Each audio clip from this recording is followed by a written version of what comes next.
Hi, welcome back guys. This is your sensei, back with another fanfiction. This is the first part of What If Naruto Fell in Love with Fuu. Now before starting, please give this video a like and subscribe to the channel if you want more videos like this. Now let's get into the fanfic. It had been 2 weeks since Naruto left Konoha with Jiraiya. They were traveling down a road in the Land of Fire, and the next town was in sight when Jiraiya suddenly veered off the path toward a nearby lake. Naruto, curious as ever, followed him. Naruto was a bit on the short side for his age at 4 feet 8 inches, which often frustrated him. He had spiky blonde hair and bright blue eyes.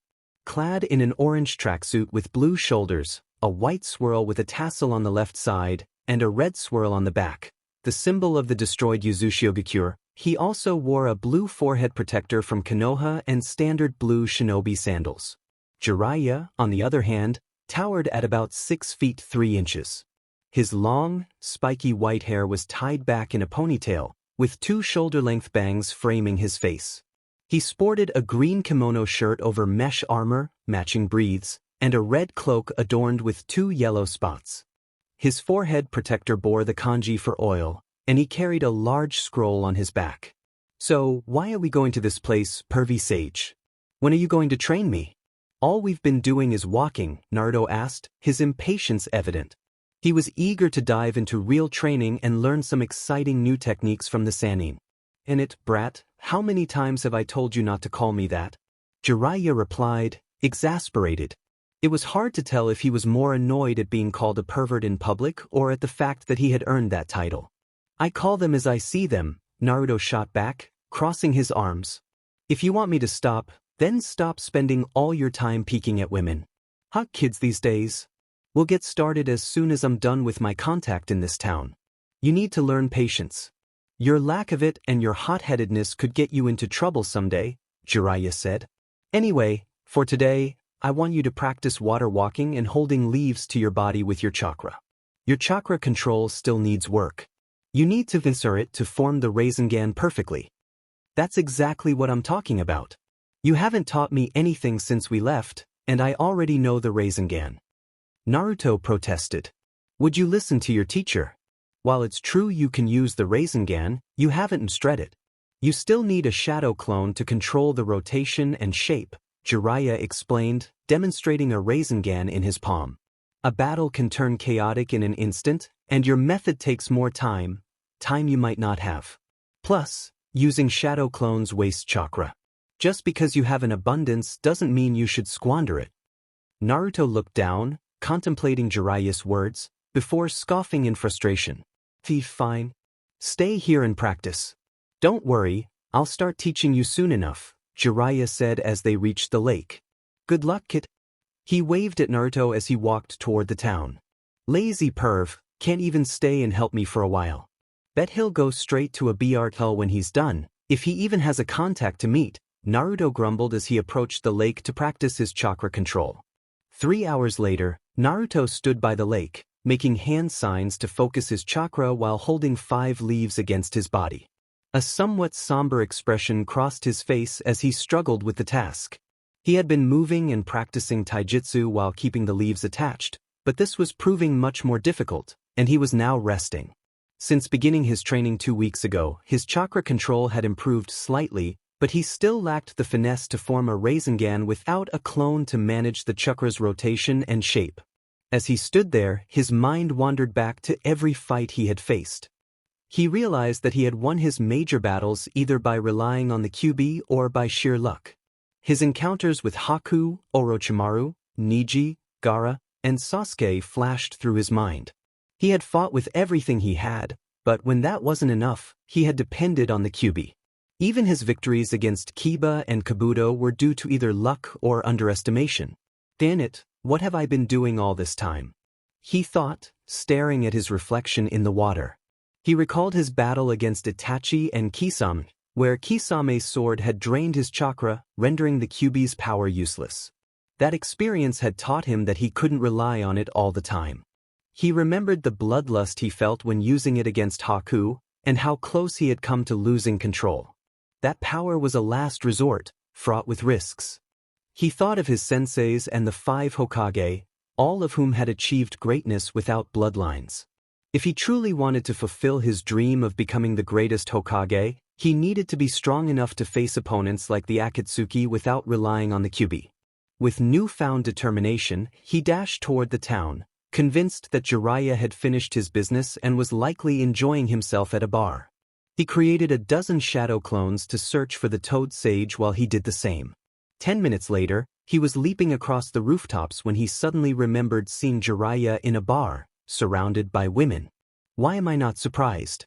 Hey, wait a minute, how did I know that? Naruto rushed to the bar to confirm his suspicions and found Jiraiya exactly where he expected, surrounded by girls. With a sigh, he decided to ask about this later, opting instead to grab a snack and return to training. Unbeknownst to him, Jiraiya had noticed the shadow clone and smiled, pleased that Naruto was beginning to understand their memory transfer ability. "What are you looking at, sir?" one of the women asked. "Oh, nothing. Now let's get back to having a good time." Ha.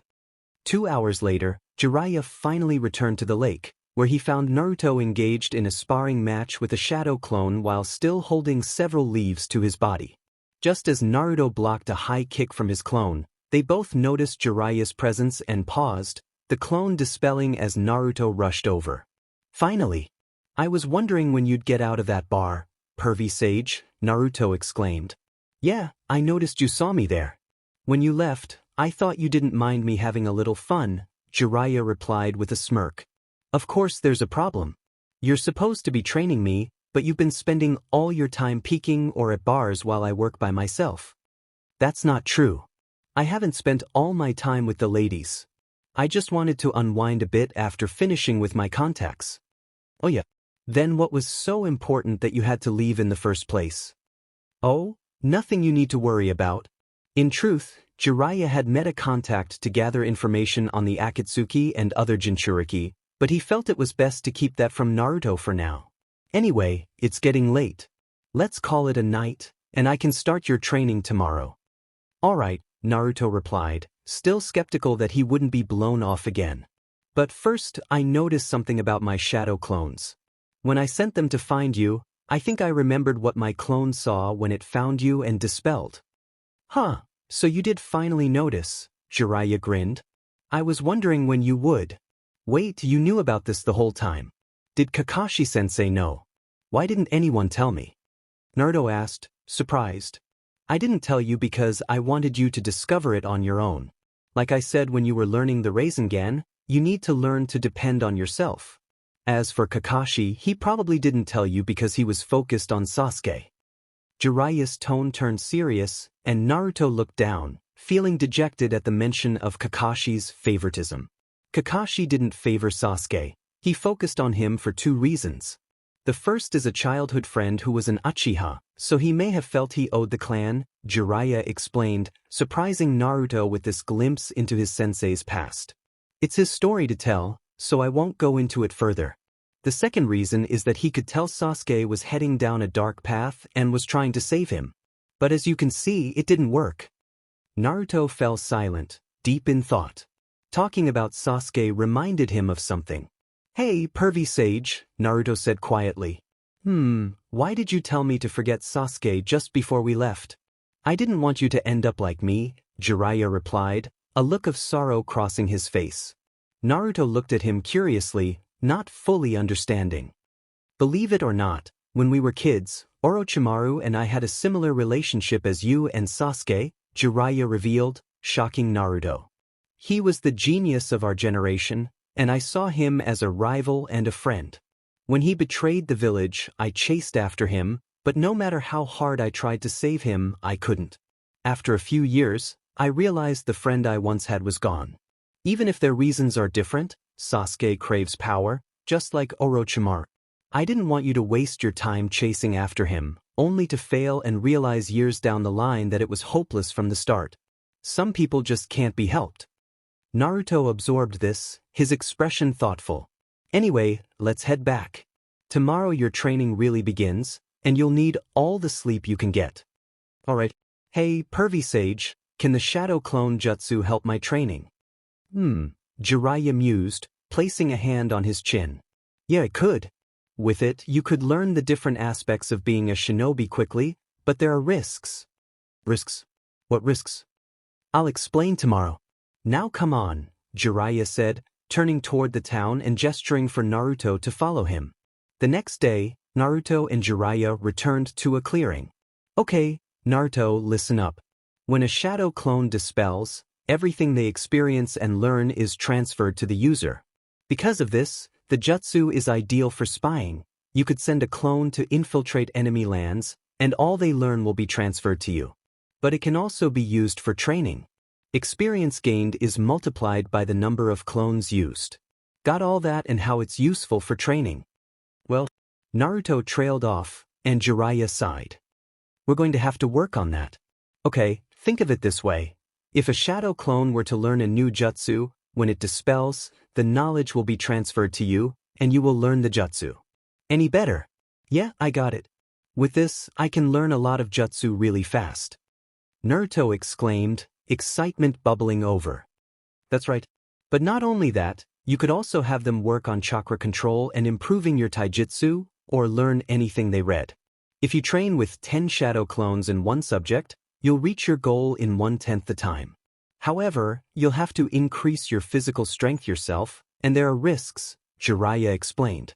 Like what, Pervy-Sage? Mental stress is carried over too. Gaining too much experience and stress at once can cause damage to the user's mind. For that reason, let's stick to 50 clones for now. Originally, I had planned on training you with the Nine Tails chakra, but let's put that off for now. I want you to put 30 of those shadow clones on chakra control, and I'll have one of my shadow clones help the others improve on taijutsu. Jiraiya created a shadow clone, contemplating how this would change his plans. All right, Naruto shouted, making a familiar hand sign as 50 clones appeared.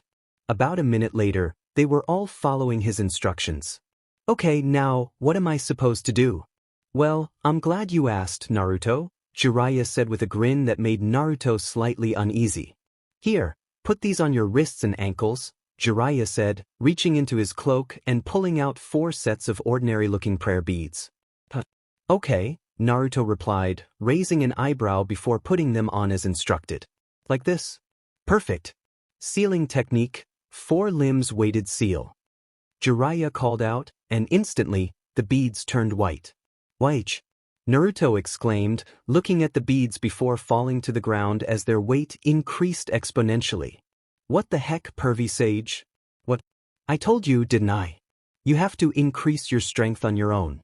While Jiraiya gestured toward the clones as Naruto got back up. Work on chakra control and taijutsu, you'll work on physical strength. You'll be using those beads to train like that Lee kid. They'll change color as you train, and once they turn red, you're done. I'll supervise from over there. He pointed at a tree before walking over to it as Naruto began exercising, grumbling once more about lazy perverts. Good luck, brat chapter. And it's been 4 months since Jiraiya began training Naruto seriously, and the young ninja had made significant progress. Naruto's taijutsu, which was decent for a genin, had improved to the level of an average chunin. His chakra control had also advanced remarkably. He was close to using the Rasengan with one hand. Additionally, he had learned to dispel genjutsu, and thanks to the 4 limbs weighted seal, Naruto had become much stronger and faster in a short time. During a stop at a ninja village, Jiraiya decided to get chakra paper to determine Naruto's elemental affinity. In the meantime, he taught Naruto to manipulate earth and fire, his own elements. Jiraiya had also purchased books on anatomy, herbs, poisons, chakra theories, the history of villages, and a dictionary, employing his shadow clones to read and memorize the material since the beginning of the 2nd month. Convincing Naruto to engage with the books had been a challenge. At times, he had to be quite persuasive. However, it was paying off, as Naruto was gradually becoming more knowledgeable, much to Jiraiya's relief. As the sun began to set, they neared the end of their training for the day. Naruto's shadow clones were divided into groups of 10, focusing on chakra control, taijutsu katas, reading, and learning earth or fire jutsu. While he aspired to MSTR fire jutsu, he intended to learn only a few earth jutsu, specifically 3 that would aid in traveling underground. Naruto had come to appreciate his healing abilities, especially since Jiraiya had been training him to think on his feet and improve his reaction times through sparring. This often resulted in Naruto being knocked down, but he was learning. In the midst of their sparring match, Naruto managed to catch Jiraiya's arm with his elbow, throwing the Toad Sage's punch off course. However, Jiraiya quickly countered, landing a knee to Naruto's stomach, knocking the wind out of him, followed by a kick that sent him to the ground. "Alright, Naruto, that's enough for now," Jiraiya said as Naruto struggled to get up. "Man, you're brutal, Pervy-Sage," Naruto replied, brushing himself off. "What's wrong? You're the one who wanted serious training. Besides, it's paying off, isn't it?" Jiraiya grinned, earning a glare from Naruto. "Anyway, we'll be traveling for the next few days, so take it easy. Work with your clones on chakra control, and hopefully, by the time we reach our destination, you'll be able to use the Rasengan with one hand," the Sannin instructed. "So, where are we going next?" Naruto asked, curiosity piqued. "A minor village. We need some supplies for your training, and I have something to discuss with the village council," Jiraiya explained. "Now, dispel your clones so we can head back to town." "You got it," Naruto replied, forming a hand sign. As the 50 clones dispelled, he felt a rush of knowledge transfer back to him. After sealing away the books, scrolls, and weapons, they made their way to the next town, where they found a modest hotel. Jiraiya preferred not to spend too much on accommodations, and they soon settled in for the night. That night, as Naruto slept, he suddenly found himself in front of the Kyuubi's cage. "What the? Why am I here?" he muttered. "Because I called you here," a booming voice replied. Naruto looked up to see the nine-tailed fox staring down at him. "Boy, it's time we talked," Kyuubi said, and Naruto frowned in confusion. "What would you want to talk to me about, you stupid fox? Last time I was here, you said you wanted to eat me. Besides, all you're going to do is repeat the same old things," Naruto retorted. "You should be more respectful, boy. You're still weak, still powerless. Your failure to save the Uchiha should have taught you that," Kyuubi said, his tone condescending.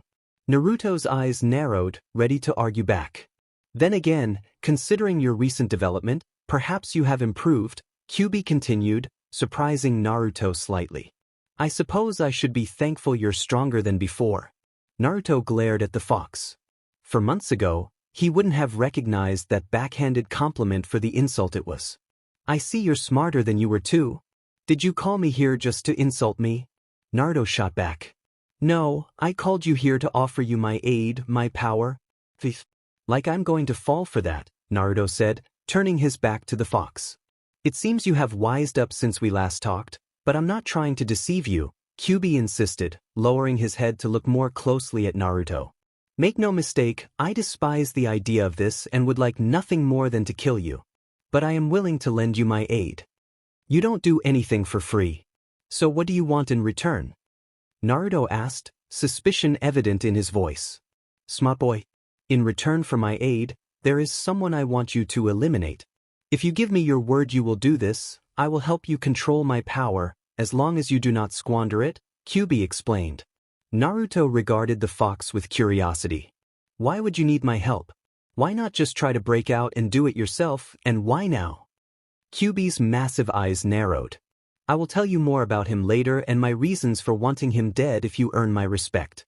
There are reasons I can't simply kill him myself, even if I escape this cage. I didn't make this offer before because you were helpless. I didn't believe you had the potential to kill him even with my power, but things are different now." Naruto considered Kyuubi's words, then turned to walk away. "Anyway, it doesn't matter. I'm not going to kill someone just to get stronger. Come back with a better offer." "Boy, what if I told you that this person I want dead is most likely the leader of the Akatsuki and is responsible for the deaths of your parents?" Kyuubi said, causing Naruto to freeze, eyes wide. "What did you say?"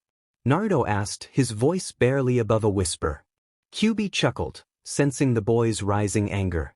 "That got your attention, I see. Who is he?" Naruto demanded. "He is someone from my past, one whom I hold unfathomable hatred for, and he is the reason why I was sealed inside you. That is all I will tell you for now."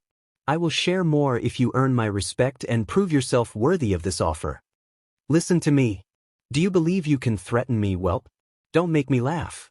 That pathetic sage you call a teacher likely knows something. You may even be able to figure out most of the truth from what he knows. He did know your parents after all. Naruto's eyes bulged in shock. Ah, that's right. He didn't tell you, did he? Kyuubi chuckled. You will get no more on that subject from me now. So, boy, do you accept my deal or not? Naruto fell deep in thought, various emotions flickering across his face. Finally, he glared at Kyuubi. Fine. But I'll be watching you, Fox. Don't think I'll just let you do as you wish. You would be a fool to trust me completely, boy. Now leave. Come back when you're ready to begin training with my power, Kyuubi replied, and Naruto closed his eyes before fading from his mindscape. The Kyuubi rested his head on his arms, returning to slumber. He truly hated the idea of helping Naruto, but he had little choice. He had no defense against the Sharingan's ability to control him. Freedom would mean nothing as long as Madara was alive. Even if the boy managed to gain full control of his power, the Kyuubi could afford to be patient. No human lived forever, but the Kyuubi had all of eternity. He would be free one day, and if this paid off, the cursed Uchiha clan would no longer be an issue. The next morning, Naruto woke up with a scowl on his face. Was Kyuubi telling the truth? Why wouldn't he tell me? Does Grandma Sunade know? Or Kakashi-sensei? And if they do, why didn't they tell me who they were? Determined to get answers, he got up and found Jiraiya sitting in the hotel cafeteria, a room with long wooden tables and benches, empty except for the two of them. Hey kid, what's with that look? Wake up on the wrong side of the bed or what? Jiraiya asked, noticing Naruto's foul mood. Jiraiya? Naruto said quietly, prompting Jiraiya to frown, wondering what could have upset the usually cheerful boy. Last night, I had a talk with the Kyuubi. What? Jiraiya exclaimed. Listen, Naruto said. He wanted to make a deal with me, to help me use his power, and you trust him? Jiraiya interrupted, shocked that Naruto would consider such a risky proposition. Of course not. But that's not important right now. Naruto yelled. What matters is that he told me you knew my parents. Jiraiya's eyes widened, and he adopted a serious expression. So that's it. He was telling the truth. Why wouldn't you tell me? And who else knew? Naruto pressed. Calm down, Naruto, Jiraiya said firmly, his glare urging Naruto to listen. Naruto narrowed his eyes but sat down. You weren't told because it was feared it would go to your head or that you would tell someone. As a Jinchuriki, you would attract enough attention from enemies without the knowledge of your parents adding to it. I had planned to tell you as soon as you mastered your father's jutsu, Jiraiya explained. But father's jutsu? Naruto asked, calming as he began to grasp the situation. Yes. The Rasengan. What? But you told me. That means. That's right. Your mother was Kushina Uzumaki, from the destroyed Uzumaki, and your father was Minato Namikaze, the fourth Hokage. Jiraiya revealed, watching as Naruto processed the information, emotions swirling within him. The fourth was my. Naruto stammered, disbelief washing over him. He had always wondered about his parents, fearing they had abandoned him for containing the Kyuubi. Now he learned that it was his own father who had sealed the beast within him. But why would he seal the nine-tailed fox into his own son?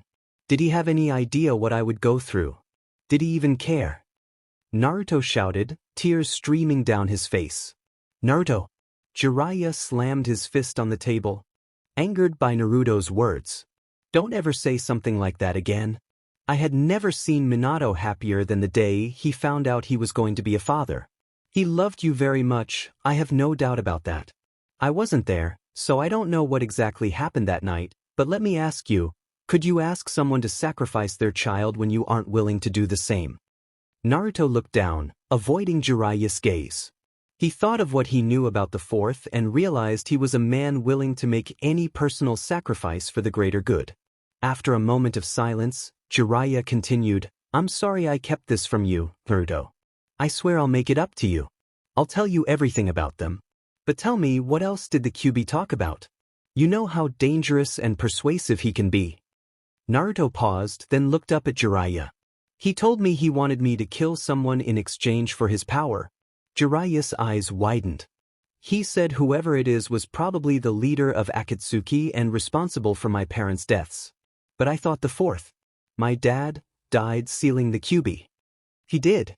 Actually, both of your parents died fighting the Kyuubi. But something never added up about the whole thing, Jiraiya said, leaning back in thought. What do you mean, Pervy-Sage? Naruto asked, intrigued. Well, I was going to wait and tell you once we started discussing what your parents were like, but your mother was the previous container of the nine-tailed fox? Naruto's eyes widened in shock. There is a moment when a female Jinchuriki's seal weakens. When Naruto pressed. When the Jinchuriki gives BR. A PRGNCY in a Jinchuriki lasts 10 months because the chakra that normally nurtures the child is divided between it and the seal. When she gives BRH, so much chakra is directed to the child that the seal weakens, allowing the Biju to break free unless a seal MSTR is present to maintain it. Your mother's clan, the Uzumaki, were renowned for their sealing techniques and longevity.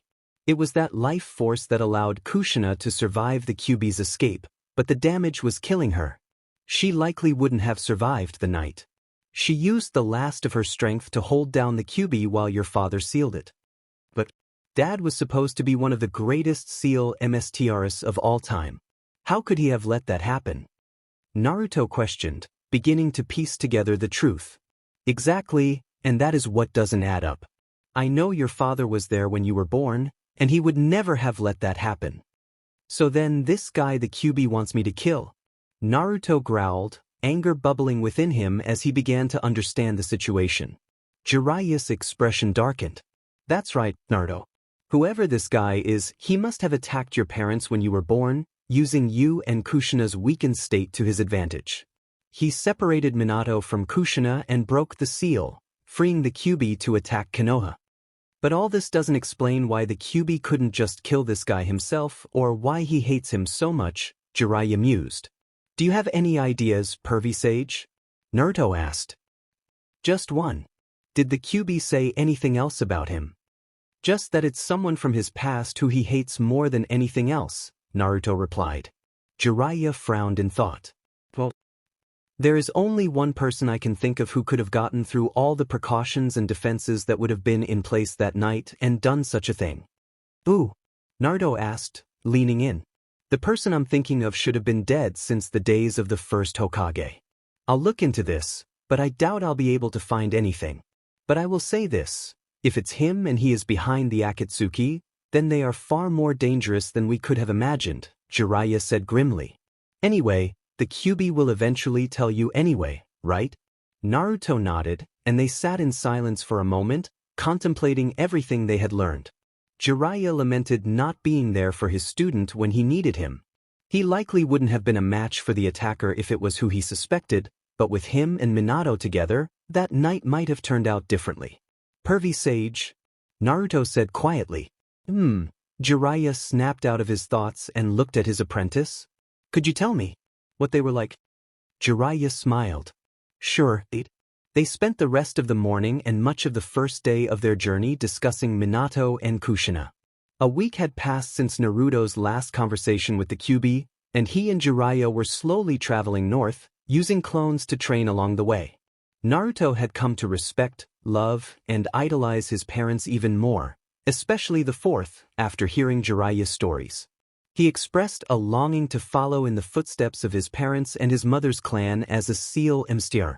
Knowing that someone powerful enough to control the Kyuubi and fight evenly with his father was after him, and understanding the complexities of sealing jutsu, Naruto began training with renewed intensity and focus, even in areas he had previously disliked, such as reading, though he still only did what Jiraiya required. Aside from his newfound attentiveness, his personality largely remained unchanged. He doubled the number of clones he used and asked Jiraiya to increase the weights he trained with. Today, they were finally reaching their destination. As they walked through a forest, they spotted the light of a clearing ahead.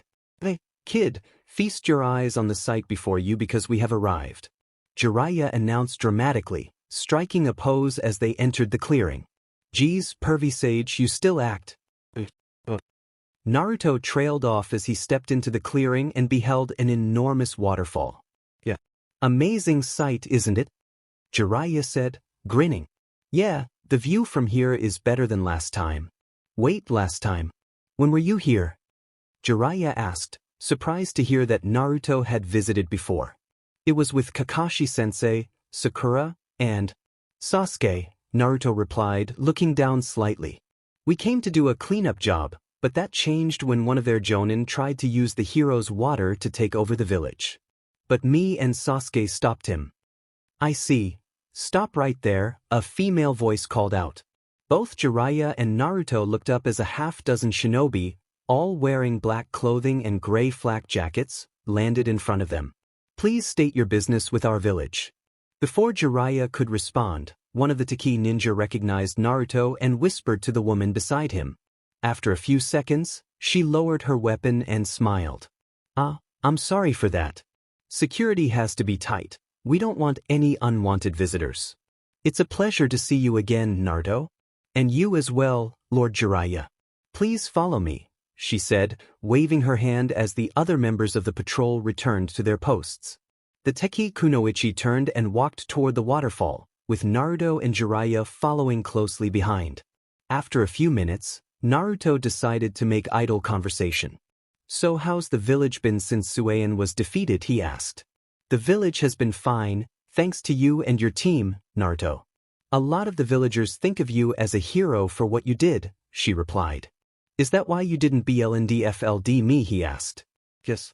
From what I heard, you are a very trustworthy person, so there was no need for the BLNDFLD, she explained as they passed a series of pools. This way. She dove into the pool and the duo followed suit. After several minutes, they emerged in the village, a appealing settlement built around a lake, featuring an island with a gargantuan tree. The leaves of the tree provided a canopy over the village, with rays of sunlight shining through. Wow, it's even more amazing than last time, Naruto said, taking in the sight as they reached the shore. Thank you, the Kunoichi replied as they climbed out of the water. This is where I take my leave. I hope you enjoy your stay, Naruto. If you need anything, please don't hesitate to ask. Jiraiya's jaw dropped slightly in shock at how well respected his pupil was, but he quickly regained his composure. Okay, now I have a meeting with a Taki Council member and need to gather some supplies. In the meantime, take a break and enjoy yourself, okay? Once I get back, we'll train here for a while, then we'll move on. Have fun, maybe find yourself a girl to spend some time with, Jiraiya suggested as he and the Kunoichi walked toward a bridge leading to the island with the tree. Naruto scoffed. That's something you would do, Pervy-Sage. He looked around, his stomach rumbling. I know. I'll find a ramen shop. With that, he raced off in search of his favorite meal. Jiraiya walked with his SERT across the bridge to a 4-story building at the base of the tree, far more elaborate than any other structure in the village. It served as the home of the village leader and the meeting place for the council. They entered the building and walked to the second floor, arriving at a room. We've arrived. Lord Shibuki will see you now, the Kunoichi announced before taking her leave. Jiraiya entered the room and met Shibuki, the leader of Takigakure, a young man with black eyes and long, dark brown hair that fell just behind his neck. He wore gray breaths and a green shirt. You're here. It's a pleasure, chapter. It's nice to see someone so young take his position seriously, Jiraiya remarked with a smirk, prompting Shibuki to chuckle and rub the back of his head at the compliment. Well, I have to live up to my father's legacy, Shibuki replied, remembering his father, a hero who had sacrificed his life for the village. He had consumed the hero's water, understanding the cost of the strength he sought to protect his home. Anyway, let's get down to business. What is it you wish to tell me? According to my spy network, Taki is the only minor village with a Jinchuriki, Jiraiya stated, noticing Shibuki stiffen and narrow his eyes. Yes. What of it? Tell me, what do you know about an organization called Akatsuki? Meanwhile, Naruto had grown tired of searching for the ramen stand and decided to ask for directions. A few minutes later, he found the stand and was already on his 5th bowl. I have to say, this is a really nice place. I can see why you keep it hidden, he told the shop owner, a man in his early 30s. Thanks, kid. Most people write us off because we're just a minor village. Suddenly, a loud voice interrupted from a nearby restaurant. Get out and stay out. I've told you before, you're driving the customers away. Naruto and the shop owner turned to see a girl in white with green hair dash past the shop and out of sight. What was that all about? Naruto asked, glancing back at the shop owner. He noticed a familiar look in the man's eyes, a look of disdain directed at the girl who had just run by. His gaze lingered where she had been before the shop owner spoke. Oh, nothing. That girl's a kunoichi, but she's trouble. She was probably trying to steal something, he said, unwilling to reveal the village's secrets to an outsider. Naruto sensed the man was lying. He couldn't understand why she was treated this way, but it seemed she had endured a similar struggle to his own. Unlike him, however, she likely lacked the protection he had received from the third Hokage. Without hesitation, he made a decision. Hey, old man, can I get 2 orders to go?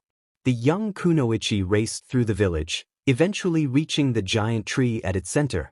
She had been trying to get a decent meal from one of the shops that had previously allowed her to buy from them, but now, people refused to support a shop that served the demon. Few in the village saw her as anything but the nanabai, and those who didn't were in no position to help her. At just 14, her life had been a series of hardships, and the little kindness she had once known was fading away, leaving her cynical about the world. Hey, a voice called out, pulling her from her thoughts.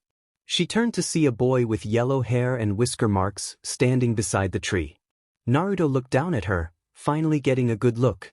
She had spiky mint green hair, tan skin, and wore a short white shirt that showed her midriff, along with a white miniskirt and bandages on her legs.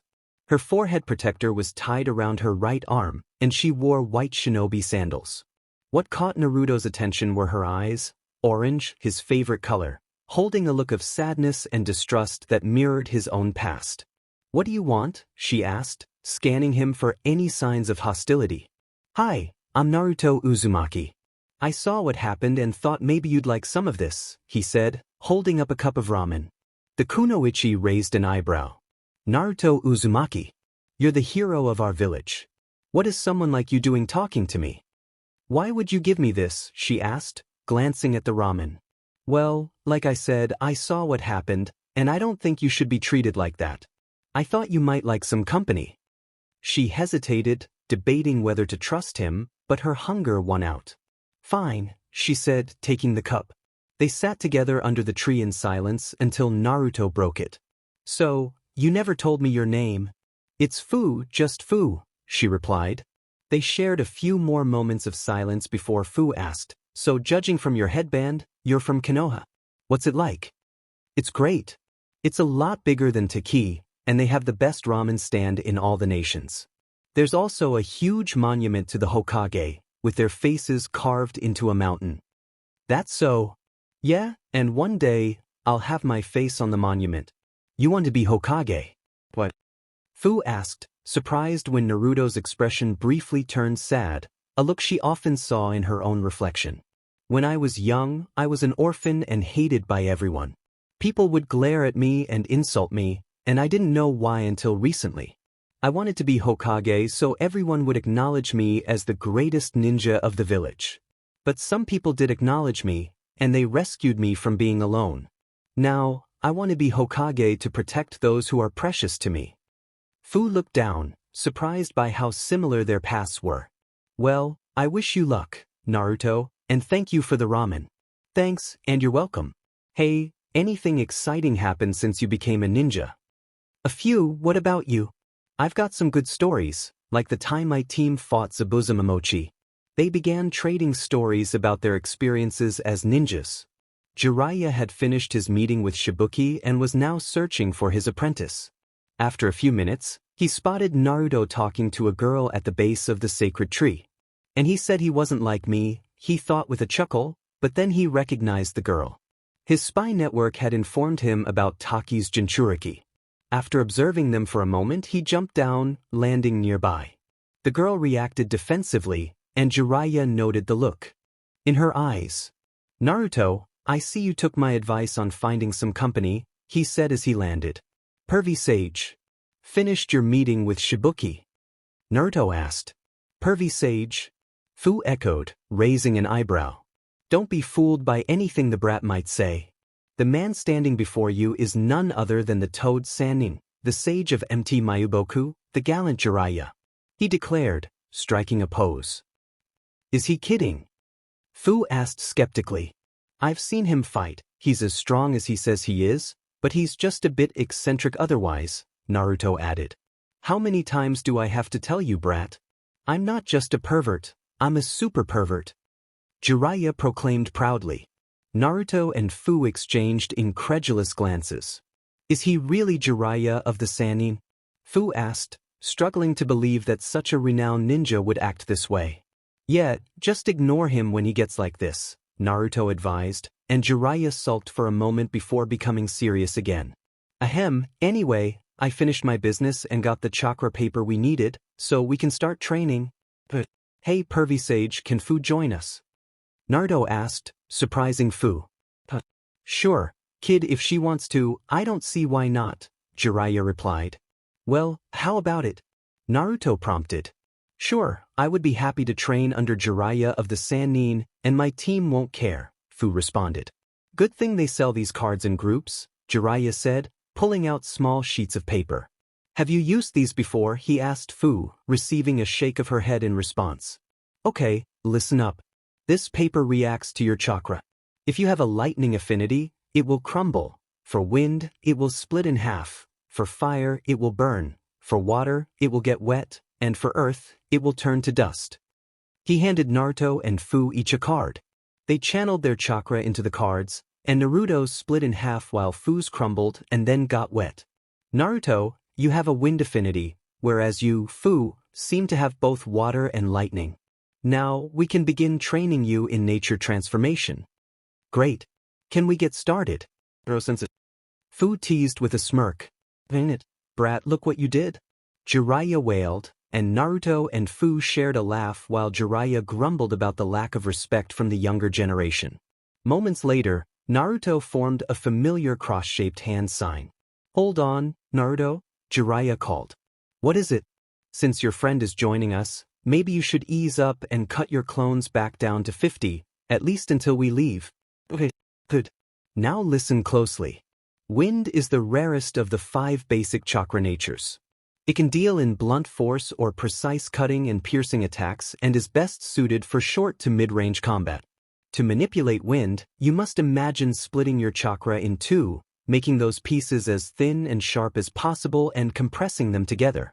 While doing this, use your chakra to split a leaf into 2 halves. Piece of cake. Shadow Clone Jutsu. Naruto shouted, creating 50 shadow clones. Wow, you must have some large reserves to create this many just for training. Wait, what are they doing? Fuu asked, surprised to see 5 of the clones pulling out books and reading while the rest gathered leaves from the tree. Shadow clones have a special ability. They transfer all the experience they gain to the user when they dispel. So with 1 shadow clone, you train twice as fast, and with 50. Naruto trailed off. Wow, that's incredible. You'll be able to learn new jutsu in no time like this, Fuu said in awe, imagining how quickly one could learn with such an ability. Yeah, pretty amazing. I wish I had known about this earlier. There are some drawbacks, though. Like what? Fuu asked. Well, most couldn't do this. It takes too much chakra to create this many clones, let alone use them for long enough to actually learn anything. Plus, you get their stress too, and learning too much at once can give you a headache. I'd imagine so. Okay, you too, I'd like you to spar while your clones get the basics of wind manipulation, Jiraiya instructed. I'm up for it. What about you? I'd like to see what the future Hokage can do, Fuu said. Sure, a spar sounds like fun, Naruto replied. Alright, no clones, okay you too. But, ready Fuu? Naruto asked as they took their positions in the field, with Jiraiya sitting on one of the tree's roots. Yeah. Let's go, Fuu said, launching forward. Hidden waterfall style, water slicing blade. A blade of water formed in her hand as she rushed at him. Naruto drew a kunai and blocked her downward slash, kicking off an exchange of blows. Suddenly he jumped high, performing a backflip in midair before throwing his kunai and running through hand signs. Fuu dodged the kunai and looked up just in time to see Naruto finish his hand signs. Fire style, Phoenix Flower Jutsu, Naruto yelled, breathing out several small fireballs. Fuu dodged 3 before rushing forward and cutting through a 4th with her water blade. She was halfway to the boulder where Naruto was about to land when he touched down, causing the boulder to break apart into a cloud of dust, revealing a hole beneath it. He's underground. He could appear anywhere.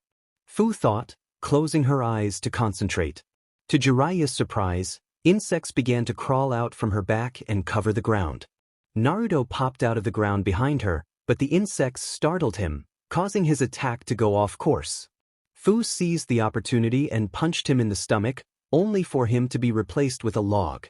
She heard a splash and realized he had jumped into the lake to escape the chakra-draining bugs. Ding, I need to train more with that jutsu. I should have sensed that, Naruto thought as he swam to the surface.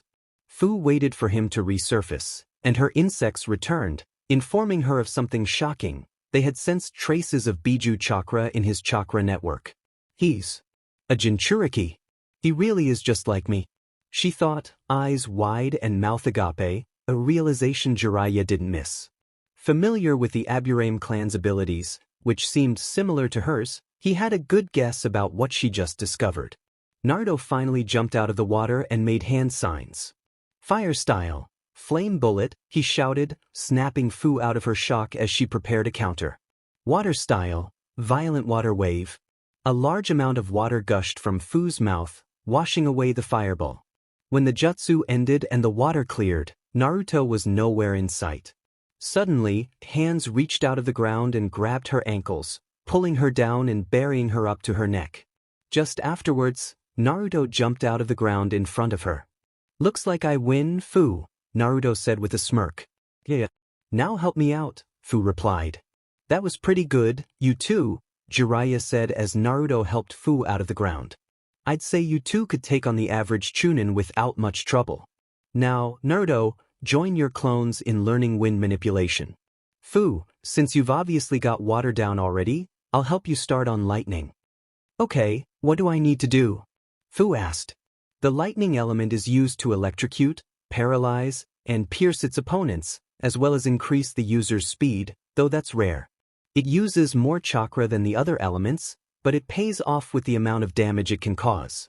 It is produced by increasing the high-frequency vibrations of your chakra. Got all that? Yes, Arrow-sensei, Fuu said, smirking when she saw him twitch at the name.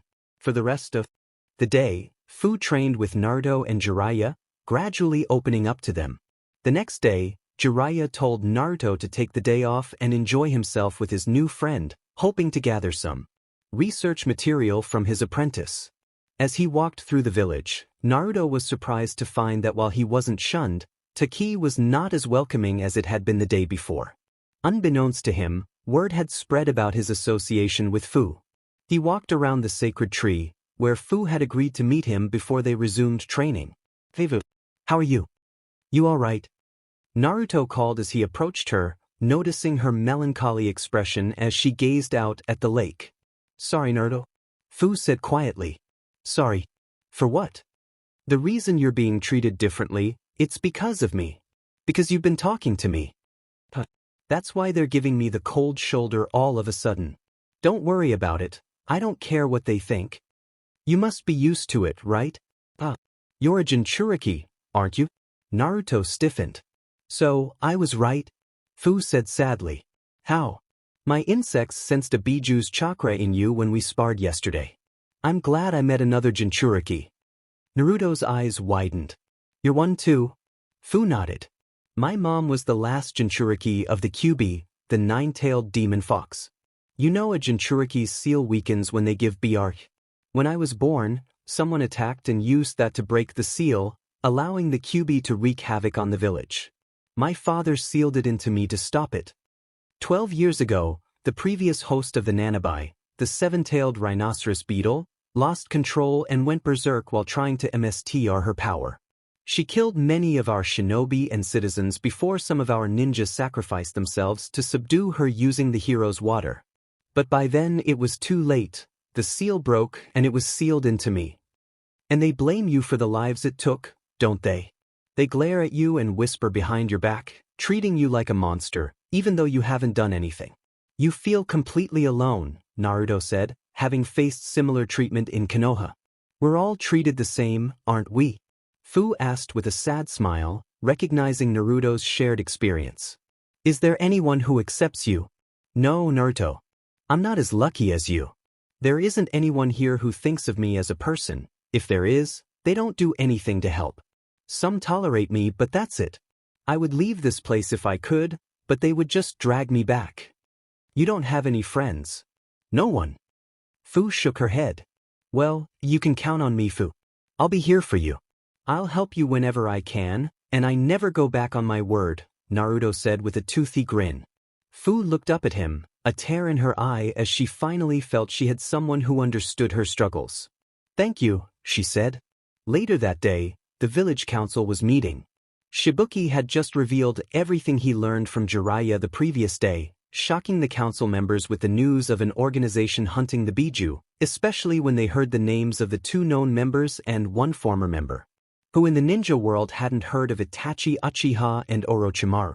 They were formidable foes for a minor village, and the council knew they couldn't fight such a group, especially considering how powerful the leader must be to control such individuals. We cannot let our Jinchuriki be stolen from us, a male council member, Saburo, asserted. Why do you want to protect that monster? I say we just let them take her. The Nanabai has been nothing but trouble. Most of the village would be glad to be rid of her, a woman named Akane countered. Shibuki was about to speak out against her when another member beat him to it. Are you insane? We can't let them take the Nanabai, said a man named Shin.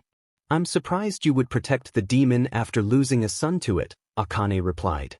Shin narrowed his eyes. Don't mistake my intent. Don't forget who we're dealing with. One of the members of this Akatsuki is Itachi Uchiha, from the same clan as Madara, the only man to ever fully control the Kyuubi while it was unsealed. Think of how powerful their leader must be to control people like him, Kisame Hoshigaki, and Orochimaru. If they have some method of controlling the Biju, it would be nothing short of a complete disaster. He argued passionately. The others, some hesitantly, nodded in agreement. We would lose too many shinobi defending her. But what if we gave her to another village, like Konoha, for instance? Suggested a woman named Chio. This proposal was met with resistance. What? Akane, you said yourself no one in the village would miss her. We would be rid of the demon, the Nanabai would be protected from the Akatsuki, and we would get something in exchange for it, strengthening our alliance with Konoha. Besides, what good has the Nanabai done for us? None of its Jinchuriki have gotten far in controlling it, and both eventually lost control. The last one lost control within the village, Chio argued, prompting internal debate among the council members. Let's adjourn for today. Think about the situation tonight, and we will decide tomorrow, Shibuki concluded. Personally, he hoped to support Kyo's idea, not just to protect Taki, but also to give Fuu a chance at happiness. He was one of the few who felt sympathy for chapter end. It was early morning in Konohagakure. 5 months had passed since Naruto and Jiraiya left, and life in the Hidden Leaf continued as usual. Sunade had settled into her role as Hokage, no longer found sleeping at her desk amid stacks of paperwork. However, the weight of her responsibilities didn't prevent her from seeking occasional distractions. Just as she was about to retrieve a hidden bottle of sake, a knock on the door interrupted her. Sunade sighed, her hand withdrawing from the concealed bottle. She sometimes questioned why she had accepted this position. That spirited blonde had influenced her, and while she was glad to be back and assist the village, she knew she could contribute without the title of Hokage. Still, it was a bit dull without him around, less of a headache, perhaps, but dull nonetheless. In the short time she had known Naruto, he had become almost like a grandson to her. Yet, between her paperwork, training Sakura, and recently Ino as well, boredom was not a concern. Come in, she called. The door opened, revealing a black-haired woman from Konoha's aviary, holding a scroll. Lady Sunade, we just received a message from Takigakure. From D. Sunade asked, intrigued by what they might want.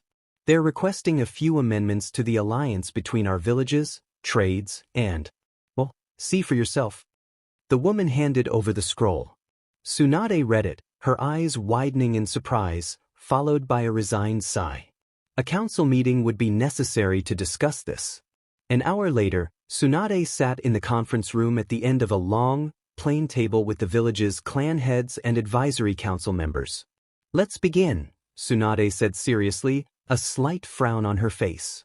They were discussing a trade that involved a person, likely without that person's knowledge, but she understood that Taki lacked the resources to protect their Jinchuriki from the Akatsuki.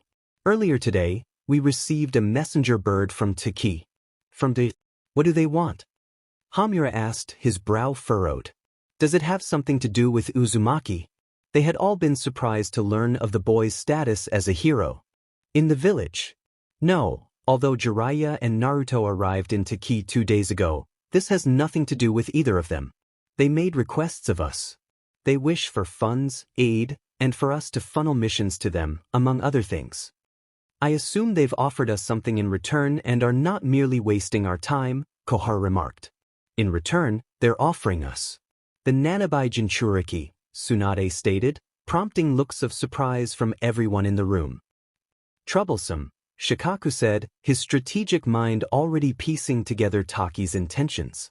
They don't want to defend their Jinchuriki from the Akatsuki, so they think that by giving us their Jinchuriki, they not only protect themselves but can request something in return while pushing the problem onto us. While I do not like the idea of being used so obviously, Konoha would gain another powerful weapon. Who is the current Nanabai Jinchuriki? Danzo asked. A 14-year-old genin girl named Fuu. We can have her leave with Jiraiya. She will benefit from his training, and the Akatsuki wouldn't attack any sooner than they would have before, Sunade explained. Should we really accept? We would make ourselves a bigger target for the Akatsuki, having 2 Jinchuriki, Choza pointed out. We do not know if they can control the Biju or use them in some way aside from creating new Jinchuriki, Hayashi said calmly. If they can, every Biju they gain increases their threat to us and all villages. Regardless, we would gain the power of another Biju. Currently, both IWA and Kumo, with whom we have poor relations, each have 2 Jinchuriki. Additionally, one of Kumo's Jinchuriki has achieved total control of his Biju, the Hachibi, as discovered by our 4th Hokage during the last war, Danzo stated. Possessing another Jinchuriki would be beneficial for the village. The child would also be unlikely to betray us.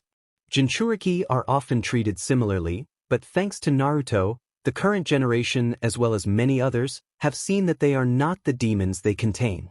She is more likely to choose us over a village that has always treated her as a monster. The boy seems to have a way with people, Shibi added. Many nodded, recalling the positive changes in Niji Hyuga and the impact Naruto had on Shibuki. Danzo, however, intended to keep a close watch on Fuu with his root shinobi. Meanwhile, in Taki, Naruto and Fuu were training under Jiraiya. Fuu felt a twinge of jealousy watching Naruto's mastery of the Shadow Clone Jutsu. He was progressing rapidly, with 10 clones working alongside him to learn wind manipulation. Fuu was happier than she had ever been. She had met and befriended another Jinchuriki, and Jiraiya didn't care about her status. They continued training until midday when Jiraiya instructed them to take it easy for the rest of the day. Standing under a tree, Fuu waited for Naruto to return with something to eat. She would have gone herself, but most places wouldn't welcome her. She looked up as she heard Naruto approaching, raising an eyebrow when she saw he had ramen again. Ramen again? Fuu asked. Yeah, what's wrong with that? Naruto replied. Nothing, you just seem to like it a lot. Well, it is my favorite food. It's pretty much all I used to eat back in Konoha. Fuu frowned. Naruto, that can't be healthy. I know you like it, but why would you eat it all the time? Naruto looked down. Well, besides the fact that it's my favorite, remember that ramen stand I mentioned. The owners were 2 of the first people to be nice to me. Tuchi and his daughter Ayam saw me as a person, not just the Kyuubi. They're like family to me, so I spent as much time there as I could. I see. Sorry I reminded you of that. It's alright. Besides, it's nice to talk about it with someone who understands what it's like, Naruto said with a smile, and Fuu nodded. The closest I had to that was the shop you saw me chased from. They didn't care, they just thought my money was as good as anyone's. But apparently, no one wanted to eat at a place serving the village demon. Oh, but if that hadn't happened, we might have passed each other by without saying a word. It's not like I can't cook. Yeah, you're right. So I guess it worked out for the better, Naruto said with a smile, which Fuu returned. She didn't really like going to that shop anyway. They served her but always made it clear she wasn't welcome. Just as they finished their meals, a Taki ninja landed before them. Fuu, Lord Shibuki requests your presence. You are to report to him immediately, the man said. Fuu nodded and looked to Naruto. It's fine, I get it. See you later, Fuu, Naruto said, and the green-haired girl nodded before disappearing in a body flicker. Entering the building, Fuu walked through the halls to Shibuki's office, knocking before entering. Welcome, Fuu, the village leader said. Greetings, Lord Shibuki. You wanted to see me? Fuu replied, sensing something was off when Shibuki gave her an apologetic look. Yes, Fuu. I regret to inform you that starting today, you will no longer be a shinobi of Taki. Fuu's eyes widened in shock. What do you mean? What am I supposed to do if I'm not a ninja? Fuu exclaimed, a mix of anger and fear rising within her. Taki had always seen her as a weapon. If they thought she wasn't good enough, they might extract the nanabi. I didn't say you would no longer be a shinobi, Fuu. It's just that you will no longer be a ninja of this village. You're being transferred to Konoha, effective tomorrow. You will leave the village with Mr. Jiraiya. What? Is that why they came here? Fuu asked, fearing she might have been betrayed again. Not exactly. Jiraiya and his apprentice came on a training trip, but also to warn us. Warn us about what? Fuu asked, anxious to know what could prompt such a drastic decision. There's an organization called the Akatsuki. They work in pairs and consist of S-class missing nin, including Itachi Uchiha, Kisame Hoshigaki, and formerly Orochimaru of the Sannin, Shibuki explained, and Fuu's shock deepened as she recognized those names. Right now, they're acting as mercenaries and bounty hunters, but Mr. Jiraiya has uncovered their true objective. What is it? Fuu asked, her heart racing. The Biju, Shibuki said grimly, causing Fuu's eyes to widen in fear. They were coming after the Biju and, by extension, the Jinchuriki. Then realization struck her, and her expression hardened. So, the council decided to get rid of me to avoid becoming a target. I'm surprised they didn't just hand me over to them. I would never have allowed that, but I won't lie to you, the idea did come up, Shibuki admitted. Fuu looked down, trembling with rage. Her village was abandoning her. Even if she disliked it, it was her home. Some part of her had wanted to prove them wrong and show them she wasn't the monster they thought she was. The thought that they had considered letting the Akatsuki take her to save their own skins was infuriating. For what it's worth, I supported the idea of you going to Konoha, but not just to protect the village, though that's part of it, Shibuki said, meeting her gaze. Fuu, you know as well as I do that most of the village will never accept you. I've been watching you since Jiraiya and his apprentice arrived. Don't deny that the time you've spent with them has been the happiest you've ever had. Fuu's anger subsided, replaced by a melancholy expression. Fuu, take this chance to find people who accept you. Find a place where you won't be an outcast, where you can find the happiness you deserve. I have faith in you and wish you luck. Thank you, Lord Shibuki, Fuu said as he handed her a scroll. You don't have to call me that anymore. Here, take this message to Mr. Jiraiya. It will explain everything. Goodbye, Fuu. I'm sorry I couldn't help you more. Fuu nodded and quietly walked out. That night, Fuu approached the hotel where Naruto and Jiraiya were staying and knocked on their door. Naruto answered. Oi. Fuu, what's wrong? He asked, noticing her distress. Fuu began to sob and hugged Naruto, surprising both him and Jiraiya. He held her until she calmed down, and she handed the scroll to Jiraiya. He read it, his expression darkening. Didn't see that coming, Jiraiya remarked. What is it, Pervy-Sage? Naruto asked, concern etched on his face. Well, apparently, Taki decided that they would rather give Fuu to Konoha than try to defend her from the Akatsuki. What? Fuu. You're telling me they're just going to abandon you? Naruto exclaimed, and Fuu, sitting on the floor, hugged her legs to her chest. Where's the village council? I'm going to give them a piece of my mind. Naruto, Fuu said, calming him slightly. It's okay, I'm fine. I told you I'd like nothing more than to leave, and it could be worse. Shibuki said they even considered letting them take me. They what? Naruto's eyes widened. Naruto, Jiraiya said firmly. Just calm down. Nothing can be done about it now. I was planning to wait a few more days, but let's head out in the morning. Yeah, I can't wait to get out of this place, Naruto growled. Fuu nodded. She was eager to leave her past behind. There was little she would miss about the village. Can I stay here tonight? Fuu asked. Sure, got your own sleeping bag? Jiraiya inquired, and Fuu nodded. They all prepared for bed, and just before lying down, Fuu looked at Naruto, whose sleeping bag was next to hers. Naruto. We're friends, aren't we? Naruto looked surprised but smiled. Why are you even asking? Of course we are. Fuu smiled back. Thank you. I didn't think I'd ever have a real friend, Fuu said, her heart warming at the thought. The next morning, Fuu had sealed all her belongings into a scroll and left the village with Jiraiya and Naruto. As they stepped out from the waterfall that marked Taki's entrance, she glanced back at what had been her home. After a moment, she removed her forehead protector from her arm and tossed it into the water. I'll show them. I'll become one of the most powerful ninja the elemental nations have ever seen. I'll show them what they threw away, Fuu thought, realizing that her motivation mirrored Naruto's initial longing to be acknowledged. She understood how much these two, the first to accept and help chapter end 3 weeks later, Naruto and Fuu stood before their sensei in the clearing, ready for the next level of their training. Their chakra control training was finally complete. It had been frustrating for both of them when they first attempted to walk on the nearby lake, only to find themselves and their clones struggling to stay afloat. While Naruto's control was sufficient to skip the tree climbing exercise, Fuu had to redo it, much to her annoyance.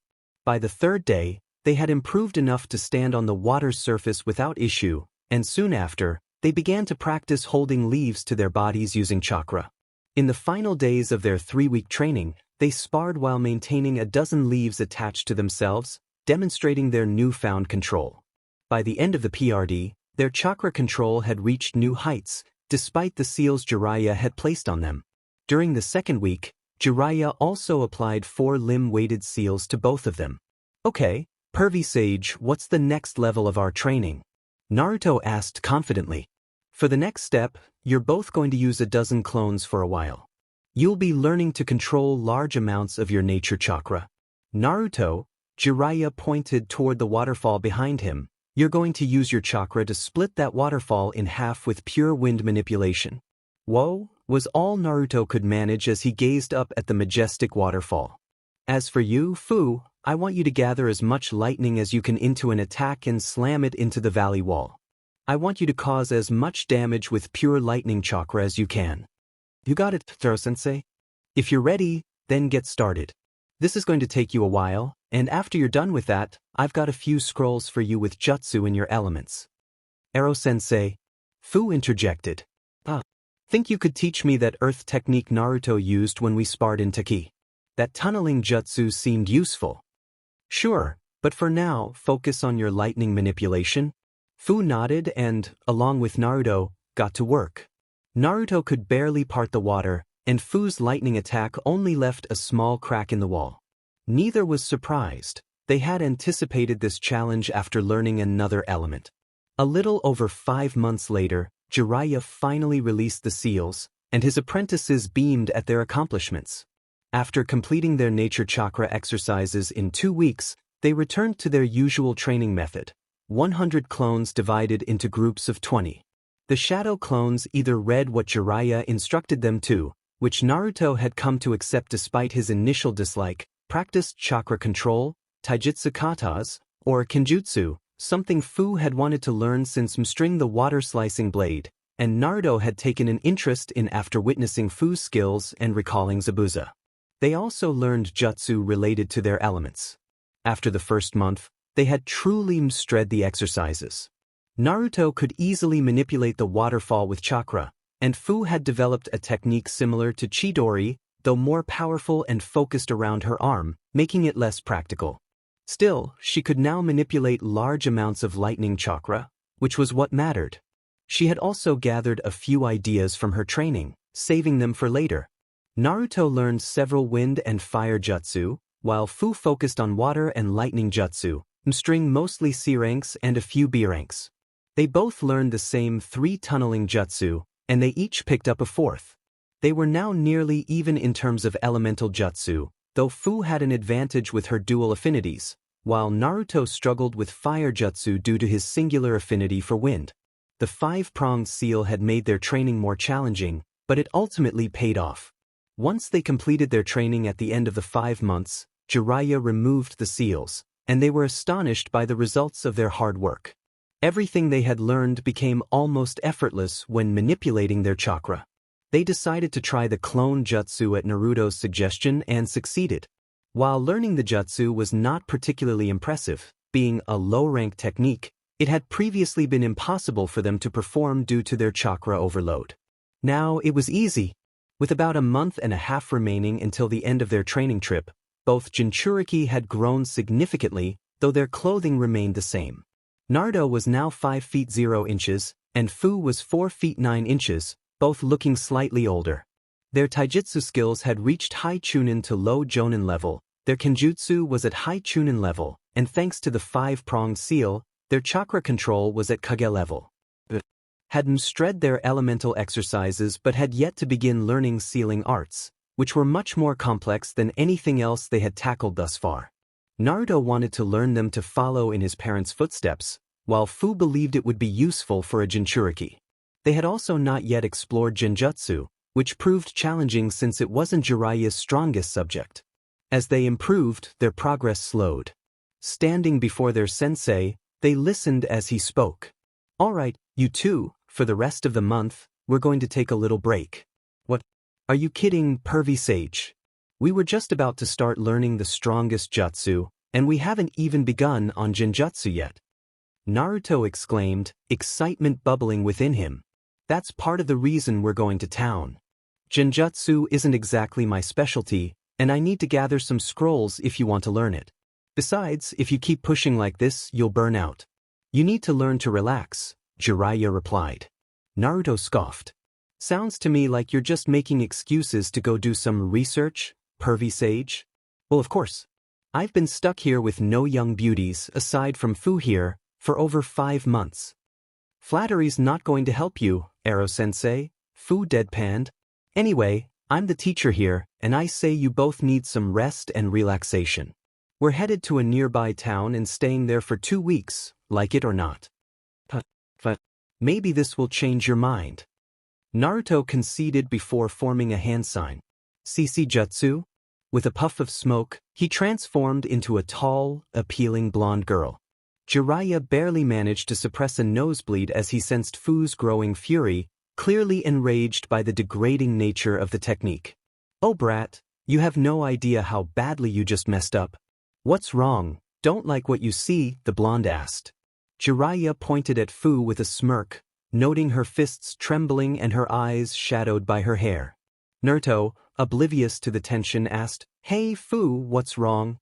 He received a punch to the face that sent him flying into the valley wall. By the end of the day, between Fuu's anger and her explanation of why that technique was disrespectful to women, Naruto vowed never to use that jutsu again. At least not in the presence of a female. 2 days later, Naruto and Fuu wandered through the town Jiraiya had mentioned. It was a lively place filled with restaurants, bars, inns, casinos, and even some kid-friendly spots. For Fuu, this was a refreshing experience, as it marked the first time she had been in a place where she wasn't treated like a demon in human form. Naruto, however, felt an unsettling sense of having forgotten something important. They were currently searching for something to do, having spent some time at a bar. Their shinobi status allowed them to drink, and they discovered they both had a surprisingly high tolerance for alcohol, likely due to their status as Jinchuriki. They each had 500 ryo left from what their sensei had. Wait a minute. Sirpi. Naruto suddenly shouted in panic, creating a few dozen shadow clones and scattering, much to Fuu's surprise. She quickly took off after the real Naruto. Wait, Naruto, what the hell's wrong with you? Fuu yelled as she chased after him. We need to find the Pervy-Sage fast. I just remembered something important. What is it? Tell me what's going on. The last time we were in a town like this, Pervy-Sage used my money instead of his and left me broke. He has our wallets. What? How could you forget about something like that? Fuu shouted, now panicking as well. They didn't have much money, and it was all in their wallets. If that old pervert had spent it. It was a year ago. Get off my back. Naruto yelled back. Found him, he added as one of his clones located Jiraiya and dispelled. They rushed to a bar and found Jiraiya exactly where one would expect him, on a couch surrounded by women, laughing, his face flushed from alcohol. Both of their wallets lay on the table, half empty from when they had last seen them. They approached and picked up their wallets with twitching eyes. Hey kids, having fun? Jiraiya asked nonchalantly. Why would you do this? I've seen your checkbook. Fuu said, her eye twitching as she examined her wallet. Well, what can I say? Jiraiya replied sheepishly. Nothing, Naruto interjected, creating a dozen shadow clones while Fuu and her clones formed water swords. They shared a determined thought. The old pervert had to pay for using their money, especially when he was rich. Hey, hang on a minute, Jiraiya said, holding his hands defensively as the girls wisely chose to flee. The pair and their clones attacked without another word. Jiraiya didn't fight back but evaded their strikes until a Naruto clone got behind him just as he ducked under a water sword. Konohagakure's most secret and sacred technique, 1,000 years of death, the Naruto clone called out. Jiraiya panicked, recognizing the technique, but it was too late. Seconds later, he was launched into a wall by the unexpected assault. Naruto smirked as their clones dispelled, while Fuu doubled over in laughter at the sight of Jiraiya lying on the floor in pain and embarrassment. And so, Jiraiya learned to never spend his pupils' money without their consent again. It was around 4 p.m. on the first day of the second week. Naruto and Fuu had made the mistake of spending most of their money, leaving them with only 300 ryo between them.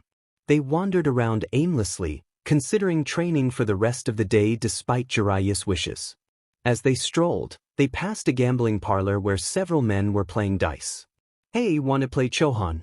We might be able to make some more money, at worst, we'll have some fun, Fuu suggested. One of these places. Sure, I guess. Naruto replied. They entered, and all the gamblers turned to them. Hey kids, want in? One of the gamblers asked. Got any money? A little. Is this enough? Naruto asked, showing what they had left. Sure, kid, we'll take whatever money you got, he said with a smirk. An hour later, Fuu's eye was twitching. She had made 300 ryo, while Naruto was laughing, grinning from ear to ear as he had taken everything from the people he was playing against, except the clothes off their backs. You've got to be kidding. Fuu muttered under her breath, staring at Naruto and his winnings. In it, who's the idiot who let these two in here? One of the gamblers grumbled, echoing the thoughts of the others. Hey, Naruto, ever been to a casino? Fuu asked, an idea forming. Oh yeah, once, when we were looking for Grandma Sunade. It was after Pervy-Sage spent all my money, but I won it all back with 1 coin. You won enough to fill that wallet of yours. With 1 coin? Fuu asked incredulously. Yeah, Naruto suddenly stopped talking, and both of them shared an evil grin. Hey guys, where's the nearest casino? Fuu asked sweetly. Everyone in the room thought the same thing. Poor beasts. They'll never know what hit them. Late that night, Jiraiya returned to their hotel room, sober but reeking of alcohol, to find Naruto and Fuu with identical smiles on their faces. Huh, looks like you two had fun today. Anything exciting happen? Don't tell me I missed out on a research opportunity, Jiraiya said with a grin, noticing their shared secret. They both turned to him, grinning while Naruto struggled to contain his laughter. Alright, what's got you so happy, he asked, just as Naruto pulled out a sealing scroll and opened it. In a puff of smoke, about 30 million ryo in cases appeared. Well, what the hell happened? What did you do? One explanation later. You made all this at a casino? Jiraiya asked in disbelief. So this is where Tsunade's luck went? Back in Konoha, Tsunade sat at a small round table with Anko, a fair amount of money between them as they held cards. When she sneezed, she remarked, "Someone must be talking about me." "Probably the old pervert," Anko smirked. "Lady Tsunade," Shizun exclaimed as she rushed into the room. "You shouldn't be doing this. I thought you'd stop when you became Hokage." "Oh, lighten up, Shizun. I'm only playing for small change." "Yeah, but that's enough for Dango, so hurry up and let me take your money," Anko said, still smirking. "Aren't you cocky? This should wipe that smirk off your face," Tsunade said, revealing her hand, for tens and a queen. She reached for the money, but Anko stopped her. "Not so fast, Lady Hokage." "Straight flush," Anko said, her tone slightly mocking as she displayed her hand, an ace to a 5. Shizun sighed and face-bombed, while Tsunade twitched in frustration. She wished her MSTR would learn to stop gambling. Winning could be thrilling, but Tsunade almost never did, and when she did win, it was usually a bad omen. "Speaking of her, I'd better be far away when she hears about this.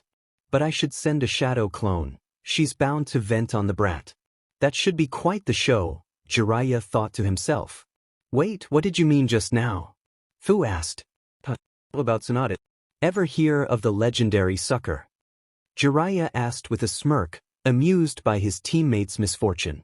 Fuu was speechless upon discovering that the legendary Kunoichi and Medicnine was the same person as the legendary sucker, the woman who would gamble all her money away despite knowing she always lost. She then thought of all the S-class ninja she knew. Do all really powerful ninja have quirks and eccentricities like this? Fuu asked, a bit apprehensive since she hoped to be an S-class ninja one day. Jiraiya stroked his chin in thought. Come to think of it, pretty much. Not all but most. Maybe it has something to do with the crazy training you need to reach this level. Or maybe most people, with a few exceptions like the 4th Hokage, need to be a little crazy to reach their full potential. But typically, the stronger you are, the greater the chance for some quirk or form of mental instability. Jiraiya's words sent a chill down their spines. Were it not for the Akatsuki pursuing them, Naruto and Fuu might have reconsidered their life goals after hearing this. But enough of such thoughts. I, for one, am going to bed. Alright, first, what do you plan to do with that money? Oh, well, I hadn't really thought of it. I guess I'll get a house, some ramen. Naruto trailed off. And you, Fuu? Jiraiya asked. Fuu shrugged in response. Well, I've got an idea. What are you planning, Pervy-Sage? Naruto asked, narrowing his eyes. Oh, don't worry. You both want to be swordsmen, right? They nodded, unsure of where this was going. Well, after we're done relaxing here, I think we'll head to Takumi Village. Really? All right. I bet they'll make us something awesome. Naruto exclaimed excitedly. His readings had informed him about Takumi Village, known for crafting the highest quality ninja tools and weapons in all the nations, even capable of creating weapons of the same grade as the blades of the 7 swordsmen of the mist. Fuu seemed equally excited. Yeah, if we can convince them to make weapons for you. Anyway, that's after our downtime. Now let's get some sleep. A week later, after their fun, they were ready to resume training. As Jiraiya had promised, they would take a side trip to Takumi Village. Naruto had visited another casino and won a small fortune. Before he and, by association, Fuu and Jiraiya were banned. They had amassed a total of 70 million ryo, which they opened an account for. Currently, they had just set foot in Takumi Village. Takumi Village was a small settlement nestled deep within a bamboo forest. As they walked through the village, the locals regarded them with curious glances.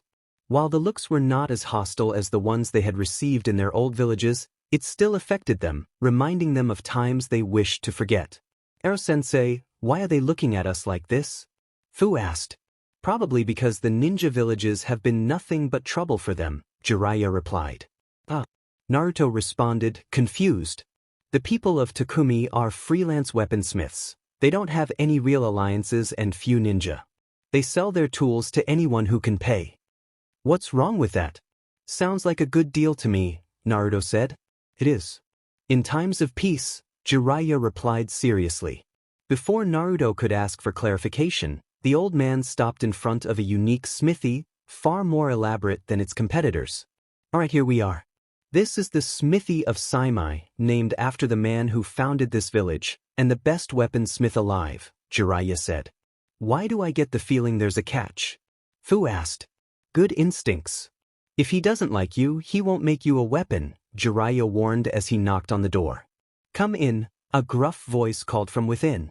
Jiraiya opened the door, and they stepped inside what resembled a cross between a craftsman's workshop, smithy, and laboratory. Inside stood a tall, lean old man in his late 60s, sporting a triangular beard, shaggy gray hair, and onyx eyes. He wore a gray shirt with matching breaths, wooden geta sandals, and a dark purple long coat. I guess you're here for a weapon. You got it, but not for me, Jiraiya said, stepping aside to indicate his pupils. Are you kidding? These brats? You think they're worthy of wielding a blade from this village, let alone one of mine. Don't make me laugh. Naruto growled and Fuu narrowed her eyes. Don't underestimate us, old man, Naruto began, taking a step forward, which seemed to amuse the old man. Hey now, don't tell me you're going to attack me. Our village doesn't train ninja, brat. We only learn to manipulate chakra for our craft. Beating on an old man with little skill as a ninja isn't exactly going to prove your worth, Saimai said, his mocking tone suggesting he believed he would win in a fight against them. Speaking of being an old man, I can't do all the work around here at my age, and my apprentice left on a DLVOI. If you help out around here until he gets back in a few days, I'll consider it. Naruto was about to object when Jiraiya answered for him. Fine, they're all yours. What? Pervy-Sage, are you serious? Naruto asked indignantly. Look, if you want the best weapon, he's your guy. Besides, think of it as strength training. No doubt he'll have you do some heavy lifting, and I'll reapply your weight seals, Jiraiya replied with a smirk, his tone final. Naruto grumbled. Ero-sensei, what are you going to do while we're working on this? Fuu asked, narrowing her eyes, suspecting he would just seek out hot springs or use his transparency jutsu. Oh, don't you worry about me. There's plenty I can do in my spare time. Have fun now, you two, Jiraiya said as he walked off. Chapter and you ninja take those tools for granted. You show us no respect for our work, offer us no aid. When war comes, we are targeted so that the enemy doesn't use our weapons against them, even though we have likely made weapons for both sides. We have no true alliances, so we're left to fend for ourselves.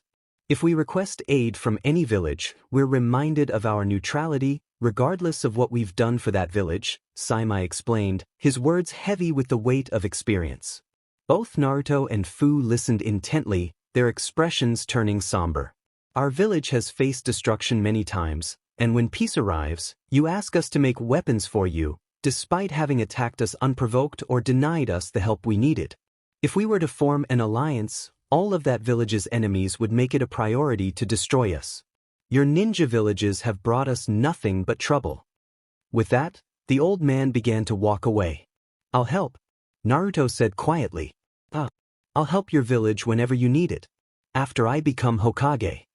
Naruto declared, determination shining in his eyes. You want to be Hokage? Heh, as if a brat like you could ever hope to be a Kage. Don't underestimate me. I don't quit and I don't run. I'll become Hokage and protect the village. And I'll help your village whenever you need it, Naruto insisted. No one should have to watch as those precious to them die. As Hokage, I'll do everything in my power to help you, for everything you've done for us. I never go back on my word, because that's my ninja way. Fuu, her cheeks slightly flushed, felt a surge of respect for Naruto. Saimai scoffed, whatever you say, kid, and walked away.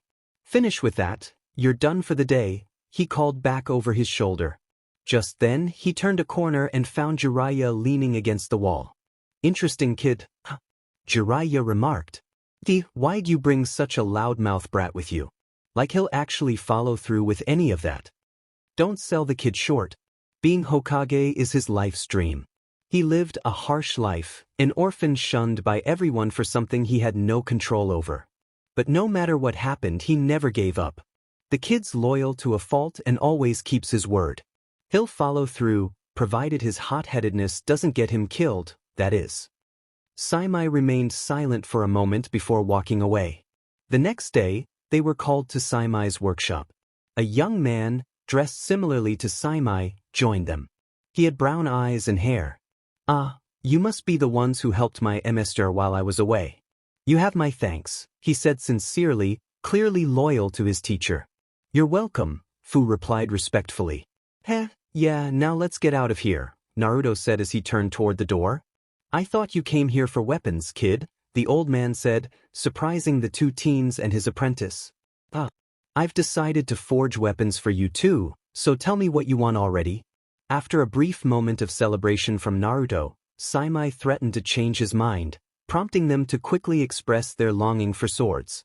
Our Saimai hasn't specially forged a weapon for anyone in years, that these two were able to convince him.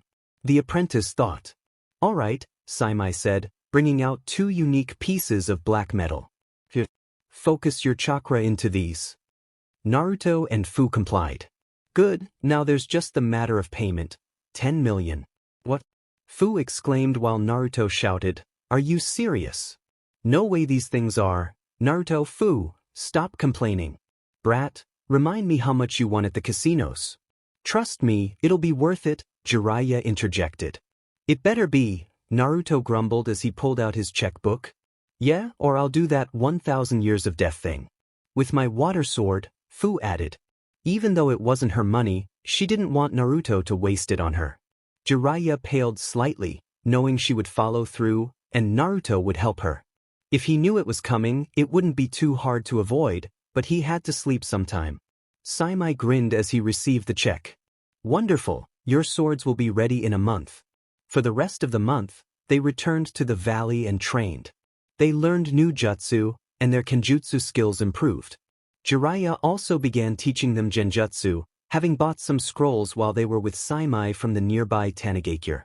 They found it surprisingly easy, likely due to their unique chakra control training.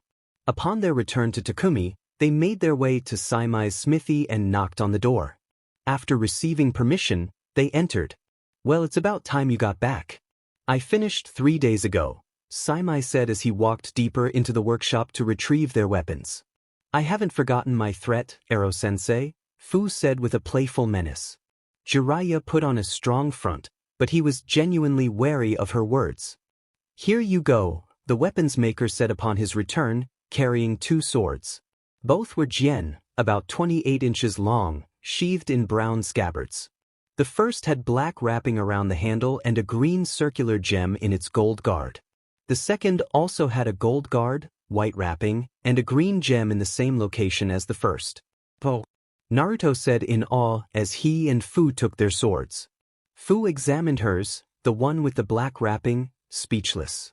"Boy, your blade is called the Hisho Taichi Soaring Longsword. With it, you will be able to freely manipulate the wind. Once you master it, you'll be able to use most of your wind jutsu with just a swipe of the sword and chakra manipulation, as well as create blades of wind with minimal chakra. It will also allow you to counter and redirect wind attacks." "Awesome," Naruto said, drawing the sword and admiring its blue blade. "And you, girl, your sword is called Okibi no Yaiba, Sword of Blazing Fire. It works similarly but uses fire and can absorb fire-based attacks." "That's great and all, but I don't have the fire element." "I know that.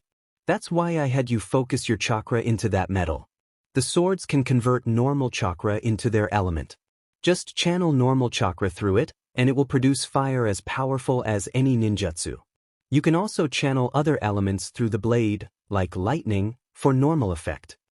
"Well, I gotta say, you live up to your reputation," Fuu said as she drew her sword and examined the black blade. "Like I need you to tell me that," Saimai replied, walking away. "Hey, I never got your names." "Oh, sorry, I'm Naruto Uzumaki." Chapter. And 2 months after they had received their swords, Naruto and Fuu were sparring with Jiraiya. The pair had elevated their skills in taijutsu and kenjutsu to a low jonin level and had been honing their sword techniques. They had also learned several new jutsu related to their elements, as well as techniques like the Shuriken Shadow Clone Jutsu. Naruto had begun to explore space-time jutsu, hoping to follow in his father's footsteps. However, they faced the same challenge as before with Genjutsu. Jiraiya wasn't particularly skilled in that area, aside from the summoning jutsu, and their progress had been slow. Nevertheless, their proficiency with Genjutsu had improved enough to use it in actual combat, even if it wasn't particularly effective yet. They understood that even a weak Genjutsu could turn the tide of battle if used strategically. Jiraiya blocked Fuu's Okibi no Yaiba with his kunai, and the two exchanged blows for a moment. Fuu then jumped back to evade an upward slash and lunged forward, her sword igniting in flames as she slashed through the air, unleashing a wave of fire. Jiraiya leaped over the flames, but Naruto emerged from the ground with an upward slash just as he landed. The Toad Sage leaned back, narrowly avoiding the blade before jumping back and forming hand signs as Naruto charged toward him. Ninja art, Needle Jizo? Jiraiya shouted, his hair transforming into countless sharp needles that encased him completely. Naruto struck at Jiraiya, but the blade clashed against the needle armor. Recognizing the pattern, Naruto jumped back into the air. Ninja art, Hell Needles? Countless needles shot from the armor toward Naruto, who swiped his sword, creating a gust of wind that blew the needles away. He landed near Fuu, who moved her blade forward as he slashed his. Tempest Wind. Searing Blaze, they called out in unison. Naruto's slash generated a powerful gust of wind while a stream of fire erupted from Fuu's sword, creating a firestorm. Jiraiya cursed as he disappeared in the blaze. Both Naruto and Fuu knew they hadn't caught the pervert. As the flames cleared, Jiraiya was nowhere to be seen. Sensing something beneath them, Naruto and Fuu jumped back just as Jiraiya burst from the ground. Earth-style, Dark Swamp? Jiraiya declared, and the ground beneath Naruto and Fuu transformed into chakra-infused mud. The pair landed in the mud and, despite their struggles, began to sink. Jiraiya smirked as he watched them. Heh, looks like it's still too soon for you to face me head-on, Jiraiya said, but his smirk faded when the two grinned and turned into smoke. Lashing wind. A whirling gust of wind carved a path toward the Toad Sage from the tree line behind him. DMN. Jiraiya jumped out of the way of the blast, right where the pair wanted him. He landed and suddenly, a swarm of insects erupted from the ground. The Toad Sage yelled in shock as he was consumed by the swarm, only for a blade of wind to cut into him, causing him to burst into smoke. Naruto and Fuu looked at the spot where the sage had stood before walking back into the clearing, smiles on their faces.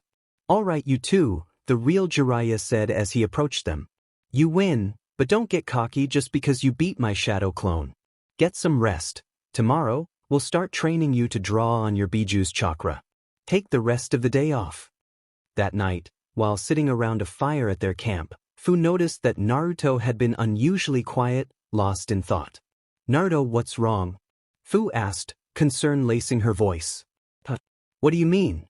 Nothing's wrong, Naruto replied, forcing a smile that didn't fool Fuu for a moment. Naruto, I know a fake smile when I see one, she said, and his smile faded. What's wrong? Does it have to do with the Kyuubi? Yeah. There's something I haven't told you, Naruto admitted, sharing what he knew about the deaths of his parents. Fuu was shocked to learn that Naruto was the son of the fourth Hokage and about the deal he made with the Kyuubi. This revelation also intrigued the Nanabi. Biju could hear and see everything their hosts could, although they could only converse when their host wished it, when asleep, during intense negative emotions, or when channeling their chakra. The Biju's feelings towards each other varied, but they recognized each other's power. Although Nanabi had a strong dislike for Kyuubi, she acknowledged his greater strength. The fact that Kyuubi would admit to needing help to defeat a human was troubling. So tomorrow we'll find out who's after us. And I'll uncover the truth about that night, Naruto said. I see. Hey Inu. Fuu said, trying to shift his focus. I don't think I've ever asked, but what are your friends like? Oh well, there's Shikamaru. He's the only one of us who made Chunin. He's lazy and always complaining about something, but he's really smart. Then there's Kiba. He's louder than I am and acts like he's in charge, but he's really loyal and always has his dog with him. He's an Inuzuka, isn't he? Fuu asked, recalling one of the clans Jiraiya had made them read about. Yeah. Then there's Ino. She used to be all about boys and dieting, a fangirl. Fuu interjected with a slight scowl. Yeah, but she was getting over it when I left. She's confident and has a kinder side. Then there's Choji, he's an Akimichi, so he's a bit heavier, but don't call him that. Actually, never call any Akimichi that. He's always eating, but he's friendly and knows a lot about food. He went on to briefly describe Irika, Niji, Lee, Shino who piqued Fuu's interest due to his insects, and Tenten who he didn't know much about but felt was worth mentioning.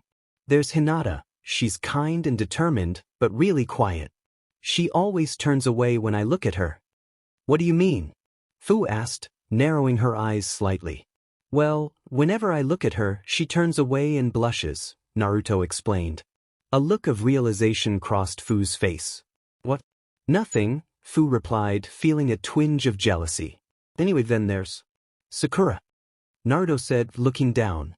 She's your teammate, right? The one you like? Fuu asked and he nodded. What's wrong? It's just, she likes someone else. You're sure? Fuu asked, and Naruto began to explain the relationship between them, which led to her asking about Sasuke. To say she was shocked by what she heard would be an understatement. Fuu knew of the Uchiha massacre and the survivors, but she didn't know the two were brothers, and she was horrified by what Sasuke had done to Naruto at the Valley of the End. Naruto, why do you want to save him if he hurt you so badly? I understand wanting to save your friend, but it sounds like he wants nothing to do with you or the village. Is it because you made a promise to Sakura? That's part of it. But what kind of Hokage would I be if I couldn't save one friend? Naruto replied, and Fuu's eyes widened slightly. I knew, since I first met him, that he was full of hatred. He glared at me with the same look I got everywhere else, but he wasn't looking at me. He looked at everything like that. But after we became a team, he changed. He started to open up to me and Sakura and risked his life to protect us. He even took a hit for me that we both thought would kill us. He and my team became like family. He was like a brother to me. But then, Itachi did something to his mind, and Orochimaru's cursed seal changed him.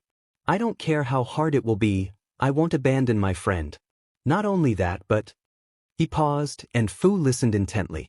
I know that if I had ever given in to the glares, the hatred, I could easily have ended up like him. A melancholy mood settled over them, each aware that they could have easily been consumed by hatred too. I understand wanting to save him from living in hatred and loneliness like we used to. But he's not like us. We lived like that because everyone shunned us. He abandoned those who cared about him and chose to live like that willingly, Fuu said sadly. Yeah. But still, I can't abandon him, Naruto stated. Naruto, what would you do if he became a threat to Konoha? Fuu asked, and Naruto's head shot up to look at her. I know what you're going to say, but just consider it. If he became a threat to Konoha, what would you do? You asked me what kind of Hokage I would be if I couldn't save one friend, but look at what happened when Jiraiya and the third Hokage let Orochimaru go. A friend in danger from enemies is one thing, but what kind of Hokage would I be if I failed to protect the lives of my people and comrades trying to save one friend who lost his way, or because I was unwilling to stop him when I could have? Naruto looked pensive as he stared into the fire, reflecting on Fuu's words. He remembered what Jiraiya had told him. Had he wanted to, Jiraiya could have stopped Orochimaru after he left the village, just as he could have stopped Sasuke had he not redirected his attack during their final clash at the Valley of the End. Because the third couldn't kill his ex-student and Jiraiya couldn't kill his former friend, Orochimaru had been free to commit all the crimes and atrocities he had since. Fuu gave him a few moments to think before speaking again. You know, it will probably never be the same even if you do bring him back. I know, Naruto replied, and they fell into silence for a few moments. He had considered that a lot recently. Even if Sunade and Konoha forgave Sasuke for leaving and didn't execute him or lock him up, what would keep him from leaving again? Why do you keep chasing after Sakura if you know she loves Sasuke? Pervy-Sage asked me the same thing. Well, maybe you should move on. Besides, it sounds like she thinks of you like a sibling. Maybe, Naruto mused. Anyway, it's getting late. We should turn in, Fuu said, getting up. She felt a bit disappointed with how the conversation had turned out. She had hoped to lift his spirits, but it seemed to have the opposite effect. Still, she knew she had made some valid points. "You go ahead, I'll stay up a while longer," Naruto said. As he thought about it, he realized Fuu was right. He had considered this a few times over the past year. It felt somewhat hypocritical to think about how the third and Jiraiya could have stopped Orochimaru when he let Sasuke go for similar reasons. By the time he went to bed, he decided he would do everything he could to bring Sasuke back because right now, his only target was his brother. But if Sasuke ever turned his hatred on Konoha, he would have to do what was best for the village, even if it meant breaking his promise to Sakura. He had also long since realized that he and Sakura would likely never be together. Maybe Fuu and the Pervy-Sage are right. I still want Sakura to be happy, but I shouldn't give my heart to someone who doesn't feel the same. He was grateful Fuu was with him. Over the last year, they had become close friends, and she always offered him good advice.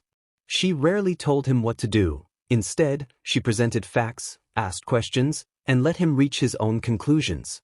He didn't think anyone understood him better than she did. He stayed up a little longer, contemplating his bonds with Sasuke, Sakura, and Fuu, as well as what he would learn the next day, before extinguishing the fire and going to bed. The next day, Naruto and Fuu stood before Jiraiya in a clearing under cloudy skies. Today, they would begin training to HR and assess the power of their Biju. "Alright kids, we're going to start training with your Biju's powers. Actually, I'll help Fuu since the QB has apparently decided to assist Naruto," Jiraiya said. His role in Naruto's training would primarily be to observe and ensure the Biju wasn't deceiving them, as well as to suppress QB's chakra if Naruto lost control. "Speaking of which, before you start training, Naruto, I want you to talk to the QB about what happened the night of his attack. Though I'm sure you already planned to. He may be willing to tell you now, and I need to know if my hunch is correct," Jiraiya said seriously. "Alright, who do you think it is, Pervy-Sage?" Naruto asked. "Madara Uchiha," Jiraiya replied grimly, shocking his students. They had read about him in one of the history books Jiraiya had them study or forced them to read, in Naruto's case. "Madara. But he's one of the founders of Konoha, right? The one who betrayed the village. How could he still be alive?" Fuu questioned. "I don't know. But he's the only one I can think of who would have the ability and motive to orchestrate an attack like that, and the QB would hate him so much but be unable to kill him." "Alright, Pervy-Sage," Naruto said before settling into a meditative position and entering his mindscape. When he opened his eyes, he found himself once again before the cage of the QB. "I was wondering when you would show up, boy," the QB said, looking down at his container. "It's been over a year since we made the bargain. I must admit, you've spent your time well." He had to acknowledge that the boy's progress, as well as that of the Nanabai's host, had been impressive. For a human, anyway. Yeah, before we get started, I heard your conversation, brat. The sage is correct. The one who broke your mother's seal. Who I need you to defeat is indeed Madara Uchiha, QB stated, causing Naruto's eyes to widen. But how is he still alive? There are ways to extend one's life. You should already know that from the snake. Naruto's eyes narrowed, knowing who QB was referring to. As for how, I do not know. I too believed he had died fighting your first Hokage until he appeared before me that night. Before I train you, you should inform your friends of this. Like me, the Nanabai is rational, unlike some of our brethren. She will likely agree to help the girl if that man desires us. As much as I hate to admit it, none of us can face that BSU with any hope of success. Before I go, tell me exactly what happened the night I was born." The QB seemed to deliberate for a moment. "Very well." QB then recounted the events of that night as he saw them. When Naruto was born, he had been trying to break out of the seal, and just as the fourth Hokage was about to repair Kushina's seal, Madara, though the QB didn't know who he was at the time, had appeared. He killed the midwives and guards and held Naruto hostage, forcing Minato to teleport away to save them when he found explosive tags attached to Naruto's blanket. While Minato was away, Madara placed Kushina in a sealing formation, and soon afterward, the QB fell under his control. After that, it was a blur for the fox demon. The next thing he knew, he was attacking Konoha, and since they were attacking him, he continued his rampage until the fourth Hokage teleported them both to his safe house, where Kushina held him down to be sealed. After one last attempt to free himself, he was sealed by the fourth. Naruto felt a surge of pride for his father and admiration for his mother. He was amazed that his mother had been able to hold down something as powerful as the Kyuubi in her condition and that their last act had saved his life. On the other hand, his hatred for the ancient Uchiha reached new heights. That he had used Naruto as a hostage when he was a newborn showed that the man was pure evil. Why did you continue to attack Konoha when you were released from Madara's control? Kyuubi smirked. To put it simply, it was fun. Naruto scowled. That aside, I was being attacked. I retaliated. So, if they weren't attacking you, you would have left? Naruto asked incredulously. It was hard to believe that the Kyuubi, who he had been told was a mass of hate and destruction, would simply walk away. Perhaps. It was amusing, and I have destroyed and killed simply because I felt like it and I feel no remorse or pity, but I have better things to do with my time than wipe out a pathetic village, Kyuubi replied. Now go, return when you are ready to train. When Naruto opened his eyes, Fuu and Jiraiya were looking at him, both eager to know if Jiraiya's assumption was correct. If it was, they would need to intensify their training. Good to see you're back, so? Jiraiya prompted. You were right, Pervy-Sage, Naruto replied, his gaze fixed on the ground. It was Madara. He then began to explain what the fox had told him. Fuu felt sorry for Naruto having lost his parents in such a way, and Jiraiya was once again kicking himself for not being there, promising himself he wouldn't fail his new students like he had with Minato, Kushina, and the trio from AIM. Kyuubi said the Nanabi might help you. He mentioned she wouldn't want to fight Madara any more than he would, Jiraiya said. Wouldn't surprise me, it's not exactly wise to fight an opponent who can control you at will, Jiraiya added. You ready, Fuu? Jiraiya asked, and Fuu nodded before entering her mindscape. She found herself in a dark cave with dripping stalactites, standing before a large cage. Inside was an enormous blue armored beetle with 6 wing-like tails and a 7th normal tail extending from its abdomen. So, Madara is alive. And likely the leader of this Akatsuki. To think he survived all these years, Nanabi remarked, still surprised. You met him?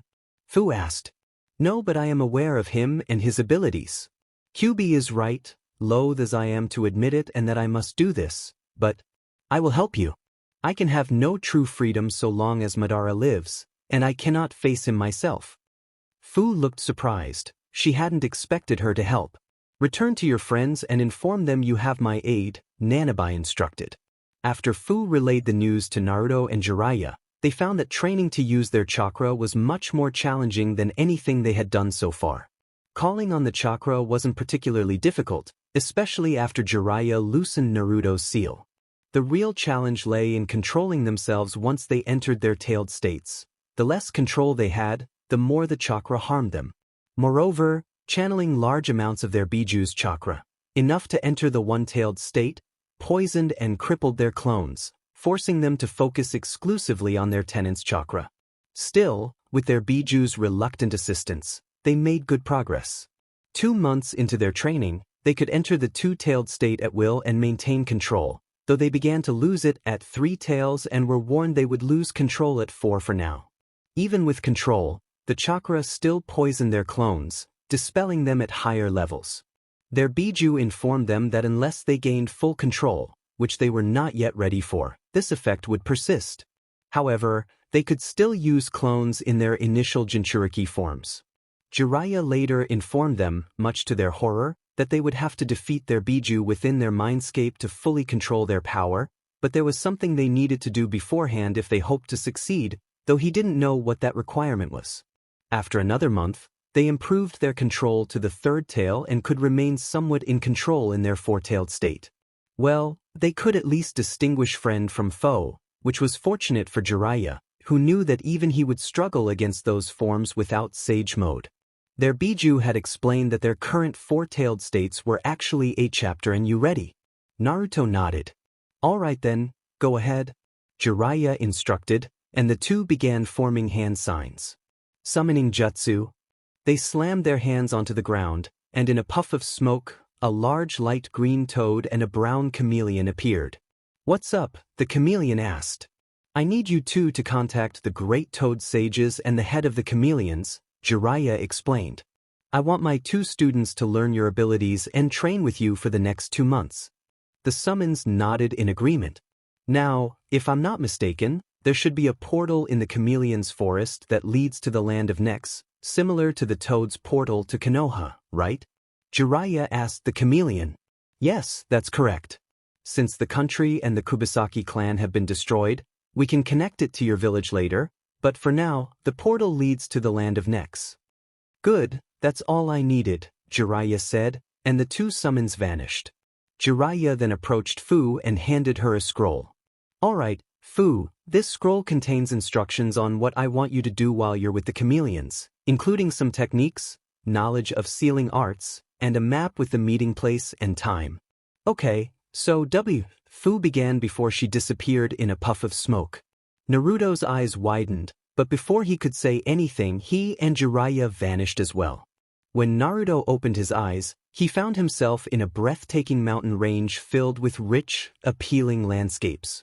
So, you're little Jiraiya's new pupil, huh? Said an old male toad standing before him. Who are you, Grandpa Toad?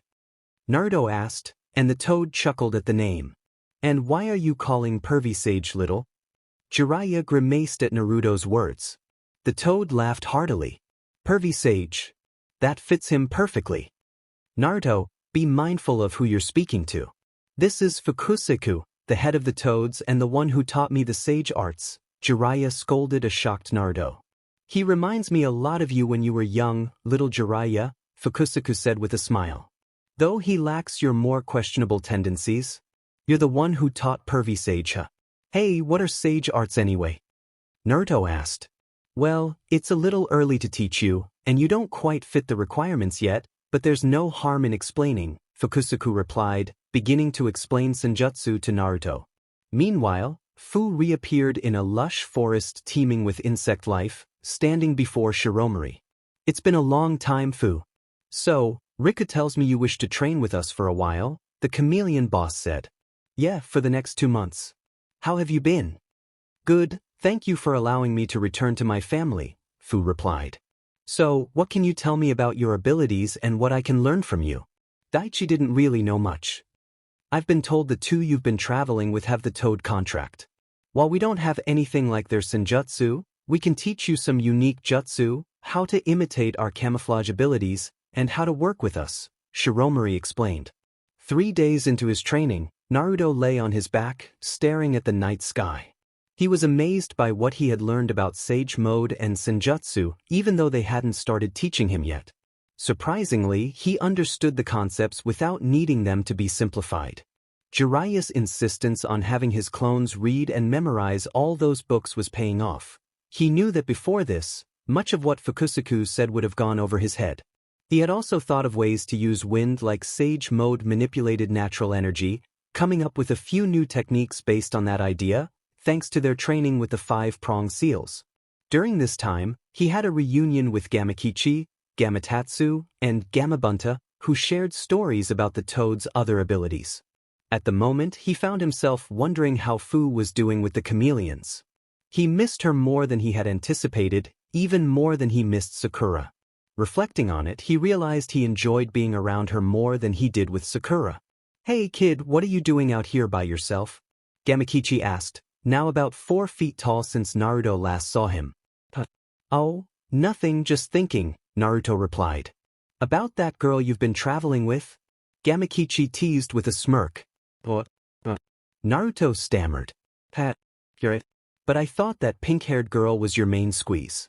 Yeah, well, she likes someone else, so... Naruto trailed off sadly. Man, that's rough, Gamakichi said sympathetically. Anyway, what do you think of that girl? She's been through the same things I have, and I like spending time with her.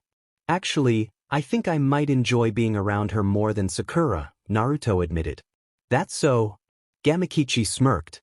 Wait, you mean she's a Jinchuriki? Naruto confirmed. Huh, that's interesting. So, what were you thinking about? It's nothing. Just forget about it. Over the next 2 months, the Jinchuriki met many of the toads and chameleons, learning their specific abilities and how to collaborate effectively. Naruto had the misfortune of being invited to dinner with Ma and Pa, while Jiraiya wisely made an excuse to avoid it. Fuu learned to imitate the chameleon's camouflage abilities, which took her a month even with half her clones focusing on it. Like the chameleons, she could completely hide her presence, although sensors and dojutsu users could still find her. She also discovered unique species of insects in the chameleon's forest. Thanks to the Nanabi, she wasn't limited to one species of insect like the Aburame and Kamizuru clans, and she took 2 additional species into her body alongside the chakra-eating beetles she already had. Following Jiraiya's scroll instructions, the clones that weren't helping her learn to work with the chameleons focused on water jutsu. Fuu found that, after training with a 5-pronged seal for 5 months, she could pull water from the moisture in the air for her jutsu, although it was easier to use bodies of water. Naruto discovered that due to his skill with wind chakra control, he could use some of his sword's abilities, like creating wind blades, without needing it. All their other skills showed normal improvement. Jiraiya also ensured Naruto's strategic skills improved and that he understood what it meant to lead a mission, pushing him to enhance his combat experience and ability to read his opponent's moves. Additionally, they began learning sealing jutsu, Naruto under Jiraiya's guidance and Fuu from Jiraiya's instructions and books included in the scroll. However, they found this to be the most challenging aspect of their training next to controlling their tenants' powers. They grasped basic seals like standard storage seals fairly easily, but Fuu struggled after that.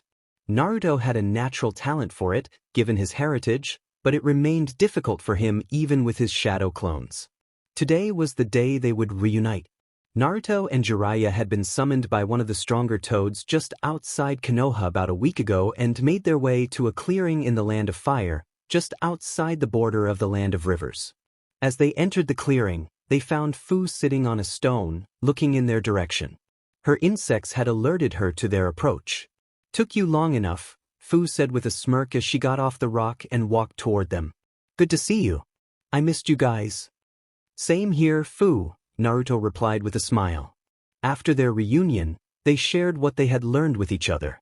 2 days later, Naruto and Fuu were sparring in a clearing by a river, their clones training as usual down the river. Both wore Jiraiya's 4 limbs weighting seals. The sun was beginning to set, and they were nearing the end of their training session, the weight seal beads on their arms already red and ready to be removed. Their taijutsu styles relied on the speed they had gained while training with the weight seals, but Naruto focused on strength while Fuu used her flexibility to gracefully avoid attacks and counter, though her blows were strong as well. The two traded blows for a while. Naruto was more skilled at taijutsu, but Fuu's style gave her the advantage. While he blocked most of Fuu's attacks, which wore him down, Fuu dodged his. The spar ended when Fuu ducked under a punch and grabbed his arm, flipping him over her shoulder. Naruto landed on his back, and Fuu pinned him to the ground, sitting on his waist. "Looks like I win, Naruto," Fuu said with a smirk. "Yeah, but, can you get up?" Naruto asked, a blush creeping onto his cheeks. Fuu looked confused before realizing her position and jumped back, her own cheeks turning red. Before either could break the awkward silence, they heard footsteps and saw Jiraiya emerge from the tree line, smirking as he had witnessed the whole scene. "Didn't expect you two to move so fast," Jiraiya commented. It's not like that, Ero-sensei," Fuu said, her blush deepening. "Yeah, stop thinking like, what the—" Naruto yelled, his attention drawn to something in the river. "You're going to have to do better than that to distract me, kid," Jiraiya said. "I'm not trying to, you old perv. There's someone in the river." Naruto shouted as he ran toward the water. Jiraiya and Fuu looked in shock and saw what he had noticed. 3 men floating in the river, unconscious. What the hell? 10 minutes later, after assessing the 3 men, Jiraiya decided it was a good time to test what they had learned about local herbs and first aid from their readings. They had done a fairly good job of patching the 3 up, though Fuu proved to be the most skilled at it. Once the men regained consciousness, they introduced themselves. "Thanks. You may have saved our lives," one of the men said. "You're welcome. So, who are you guys anyway? And how did you end up in the river?" Naruto asked, surprised to see his question dampen their spirits. After a moment, one of the men spoke up. My name is Rasuk and we're miners from Katabami, a village in the land of rivers. I know you just saved our lives, but please, I beg you to help us again. We need to get to Konohagakure. Katabami? Jiraiya asked, raising an eyebrow. Oh yeah, that village with the gold mine. Why are you in such a hurry to get to Konoha? Is there trouble? Our village has been taken over by a gang called the Kuruki Family. They force us to work the mine regardless of our health or the weather. We're basically slaves, Rasuk explained, his voice heavy with despair. I see, Jiraiya said, his expression serious. If you understand, then please, we have to get to Konoha quickly. Kenpachi is. Rasuk. Come on. It hurts, but by now he's gotta be. One of the men said sadly, placing a hand on Rasuk's shoulder. What happened to him? Fuu asked, concern in her voice. The leader of the Kuruki family, Ryuga, holds funerals for everyone who displeases him, one of the other men said, his eyes downcast as memories of their friends flashed before him. He buries them alive and then cries over them as if they were a close friend. The teen ninjas were shocked and horrified by this revelation. Jiraiya's eyes narrowed. In his long career, he had seen worse things happen to innocent people. The situation reminded Naruto of the Land of Waves. We managed to escape when he was holding one of these funerals for our friend. But by now. That's terrible. Sounds like this guy's crazy. Wait, Ryuga. Ryuga Kuruki. Naruto asked, recalling the name from Konoha's bingo book, which he and Fuu had memorized during their readings. Yeah. How do you know him? Rasuk asked, a hint of fear in his voice. They didn't seem the type, but if they were somehow affiliated with him, they were in trouble. Then they noticed Naruto's forehead protector. Wait, you three are from Konoha? Yeah. We're on a training trip under Jiraiya of the Sannin, Naruto said, gesturing to Jiraiya. He refrained from using the nickname for the pervert, thinking it wouldn't inspire much confidence in the three men. Had the situation been different, Jiraiya would have chapter and a day later, the group walked along a forest path toward the village of Katabami. As they traveled, they discussed the conditions imposed by the Kuruki clan, with Rasuk frequently voicing his frustration over their pace. Despite his friend's attempts to ground him in reality, Rasuk clung to the hope that their companion was still alive, even after so much time had passed. As the sun began to set, they emerged from the forest and spotted a curry shop by the roadside. What's this? Curry of Life shop. We can use that as our base. Let's see if we can spend the night here and get down to business in the morning, Jiraiya suggested as they approached the shop. An elderly woman cleaning the counter looked up as they entered. Well, it's been a while since anyone's come here. I'm Sancho. Welcome. Please, take a seat. Would you like me to prepare something for you, or do you just want to rest a bit? She said with a warm smile. Thanks. I think we'd all appreciate a bite to eat. How about the house special? Jiraiya replied. Sure, I'll have some of my special curry ready in a minute, Sancho said, turning to a cooking pot. A few minutes later, they were seated at 2 tables, Jiraiya and his students at one, the miners at another. Each had a glass of water in front of them. So, that mountain we saw was the Katabami gold mine? Naruto asked. That's right. So, what do you plan to do? Tomorrow we'll scout out the village, try to get an idea of how many enemies there are, their positions and levels, things like that. Then we'll come up with a plan of attack, Naruto explained. Jiraiya smiled to himself, noting how much Naruto had matured. The old Naruto would have charged in without a second thought. Just then, Sancho returned with trays. Here you are. It's my specialty, the curry of life, she announced, placing the steaming plates before them. The sauce was dark and bubbling, clearly very spicy. The group exchanged glances, and then Naruto, Fuu, and the miners turned to Jiraiya with questioning looks. What are you all looking at me for? Jiraiya asked, sensing their glares. Isn't it obvious? Fuu replied. You're the one who ordered this, Naruto added. Yes, well, let's just eat. We don't want to seem ungrateful, Jiraiya said, though he looked less than pleased. The others reluctantly nodded and took their first bites. Instantly, their faces turned bright red, and their eyes bulged. Screams of surprise echoed outside the shop as the intense keys hit them. The ninjas quickly grabbed their glasses and gulped down half the water, gasping for relief. The miners, however, were still struggling to recover. "But that's some curry," Jiraiya managed to say to their host. "Why, thank you. It's famous around these parts. I remember the last Konoha ninja who came through here. He collapsed from exhaustion, but one spoonful of my curry and he was wide awake," Sancho replied with a smile. "Yeah, I'll bet," Naruto said, thinking that no one could sleep through that. "So, you're here by yourself? You don't have anyone to help out around here?" Naruto asked, considering using his shadow clones to lend a hand. Sancho looked down sadly. "Well, I do have a son, Kakashi. But he went off to join that Kuruki family," she said, her eyes closing as she thought of him. "I shouldn't have pushed him. Always telling him to be strong and to stand up for himself." "What? Are you saying he just left you here to worry about him?" Fuu asked, surprised. "The JRK. Don't worry, Grandma Sancho, we'll get him back for you," Naruto promised. "Oh, you don't need to trouble yourselves," she replied. "It's no trouble. We're here to deal with these guys anyway, so it's not like we'll be going out of our way," Naruto assured her, and Sancho smiled gratefully. "Thank you, young man. You can stay here the night, free of charge if you like," she offered. That night, Naruto and Jiraiya shared a room while the miners slept in another, and Fuu had her own space. Naruto sat on his bed, and Jiraiya looked out the window, both feeling a sense of unease. Fuu sensed something similar in her own room. Suddenly, loud footsteps echoed down the hall. "This is terrible," shouted one of the miners as he burst into Naruto and Jiraiya's room. "Rokasuk's gone. He must have headed to town on his own." Fuu quickly opened her door upon hearing this.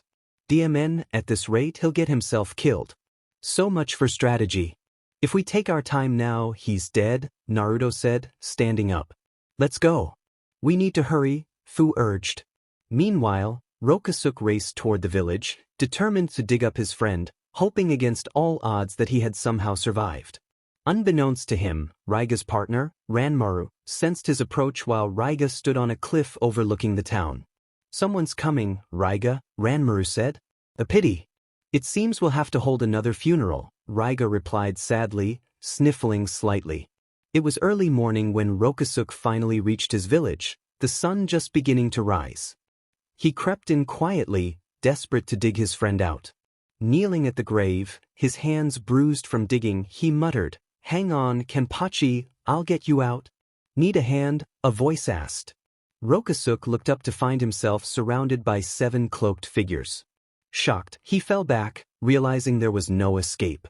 Meanwhile, Naruto and Fuu rushed toward the village, Fuu scolding herself for not placing an insect on Rokasuk to track him.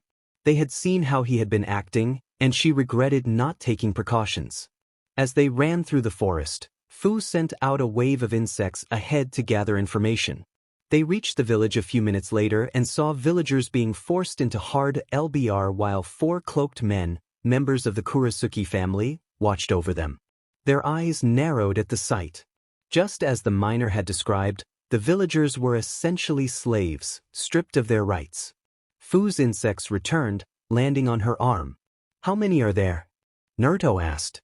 Fuu paused, processing the information relayed by the insects. "There are a total of 14 spread throughout the town. 9 of them are together, those 4 down there and 1 off by himself. Most have low Chunin level chakra, 1 has less than the average genin. That's probably Kakashi, and the one on his own has mid-jonin level reserves. That must be Ryuga," Fuu explained, frowning as she sensed something unusual. "But there's a second chakra signature on Ryuga." "What do you mean?" Naruto asked, narrowing his eyes. "It's like there's someone strapped to his back under his cloak," Fuu replied. Before they could ponder this further, their attention was drawn to an old man who had collapsed under the weight of the raw ore he was carrying.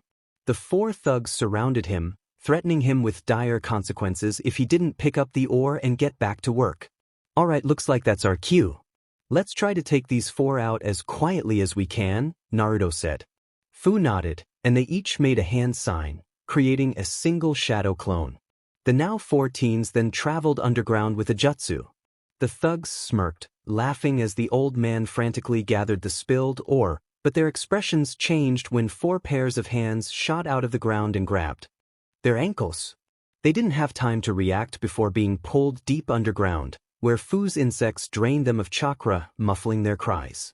The old man stared in disbelief as Naruto, Fuu, their clones, and the unconscious criminals emerged from the ground in front of him.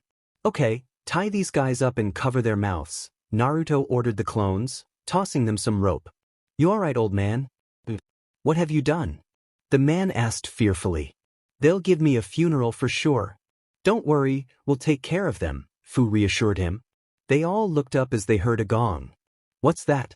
Did we set off an alarm? Naruto asked. No, it's a summon. They're calling us to a funeral, the old man said. A funeral? Do you think? Naruto began. Rokusuk, Fuu said, mentally calling out to her insects for an update. Yes, I heard they captured him this morning. The last 9 members of the gang should be over there, Fuu said. What about Ryuga? Naruto asked as the insect returned. Fuu reached out her hand, allowing it to land on her finger. He's not there. He must still be off on his own somewhere, Fuu replied. Alright, come on, let's save this guy and take out all of the underlings while we're at it, Naruto said. Fuu nodded, turning to their clones. You two make sure these guys don't do anything funny. Ryuga looked down on the funeral from a cliff, enjoying the somber gathering. I remember when I first met Rokusuk. It's a happy memory, Ryuga said. Is it? Ranmaru asked. Yes, I remember the smile he gave when we liberated the gold mine. That's how I'll always remember him, Ryuga replied, tears falling from his eyes. Will you hold a nice funeral for me too? Don't talk like that. You're not going to die. Besides, I don't need a funeral to recall all the good times we've shared. Ryuga, they're coming. Good, I want to see who he brought to rescue him, Ryuga said, wiping away his tears. There are 3 of them. One seems to be watching. Be careful, Ryuga, Ranmaru warned. Even Jiraiya couldn't hide from his abilities. Don't worry, I will. After all, you'll be there with me.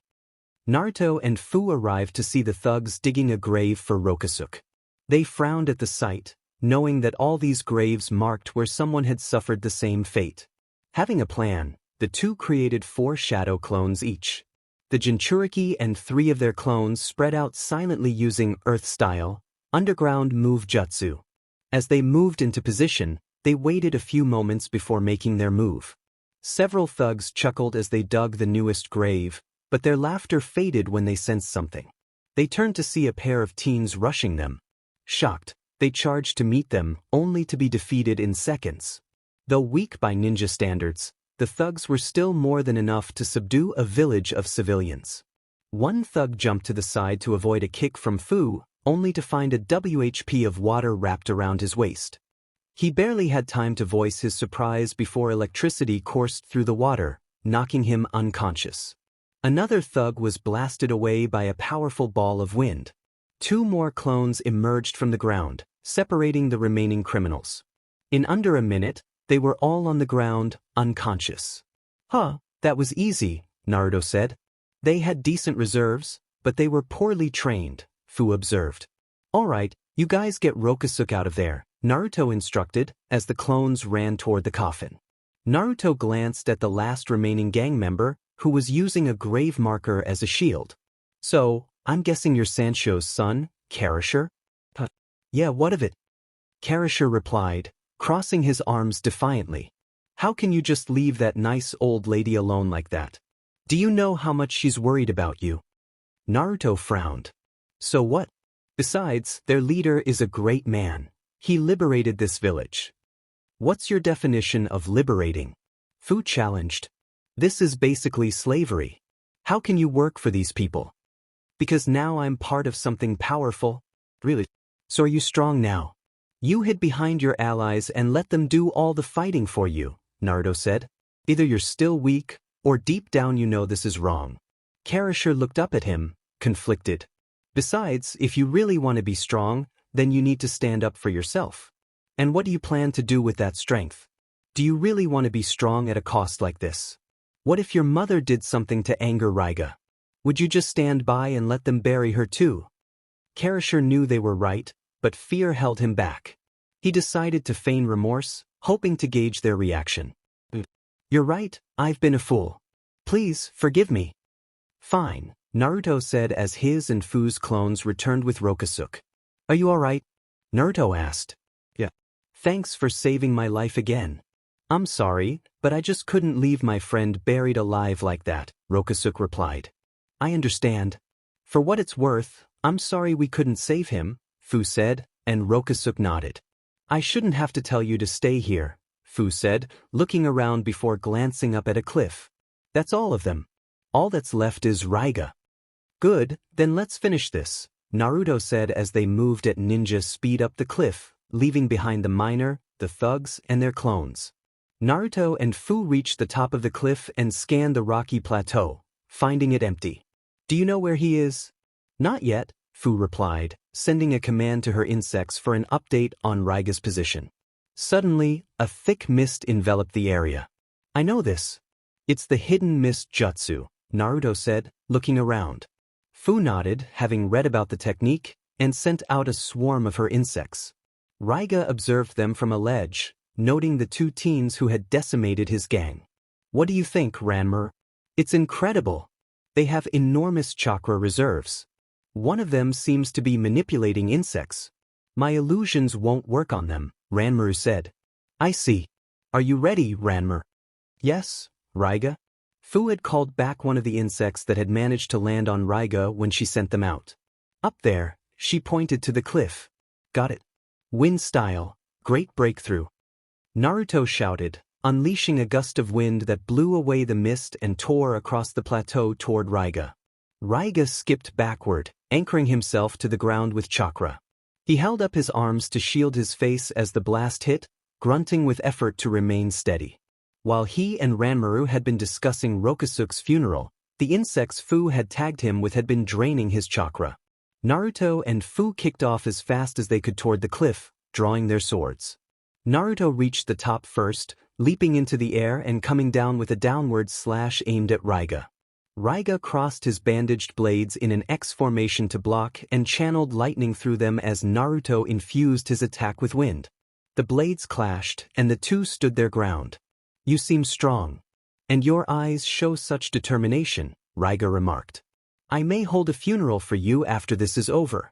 You're the one who's going to need a funeral, pal, Naruto retorted before both jumped back. Naruto slashed his sword repeatedly, creating 3 blades of wind, but was shocked when a young voice warned Ryuga of his movements, allowing him to dodge. Ryuga! Behind you! The voice called out, and Ryuga spun around to block a flame-covered slash from Fuu.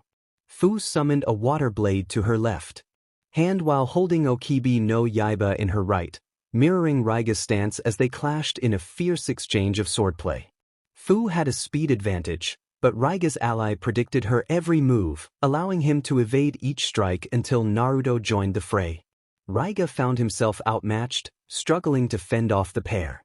He channeled chakra into his legs and jumped back, preparing for an attack. Lightning funeral, feast of lightning. Ryuga yelled, unleashing a wave of lightning bolts toward them. Naruto countered with a slash of his Hisho Taichi, unleashing his Tempest Wind attack, which dispersed the lightning. Fuu slashed her sword, creating several fire dragons that twisted around Naruto as he charged forward.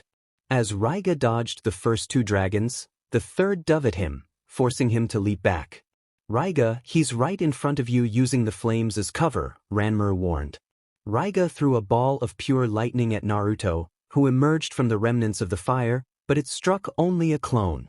To your right, Ranmaru shouted, and Ryuga turned just in time to dodge a twisting cyclone aimed at him. Naruto lunged forward, intent on impaling Ryuga, but he blocked with his left blade and countered with a stab from his right. Without Fuu's aid, Naruto quickly found himself on the defensive as Ryuga's 2 swords gave him an advantage. Ryuga attempted a downward slash but had to disengage to dodge another fire dragon, only to be attacked from both sides by Naruto and Fuu. He narrowly dodged a stab aimed at his stomach from Fuu and blocked a slash from Naruto. However, Naruto followed up with a kick that struck Ryuga's back, sending Ranmaru flying. Ryuga! Ranmaru called out, and Ryuga's concern for his friend left him vulnerable. Now without Ranmaru's guidance and low on chakra, Ryuga was quickly overwhelmed by Naruto and Fuu's combined swordplay. Fuu covered her blade with flames and slashed downward at Ryuga, who blocked with both his swords, leaving him open to an upward diagonal slash from Naruto. Ryuga jumped back, suffering a shallow cut across his stomach and chest from Naruto's sword. Fuu sheathed her sword and created 3 shadow clones, who threw shuriken as they charged. "Do you really think that will help you?" Ryuga yelled, enraged at the loss of Ranmaru as he deflected the projectiles. "Ranmaru, hang on. I'll come and get you as soon as I'm finished here," Ryuga promised, blocking a slash from a clone. But the clone smirked, and before Ryuga could react, the 3 clones exploded, sending him flying back and leaving him wide open as Naruto lunged forward. "Don't!" Ranmaru yelled, but it was too late. Naruto impaled Ryuga through the chest. Ryuga coughed up BLD and looked weakly at his opponent. "I guess I'll be the one needing the funeral after all.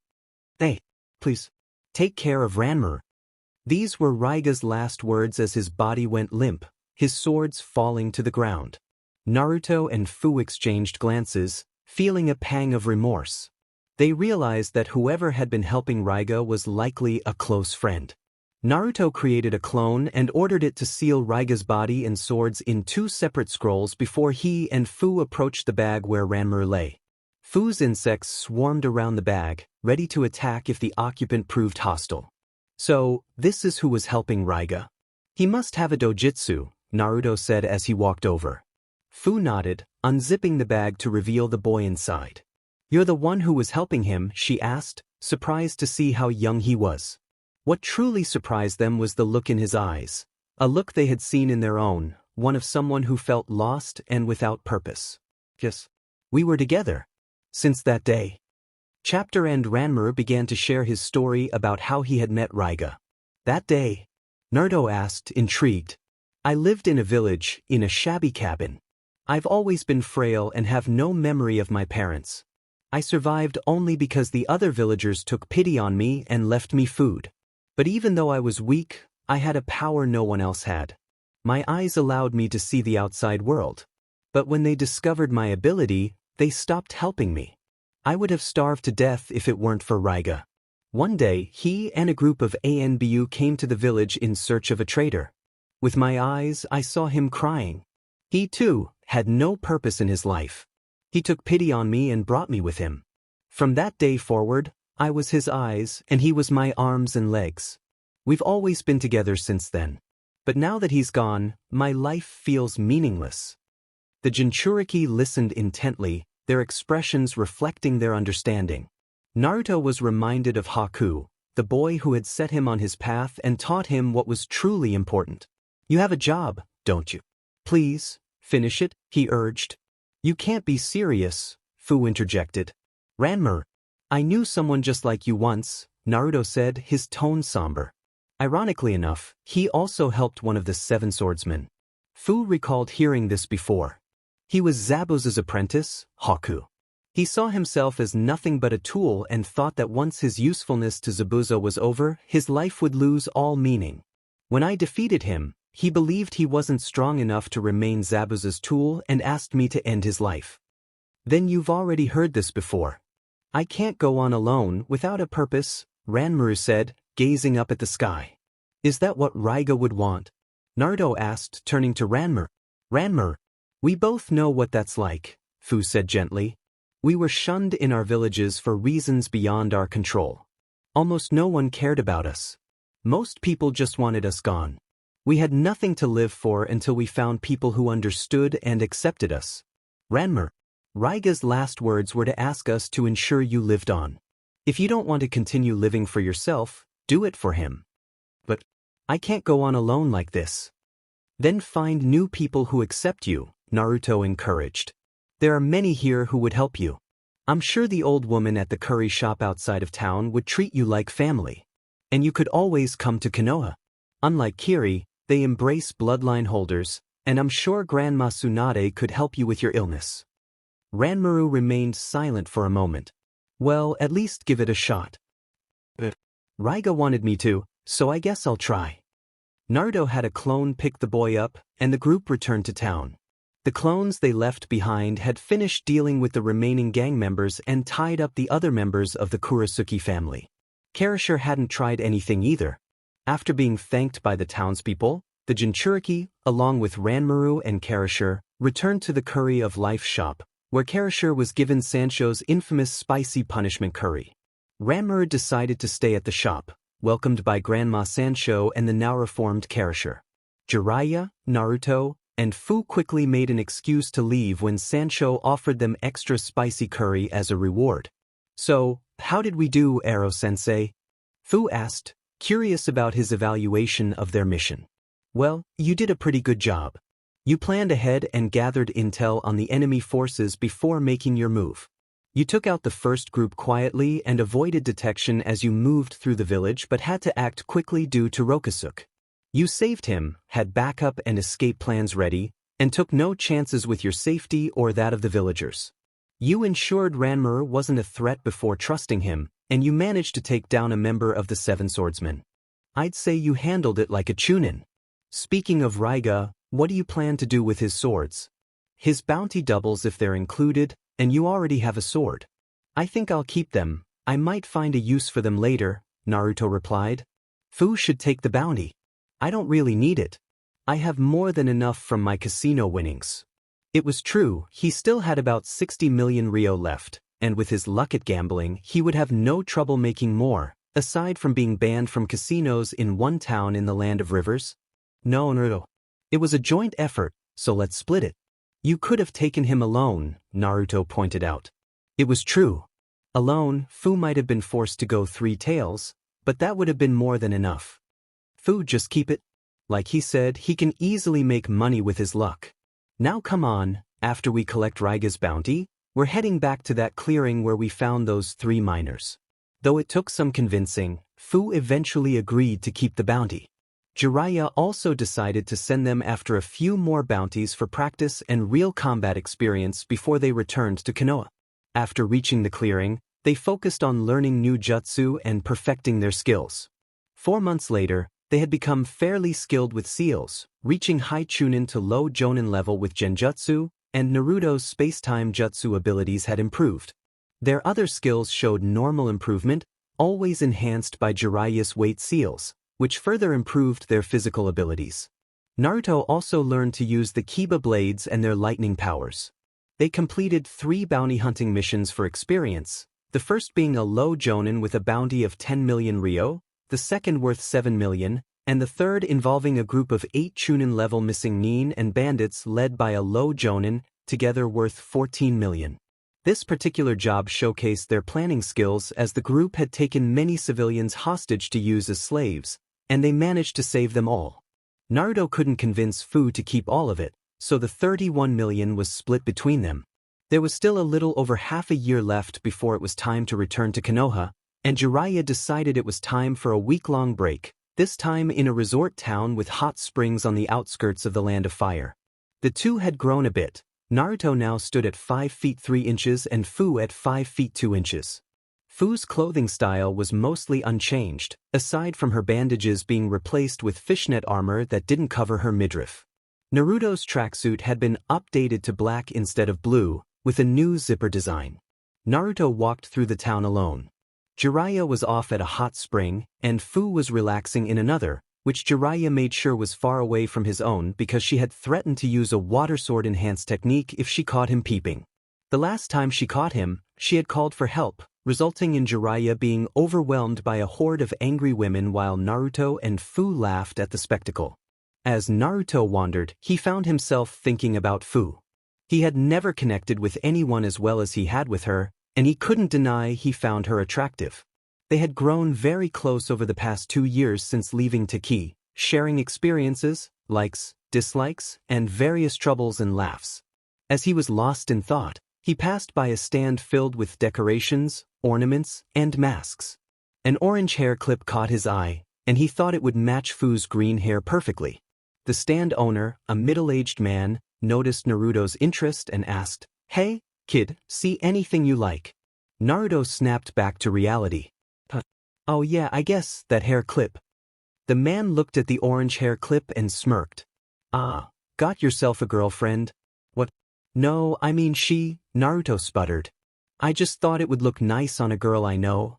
The stand owner chuckled knowingly. Hey, whatever you say, kid. It's 80 Rio. Naruto paid for it and continued exploring the town, enjoying snacks, playing games, and buying souvenirs. As sunset approached, he jumped to the top of a building and spotted Fuu sitting on a nearby roof, watching the appealing scenery.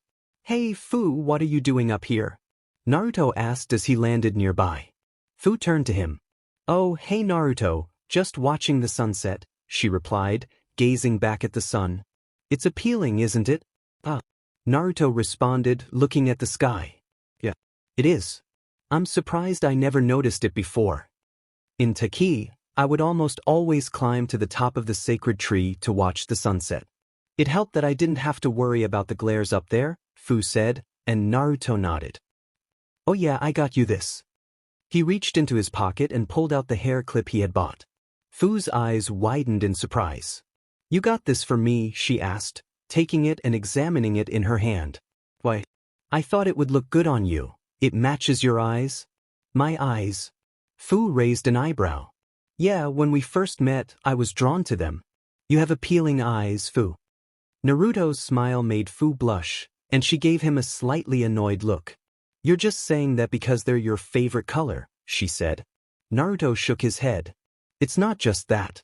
From the moment I saw them, I thought there was something striking about them. Not just the color, it's just, I don't know. I always thought they were stunning. Fuu's blush deepened at his words. I also noticed they had the same look mine used to have. I knew you had been through the same thing I had, that hell called loneliness. That's why I couldn't leave you like that. Naruto smiled. And yeah, they are my favorite color, he added playfully, causing Fuu to giggle. Thank you for that and the hair clip. This is the first thing anyone's ever given me, Fuu said with a heartfelt smile before attempting to put it on. Here, let me, Naruto offered, reaching for the hair clip. He placed it above her right eye. It suits you perfectly, you look really pretty. Fuu's blush deepened as Naruto turned his gaze back to the sky. Since leaving Taki, they had grown closer, and Fuu began to recognize that her feelings for him might be deeper than friendship. After a moment of thought, she made a decision. Naruto. Huh?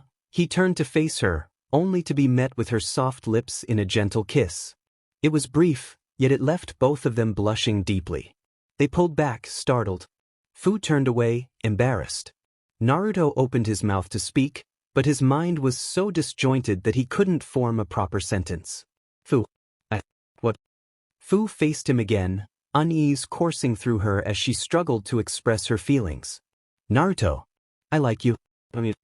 She closed her eyes, taking a deep breath before opening them and staring into his cerulean pools. I want to be with you. Naruto's eyes widened in astonishment at Fuu's admission. This girl, whose presence he had come to cherish even more than Sakura's, felt that way about him. Finding it hard to voice his thoughts due to shock and emotion, he asked, Why would you want to be with me? Now that she had said it, Fuu felt the weight of her confession. The fear of rejection loomed over her as she answered, I've admired you ever since you saved my former village. My admiration only grew when I found out you were like me. You stayed cheerful and happy, and had such a strong will, despite living the same life I had. Your resolve and drive to never give up inspired me when I was starting to lose hope, and I realized I wanted to be more like you. The time since I left Taki has been the happiest of my life because you were there with me. During all the time we spent together, your goals became mine, and I realized I wanted to share both the good and the bad with you. In the haze of his emotions, a question arose in Naruto's mind. Why would you tell me when you knew how I felt about Sakura? The fear of rejection brought tears to Fuu's eyes. Not wanting to show them, she turned her back to Naruto. Because it would be better to take the plunge and be rejected than to keep this bottled up. Fuu closed her eyes, willing the tears away as she swallowed the lump in her throat. This was it. He probably still had feelings for his teammate. At least she had tried. She hoped things wouldn't be too awkward. Her eyes shot open when she felt a pair of arms wrap around her, pulling her into Naruto's embrace. The truth is, he began, resting his head on her shoulder, I really liked Sakura in the past. But then I met someone else. He eased his hold and turned Fuu to face him. This smart, appealing girl I was drawn to from the moment I met her. This wonderful girl, who over the years I came to care for more than I ever did for Sakura. He cupped her cheek, giving her a warm, gentle smile. I met you. I want to be together with you, and I really like you too, Fuu. Fuu was stunned. She had never thought a day like this would come. She stood still for a moment before wrapping her arms around his neck, tears of joy rolling down her face. The pair melted into their embrace, consumed by a passion they had never experienced before. An hour later, the pair of Jinchuriki walked down the hall to their room. Naruto opened the door to find Jiraiya standing in the center of the room, smirking at his students. Hey, I was wondering when you two would show up. So, anything interesting happened today? He asked, feigning ignorance. You know very well what happened, Ero-sensei, Fuu replied. Hey, well, I'm happy for you too. I'm sure you'll make each other happy. Take it from someone who spent most of his life getting turned down by the first girl he fell for, Jiraiya said, much to their shock. Sunade? Naruto asked. I've told you before, haven't I? How much your team reminds me of my own. You, Sakura, and Sasuke, and the bonds you share are almost identical to those between me, Sunade, and Orochimaru, though Sunade didn't have feelings for Orochimaru like Sakura does for Sasuke. I spent years focused on Sunade, and she turned me down every time, the hermit finished on a somber note. Anyway, it's late, we should go to bed. We'll stay here for a few more days and then get back to training. What are we doing next? Fuu asked. We'll improve on what you have and the speed of your jutsu. I want you to work on your own techniques and your ability to sense others. But don't think about it now. Just relax and enjoy your time here. They both agreed and soon turned in, wishing each other good night before laying down. As they drifted off to sleep, Jiraiya remained wide awake on the roof of the building, quickly writing down what he was sure would be one of the highlights of his new bestseller. And so, Shu threw her arms around Nakuro's neck as the two held one another, tears of joy streaming down her face. As she melted into his embrace, Nakuro knew he had found his one true love. No. It needs something to spice it up. Jiraiya paused, raising his pen to his chin in thought before a perverted smirk spread across his face, and he scribbled down more notes. Shu threw her arms around Nakuro's neck and claimed his lips, the wandering warrior reciprocating and massaging her lips with his own. As the kiss became more impassioned, Nakuro's hands wandered, exploring. This is gold. I knew that brat would give me just as much material as his old man. The next day, Naruto and Fuu walked through the town together, excited for their first date. They planned to spend the day together, knowing they would soon return to training. As soon as they stepped outside their hotel, they decided to visit a clothing store, realizing their usual outfits weren't suitable for a date. Inside the store, they separated to find outfits to try on. Fuu browsed the women's section, admiring various kimonos. As she examined one that caught her interest, a clerk approached her, a young woman only a few years older than Fuu with long, brown hair. Hello, miss. Can I help you in any way? The clerk greeted. Fuu nodded, smiling slightly. Yes, thank you. I'm not entirely sure what I'm looking for. The clerk assessed her thoughtfully. Do you have an idea of what you're looking for? Fuu walked around the rack, inspecting a long blue dress. Well, something appealing and graceful. Preferably white. She had a fondness for the color, akin to Naruto's liking for orange, which is why she wore it despite its impracticality for a kunoichi. Your favorite color, the clerk observed. Are you trying to impress someone? Fuu's smile grew as she remembered her purpose. Yeah, I'm on a date, so I need something that really catches his attention. The clerk's eyes sparkled with excitement. You're on a date. Right now. Fuu nodded. He's someone I've known for a long time, and we recently realized our feelings for each other go beyond friendship. From the moment we met, he has always been there for me, and I want to surprise him with something stunning. Wow, the clerk said, her curiosity piqued. But shouldn't you have a better idea of what you want? Fuu felt slightly embarrassed. Well, It's my first date, so… Your first? The young woman exclaimed, causing Fuu to step back slightly as the clerk's excitement intensified. The clerk produced a roll of measuring tape seemingly out of nowhere, making Fuu briefly wonder if she was truly a civilian. Oh, that's so wonderful. The first date is one of the most magical experiences in a girl's life, especially with someone like you've described. Don't worry, I'll make sure you look absolutely gorgeous. He'll be blown away the moment he sees you. Meanwhile, Naruto stood at a clothing rack, smiling when he found an orange kimono top in his size. He lifted it up, admiring it, when he heard a familiar voice call out to him from behind. Naruto! He turned, his jaw dropping as he caught sight of Fuu. She wore a flowing white kimono with green flower designs that hugged her figure perfectly. How do I look? She asked, striking a slight pose. Naruto felt his face heat up. Why you? He stammered, his eyes wide as Fuu looked at him expectantly. Incredible. You're appealing, Fuu, he finally managed to say. Fuu's cheeks flushed at his compliment. This was the second time in her life she had received a flattering remark about her appearance, and it filled her with warmth. So, did you find something?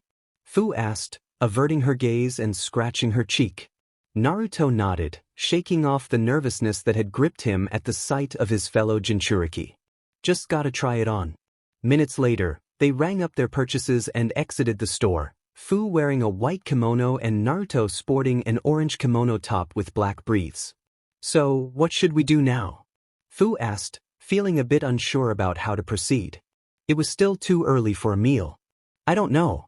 How about we go see the latest Princess Gale movie? Naruto suggested, snapping his fingers in excitement. That sounds good. I can hardly remember the last time. I've been to the theater, Fuu replied. Before she could say anything else, Naruto extended his hand toward her, a gesture that surprised her. She looked up at his gentle smile and, feeling encouraged, placed her hand in his. Together, they set off in search of the nearest theater, their fingers intertwined. Not knowing their way around the village, they had to stop and ask for directions, but soon they found it. They approached the booth, purchased their tickets, and hurried into the auditorium just as the lights began to dim. Phew, just made it, Naruto said as they settled into the red cushioned seats near the center. The movie opened with Princess Gale and her loyal followers standing on a cliff, gazing down at a battlefield. The narrator explained that after a brief period of peace, a new villain emerged, a dark woman named Yu, the princess of a fallen kingdom, who wielded a malevolent chakra that summoned an army of demons to wage war. The only hope lay in Princess Gale's fabled rainbow chakra, which could counter Yu's evil power. As they watched, Fuu and Naruto leaned against the armrest, their hands brushing against each other. They both jolted back, surprised, before muttering apologies. However, they both secretly enjoyed the brief connection. As the movie progressed, Naruto noticed Fuu's hand resting on the armrest again, and he gently placed his hand over hers. She turned to him and he smiled, causing her to return the look. During a scene where it was hinted that the princess and her loyal warrior had feelings for one another, Fuu decided to take a chance. As Naruto turned his head, she leaned against his shoulder.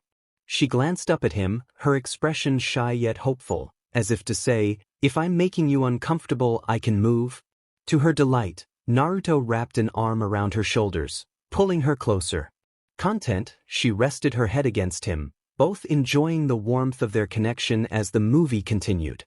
In the end, it was revealed that Princess Yu was being controlled by a demon, the true source of her dark chakra. In a climactic battle, Princess Gale's courage and the belief of her allies allowed her to overcome the demon's power, freeing Yu, who turned to dust after expressing her gratitude. After the credits rolled, the two wandered the village, exploring various stands but not committing to anything. Eventually, they stumbled upon a gambling parlor. The structure was large, featuring an area for chohan and several poker tables. Naruto turned to Fuu, a mischievous grin spreading across his face. "Hey Fuu, what do you say we have some fun here?" Fuu grinned back. "Naruto, you read my mind." They stepped inside, and some of the gamblers sized them up, chuckling at what they perceived as easy targets. "Well, look at that. What brings a couple of kids like you in?" One of the Chohan players asked. Oh, just looking for a good time. Think you can let us into your game? Naruto replied, feigning naivety, which made Fuu smirk internally. No problem, kid. Take a seat, the man gestured, and Naruto sat down. Fuu decided to try her luck at the poker table. Good luck, Naruto called after her. The gambler threw 2 dice into a bamboo cup, caught it, and slammed it down. Alright, place your bets. Naruto placed 2,000 ryo down. I'll take Han. The other players followed suit, and the man revealed a 3 and at Han it is, he said, watching as the gamblers collected their winnings before glancing at Naruto. Looks like you got lucky there, kid. Wonder how long that luck's gonna last. Naruto simply smirked in response. Meanwhile, Fuu was at the poker table, using her ninja training to read the players. She smirked as she accurately deduced a rival was bluffing and watched him fold before collecting the pot. Hope you're going to give us a chance to win that back, one of the gamblers said. Oh, don't worry. We plan to stick around for a while, Fuu replied confidently. The teens spent the next hour gambling, with Fuu winning 10,000 ryo and Naruto walking away with 25,000 ryo, much to the dismay of the other players. The other gamblers cheered when the Jinchuriki decided to leave and find a place to eat. They resumed their trek through the village and soon found a nice restaurant. The establishment featured hardwood floors, mahogany furniture, and booths with padded leather cushions. They approached the hostess's desk, and she smiled at them. Welcome. Table for 2, I presume. The Jinchuriki nodded and were led to a table where a waitress soon took their orders. They chatted until their meals arrived. Teriyaki with takoyaki on the side. So, Naruto, got any other stories you haven't told me? Fuu asked as they ate. Well, there was that time me and the Pervy-Sage were looking for Sunade. That's when we first ran into the Akatsuki. You've already met some of them? Fuu asked, surprised. Naruto nodded. What happened? Well, it was just after Suna and Odo attacked. We needed a new Hokage, and it was either the Perv or Sunade. He did mention one other candidate. Really? Someone named Danzo. But he said that would probably be worse than the invasion, didn't say why. Anyway, he brought me for 2 reasons. To teach me the Rasengan and to protect me from the Akatsuki. But they got him by hypnotizing some pretty girl, and I wound up facing them alone. Why am I not surprised that worked? Fuu sighed. Who were they? Itachi Uchiha and Kisame Hoshigaki. Fuu's eyes widened. I didn't know who they were, but the moment I saw them, I knew I was in trouble. Then Sasuke showed up. But when he saw his brother, he became obsessed with beating him and charged him with Chidori. Wait, you're telling me Sasuke, who was Chunin level at best, attacked Itachi Uchiha head-on? Yeah. I guess when he saw the guy who massacred his clan, he just snapped. And what happened to him? Itachi deflected his Chidori like it was nothing, kicked him into a wall, and cast a special genjutsu that put him in a coma. And that's why you shouldn't let your anger control your actions. That's what being a hothead gets you. He's not, Naruto started, thinking of many negative things to call Sasuke, but he wasn't usually hot-headed. I don't want something like that to happen to you, Naruto. Fuu said, her tone serious. People like us. Those who accept us mean more to us than most others. Which means we react that much more when they're hurt or taken from us. I don't want you to put yourself in danger because of something like that. I don't want to risk losing you. Naruto, after what he did to Sasuke, what would you do if Orochimaru showed up out of nowhere and mocked you about it? Naruto's expression turned pensive. He knew what he'd do. He would fight him with everything he had, drawing on the Kyuubi's power. And it would probably not be enough. Sorry, Naruto, I'm ruining our date. Go back to the story. No, you're right, Naruto said, looking up at her. But you're also right that we shouldn't think of that right now. Anyway, we kinda got lucky. That walking can of shark fin soup had his sword absorb the Kyuubi's chakra when I tried to use it, but Sasuke distracted them until Pervy-Sage showed up. He scared them off, and a Jonin, guy, took Sasuke back to the village. We spent a day in a town for a festival, and the perv spent all my money after telling me to be careful with it. Naruto growled at the end, and Fuu giggled. Naruto explained how Jiraiya had taught him the Rasengan and his bet with Sunade, leading to the battle between the Sannin. Wow. So you're basically the reason why Sunade became the 5th Hokage, Fuu said in awe, and Naruto grinned. Yep, pretty amazing, huh? Yeah. You know, you have amazing charisma. Huh. I don't know about that. Naruto said sheepishly. It's true though. You changed Tsunade's worldview after she'd been that way for so long. You did the same for Shibuki, Saimai, Gaara. And me too. If it wasn't for you, I don't know where I'd be right now. I was just about ready to give up hope. Don't talk like that. But it's true. We shouldn't be talking about things like that on a date.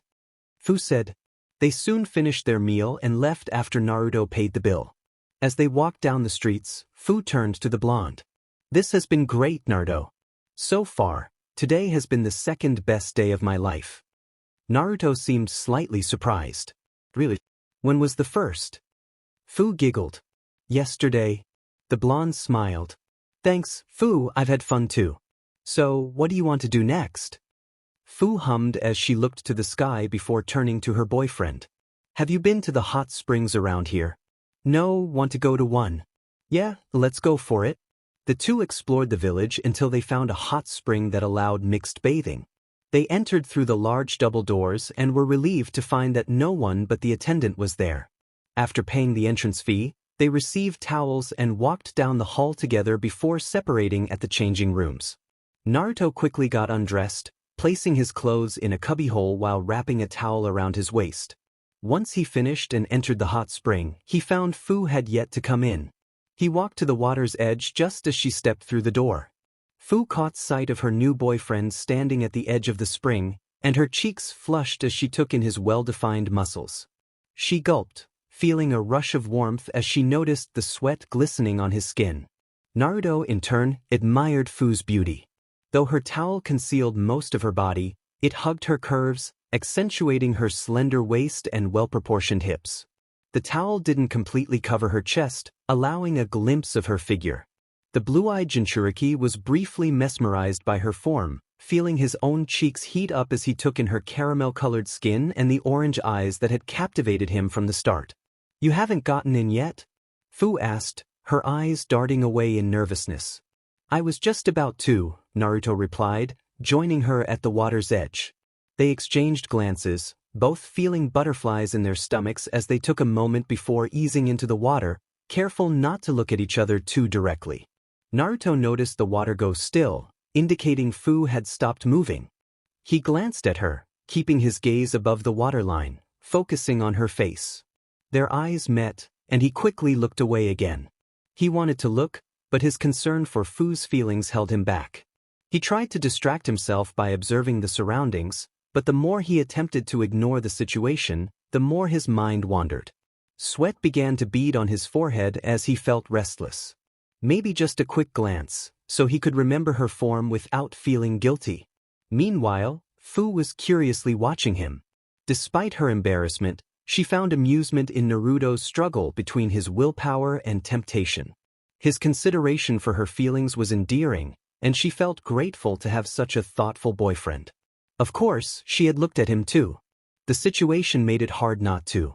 She had seen his chest and torso before, but this time felt different. She couldn't help but glance at his legs, and despite herself, her gaze wandered. What's wrong? Afraid you'll find out you have more in common with Sensei than you'd like to believe. Fuu teased. Why yeah right? How many times have I said I'm not a pervert? Naruto retorted. This coming from the guy who invented a jutsu that turns him into a naked female with. Well, yeah. Naruto sputtered, and Fuu chuckled, the atmosphere lightening. After a pause, she spoke up again. Naruto, there's nothing wrong with looking in this situation. In fact, it'd be strange if you didn't. Or maybe you don't find me attractive. Her last statement carried a hint of disappointment, and she felt a surge of determination to tease him. Naruto's eyes widened, and he quickly turned to her. Of course not, Fuu. You're really appealing, I just don't. He trailed off, his gaze inadvertently wandering over her form. Fuu felt her face heat up under his intense look, but she resisted the urge to cover herself. She trusted Naruto, but insecurities crept in. She felt exposed, vulnerable, and worried about his opinion of her body. With a nervous smile, She looked away slightly. Like what you see? Her innocent question snapped Naruto's gaze back to her face, and he felt his cheeks redden as he realized how long he had been staring. Panic set in as he worried about her reaction. His flustered apologies came out in a rush, but Fuu's gentle smile calmed him. I don't mind if you look, Naruto. I told you, in this situation, it'd be weird if you didn't. I wouldn't have agreed to enter if I didn't trust you. She smiled shyly, and Naruto nodded, relieved. But his comfort was short-lived when Fuu's expression shifted to a playful smirk. Besides, I checked you out as well, so it's only fair. Naruto's eyes widened at the realization, and he felt his cheeks heat up even more. What? Shit. Maybe you are the one the Pervy-Sage rubbed off on. Fuu giggled, and soon enough, they were both laughing. They relaxed, sinking into the warm water and enjoying each other's company. After a few minutes, Naruto moved closer to Fuu, and she mirrored his movement until their shoulders were touching. They exchanged shy glances, feeling more comfortable with each other's presence. However, Naruto soon realized he was getting a reaction from being so close, and despite Fuu's reassurance, he decided to focus on something else to calm down.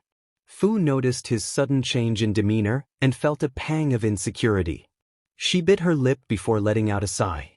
You never answered my question, you know? Naruto looked at her, confusion washing over him as he recalled what she meant. But then he noticed her tense body and expectant gaze. Realizing what that meant, he smirked. Which question, he asked, feigning ignorance. You mean if I liked what I saw? Too embarrassed to say anything, Fuu nodded slightly. Wheelio. Naruto dragged out, pretending to contemplate as he looked over her body. Fuu's heart raced, and she felt a mix of anticipation and anxiety. Chapter End. The blonde decided it was time to speak up and gently cupped her cheek, urging her to meet his gaze. I've seen many appealing women, but I've never met anyone as stunning as you. He smiled softly and Fuu felt her cheeks flush.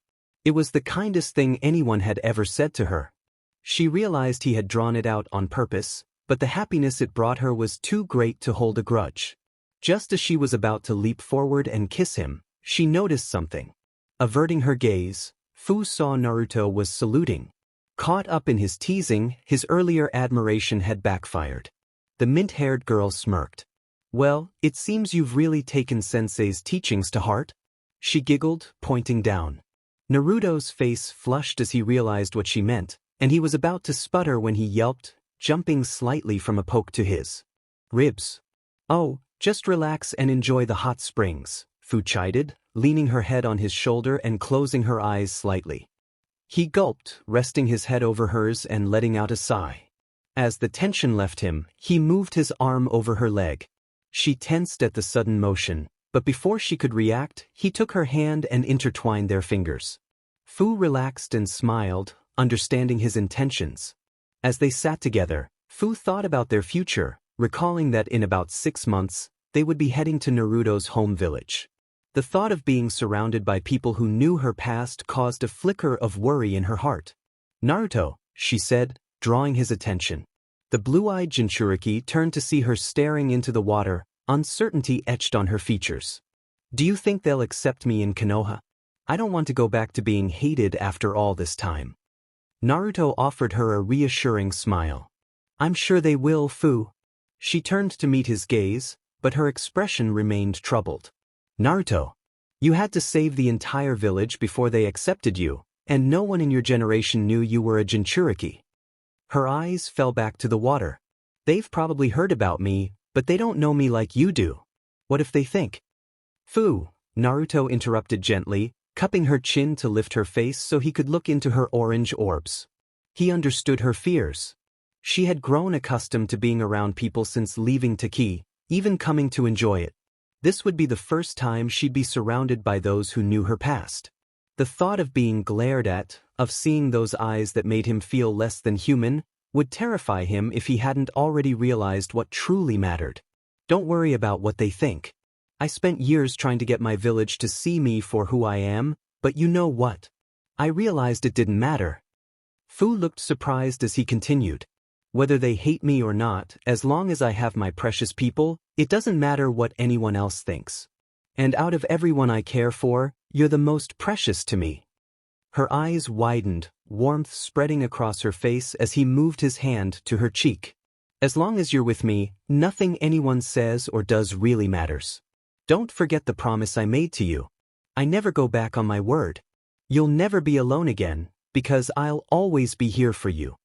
Fuu returned his smile, placing her hand over his as they shared a loving look, her orange eyes reflecting that her fears had begun to fade. After a few moments, she leaned against him again, resting her head on his shoulder.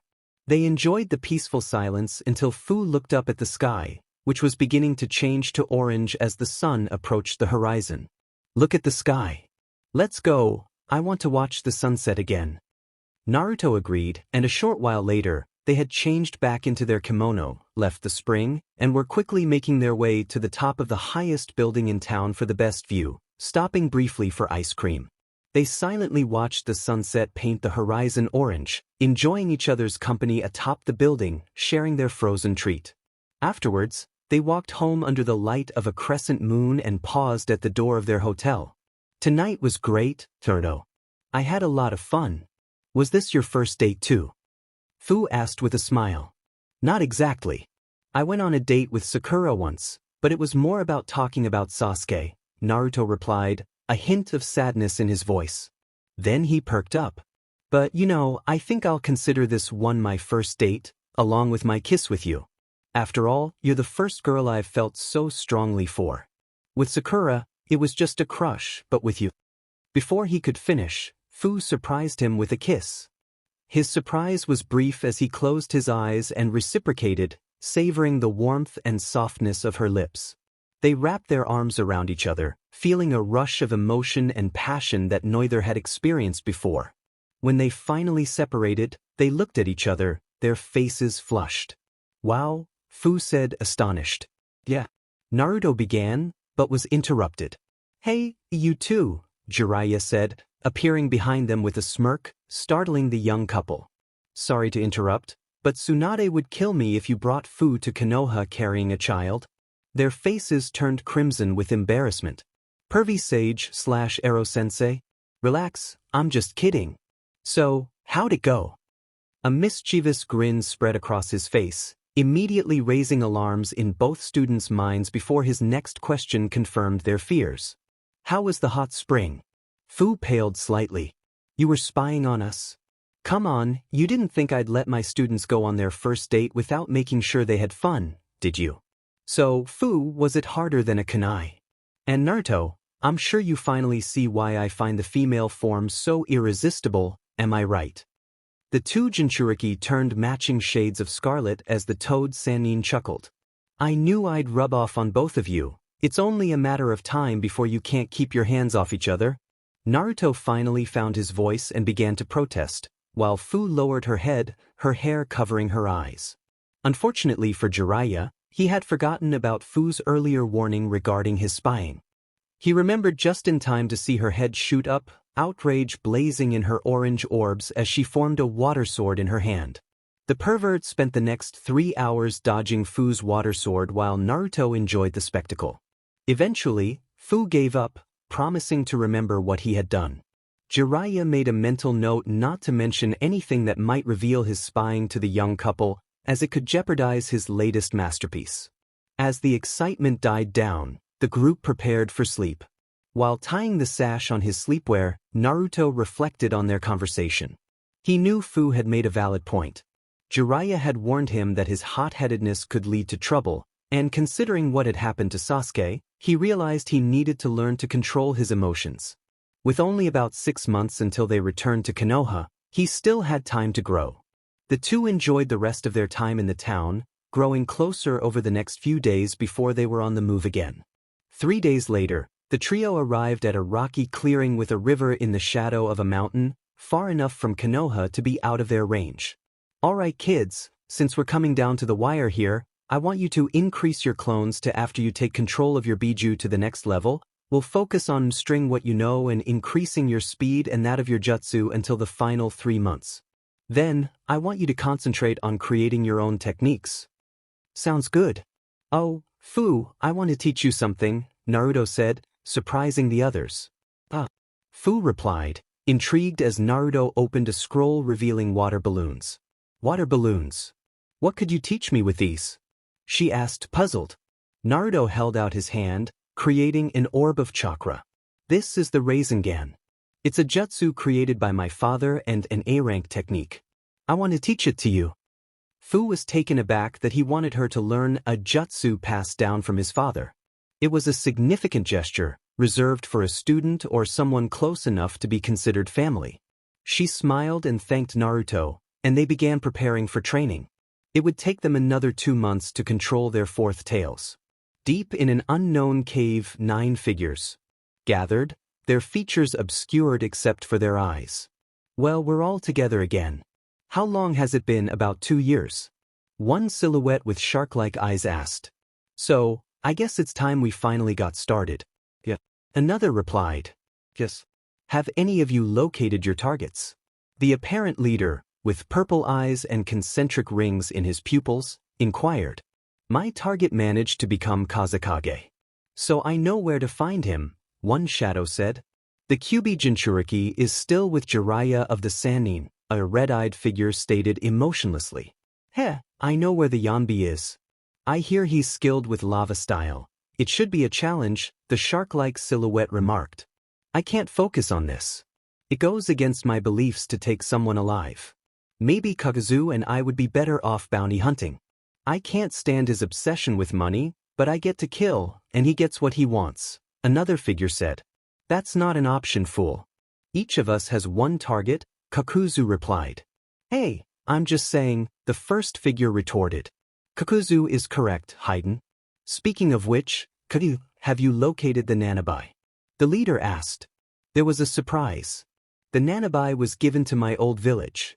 But according to my contact, they handed the Jinchuriki over to Konoha to avoid conflict with us. Smartest decision they've made in a while. The Nanabai is currently with Jiraiya of the Sannin along with the Kyuubi, Kakuzu explained, surprising most of the other members. That sounds interesting. How about you take those 2 while I deal with the old man? I won't have to break my tenets, and we get a 2-for-1 deal, Haiden suggested confidently. You need to stop underestimating others, Haiden. Jiraiya is out of our league, another member warned. That's right. You would be unable to defeat Jiraiya, and there's no telling what the 2 have learned from him, the leader added, recalling his own training under the Sannin. This news is unwelcome, but it changes little. Originally, the Nanabai was to be first, followed by the Gobi, but we will postpone its capture for now. Have any of the others been located? Haiden's target, the Nibi as well as the Hachibi, are in Kumo, Kakuzu reported. I haven't located the Sanbai yet. It doesn't have a host, so that should be an interesting fight. We haven't found the Rokubi either, a shadow with what appeared to be a Venus flytrap emerging from its torso stated. The leader nodded. They knew the Rokubi Jinchuriki was a missing nin. It was only a matter of time before he was located, and he had no affiliation with any village, so they might not even notice his capture. They already knew everything about him, except for his location. Conan and I will capture the Gobi. The rest of you, continue to secure jobs and chapter end at a camp in the Land of Fire, a few miles from Konoha. Naruto began to stir from his slumber. As he awoke, he felt the warmth of another body beside him. Lying on his side, the blonde opened his eyes and smiled at the sight of his girlfriend, who was still sleeping peacefully, some of her green hair draped over her features.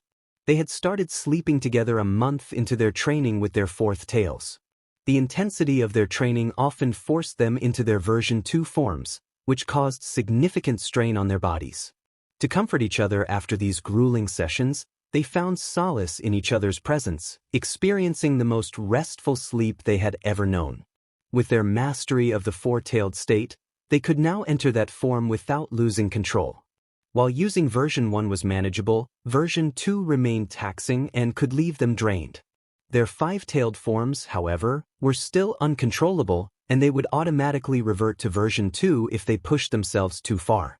Over the past 4 months, their skills had greatly improved, thanks in part to their clones. Fuu had learned several earth jutsu to complement her lightning techniques, creating fields and barriers. Meanwhile, Naruto, inspired by his studies on sensor techniques and sage abilities, developed a perception jutsu he called Wind Dragon's Vigilance. This technique allowed him to sense everyone within an 8-kilometer radius, including their chakra levels and movements. Fuu had also made strides in her training, channeling lightning through her nervous system to enhance her reflexes and speed. Although it required intense concentration, she was confident that with the help of her shadow clones, she would soon master this technique. Their training under Jiraiya had also improved their chakra control, enabling them to create various techniques reliant on shape manipulation. They had reached high Jonin to low Kage level skills in Genjutsu and were becoming adept at sealing techniques, though they were not yet Emtus. Their Biju had allowed them to experiment with combining their chakra for devastating effects, intrigued by the results against their enemies. Naruto's skills in space-time jutsu had also advanced, allowing him to create seals that stored their swords on their wrists, enabling them to summon the weapons instantly if separated. They had also uncovered the truth about the Rasengan and made some progress toward completing it, though they had yet to create a usable version. To gain real combat experience and leadership skills, they had taken on several bounty missions, one of which involved rescuing hostages from a gang of missing nin, earning them a substantial reward. Their performance on this mission demonstrated to Jiraiya that they understood the responsibilities of leading a mission. During their travels through the Land of Fire, Jiraiya had decided to stop at the Fire Temple for 2 weeks. There, they met Chiriku, a member of the 12 ninja guardians of the Land of Fire, whom they both came to respect, and a boy named Sora. Initially, Sora was rude and dismissive even towards the other monks, which led to conflicts with Naruto. However, they soon realized that Sora's behavior stemmed from his own experiences of being shunned, much like they had been in their villages. Chiriku explained that Sora's treatment was linked to his father's actions and the unique powers he possessed. Determined to befriend him, Naruto and Fuu shared their own stories, which eventually led Sora to open up to them. He even taught Naruto a powerful wind jutsu in exchange for some of Naruto's techniques. As time passed, the bond between Naruto and Fuu deepened, although their training limited their time together. 2.5 years had passed since Naruto left with Jiraiya, and today marked their return to Konoha. Naruto felt a mix of excitement and anxiety about seeing his old home, while Fuu experienced a twinge of apprehension, fearing she might be treated poorly like she had been in Taki. Naruto sat up and heard a soft beside him. Turning his head, he found Fuu's orange eyes looking back at him. "Morning already?" Fuu asked drowsily, stretching as she sat up. "Yeah, today's the day we finally get back to Konoha.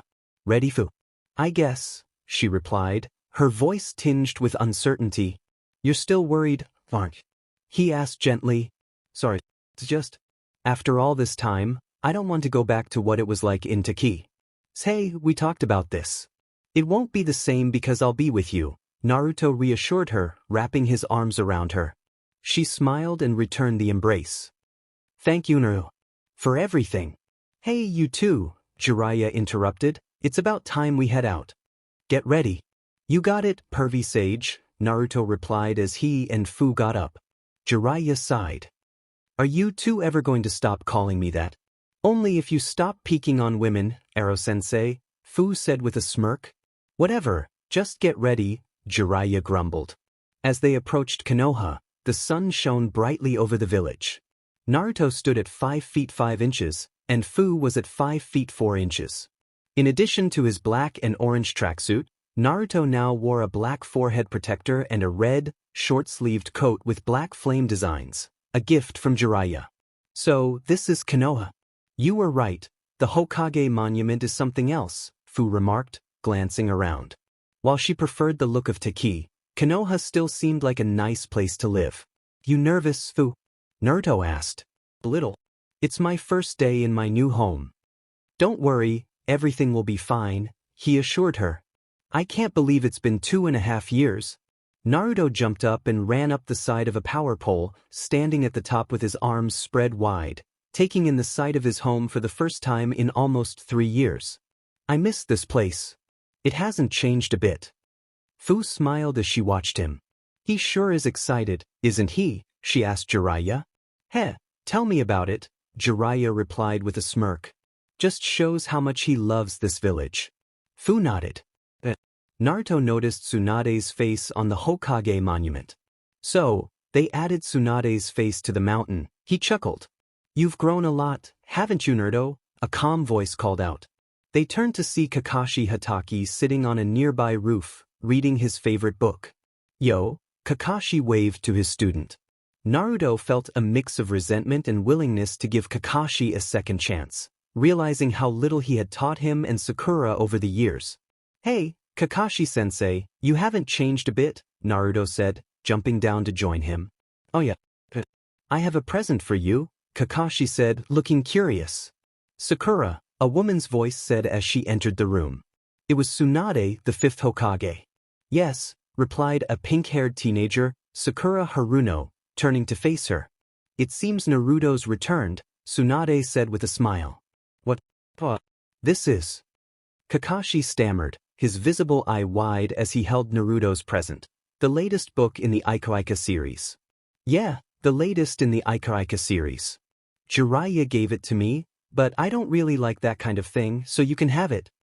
Thank you, Naruto, Kakashi said, holding the book like a treasure. So, you're Naruto's sensei when he was on Team 7? Fuu asked, jumping to the roof beside them. That's right, Kakashi replied, calming down. You must be Fuu. Tsunade told me about you. I look forward to seeing what you and Naruto have learned under Jiraiya. Oh, and welcome to Konoha. You know about... Fuu began nervously. Your tenant. The shinobi were briefed on it. Thanks to Naruto, most have changed their views on Jinchuriki. You'll be welcomed here, Kakashi assured her, much to her relief. Me? Naruto asked, surprised. Of course. After you saved the village from Gaara, everyone started seeing you as the hero you are. I don't think I told you, but I'm proud to be your sensei. Taking on a fully transformed Jinchuriki isn't easy, especially for a genin, Kakashi said with his signature eye smile. But I couldn't stop Sasuke, Naruto said sadly, a pang of pain in his heart as he recalled his failure. Naruto. Kakashi stepped forward, placing a hand on Naruto's shoulder. Sasuke chose his path. As his friend and comrade, your job was to help him, but you couldn't make his choices for him. You could only try to help him make the right ones. Don't blame yourself for what happened. It wasn't your fault. Thanks, I guess you're right, Naruto said, managing a small smile.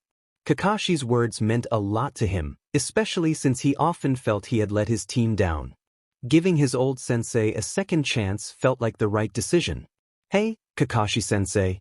Naruto asked, his tone serious. Can you tell me what it was like training under my old man? Naruto inquired, and Kakashi's eye widened in surprise. Jiraiya told you. Yeah. There's a story behind that. I'll tell you when I talk to Sunade, Naruto replied, knowing he should wait for a secure moment to discuss Madara and the events of his B-arch. Well, I'm interested to hear it, and I'll be happy to share my experiences training under your father later, Kakashi said, smiling again. Great. Hey, Fuu, how about I show you Ichiraku's?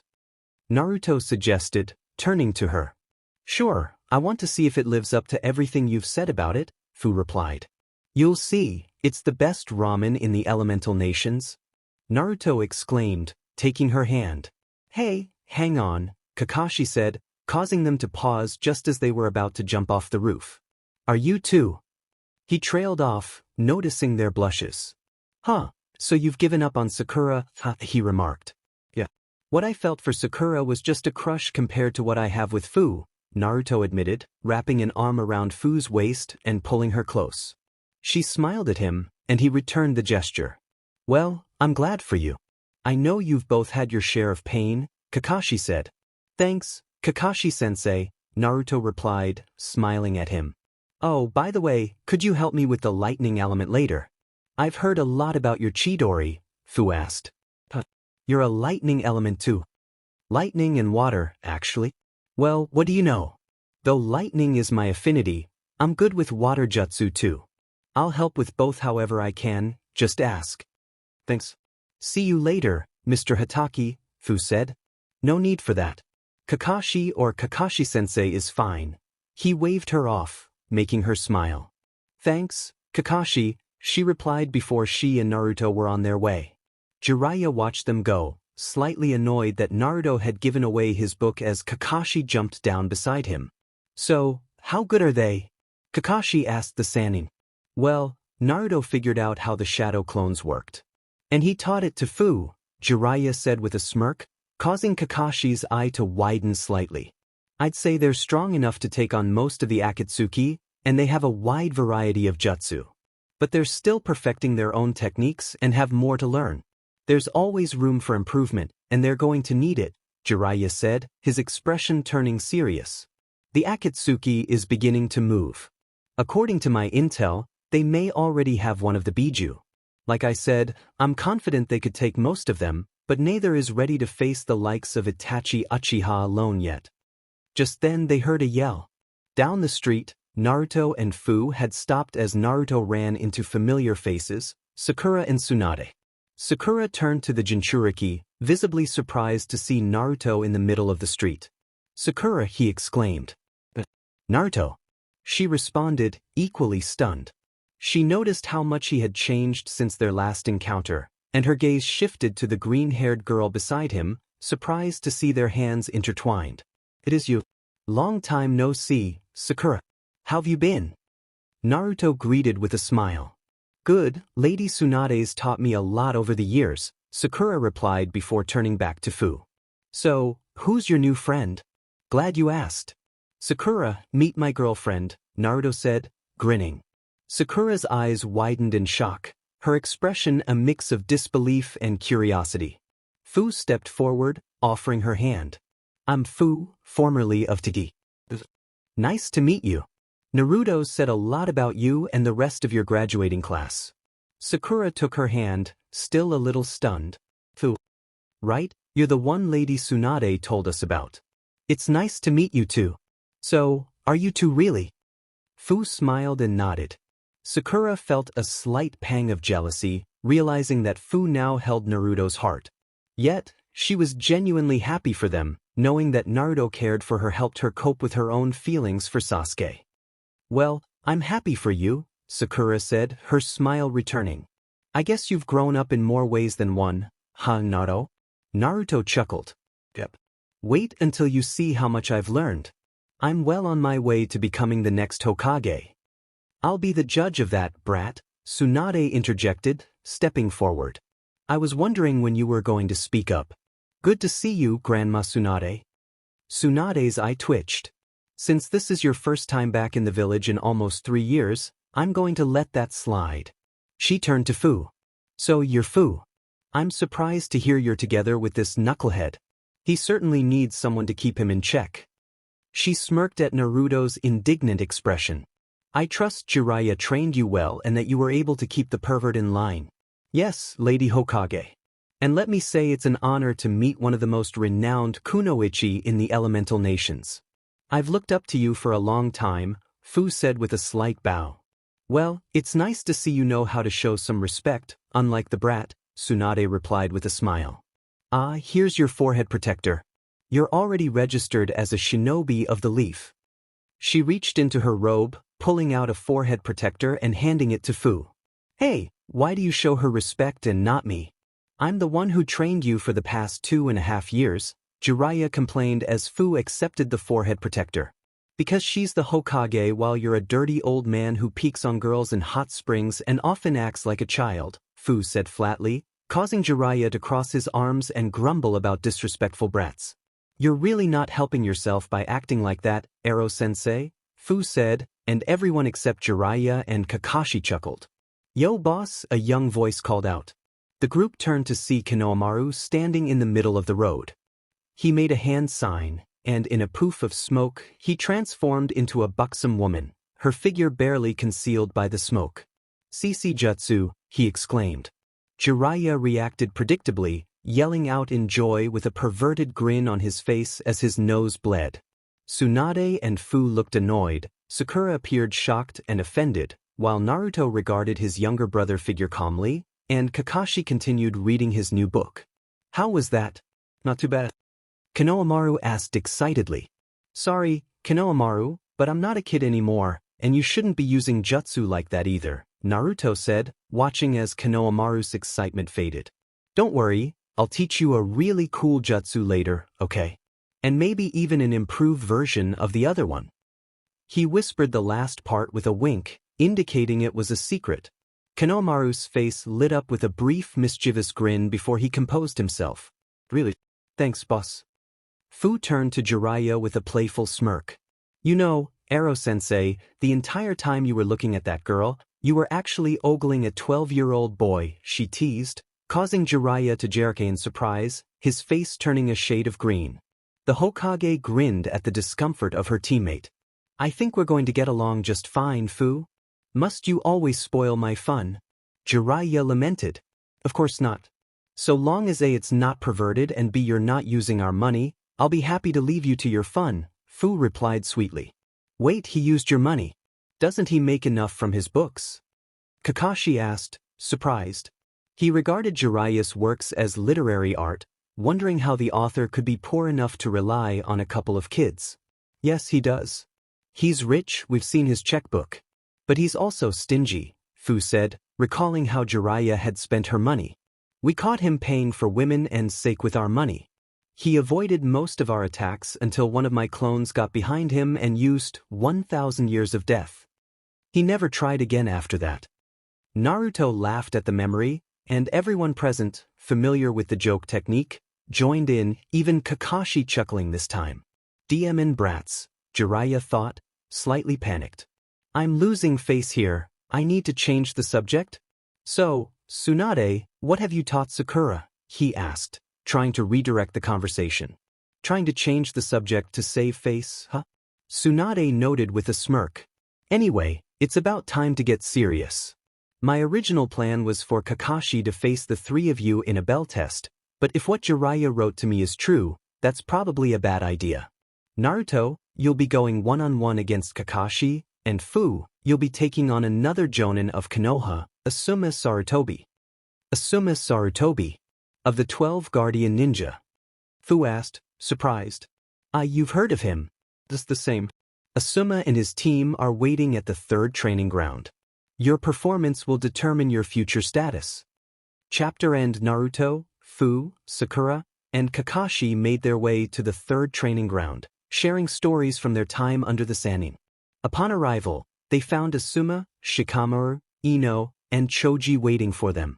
Unbeknownst to them, Jiraiya, Sunade, and Shizune were observing from the nearby forest. Hey Naruto, long time no see. Ino exclaimed cheerfully. Hey Ino, good to see you. Naruto replied, grinning. Glad you're back, Choji added. Just got here today, huh? Shikamaru inquired. Yeah, less than an hour ago. So, have you grown up any? Got any smarter? Shikamaru teased. Surprisingly, yes, he has, Sakura chimed in, smiling. Really? What, isn't that a surprise? Shikamaru smirked, causing Naruto to look a bit downcast while Fuu giggled. That's good. No offense, Naruto. So, who's the new girl? Ino asked. This is my girlfriend, Fuu, from Taki, Naruto introduced, wrapping an arm around her waist. Fuu blushed, feeling a rush of happiness at his declaration. What, seriously? Choji asked, recovering from his surprise first. Congratulations, you guys? Yeah, congrats, man. Guess you really did grow up since you left the village, Shikamaru added. Ino nodded. Good for you guys. Though I can't believe you're the first one of us in a relationship. She turned to Fuu. So, you're Fuu. I hope you feel at home in our village. Thanks. I think I'm going to like it here. So far, no one's been bothering me about. Fuu trailed off. Yeah, I always noticed Naruto was treated differently. I never figured out why until we were told about his tenant. Sorry I wasn't there for you more, man, Shikamaru said, and the other Chunin nodded in agreement. Once the rest of the Konoha 11 learned the truth about Naruto, they regretted not helping him more. Even Tenten, who didn't know him well, felt the impact of his struggles through Niji. That's all right. I didn't want pity anyway, you know, Naruto said. Glad to hear that. Now Choji won't beat himself up over it anymore. Told you he wouldn't have wanted pity, Ino teased, smirking at her teammate. Looks like we're going to have to step up our game and find someone for ourselves, huh, Sakura? Can't let ourselves lose out in love, can we?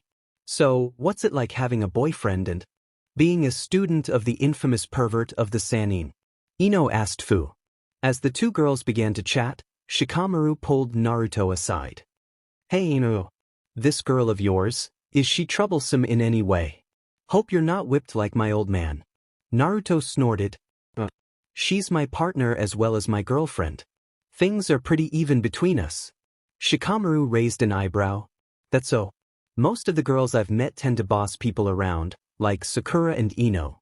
Naruto chuckled, recalling how Ino often motivated Shikamaru, essentially forcing him to do things, and how she had to remind Choji to watch his snacking habits.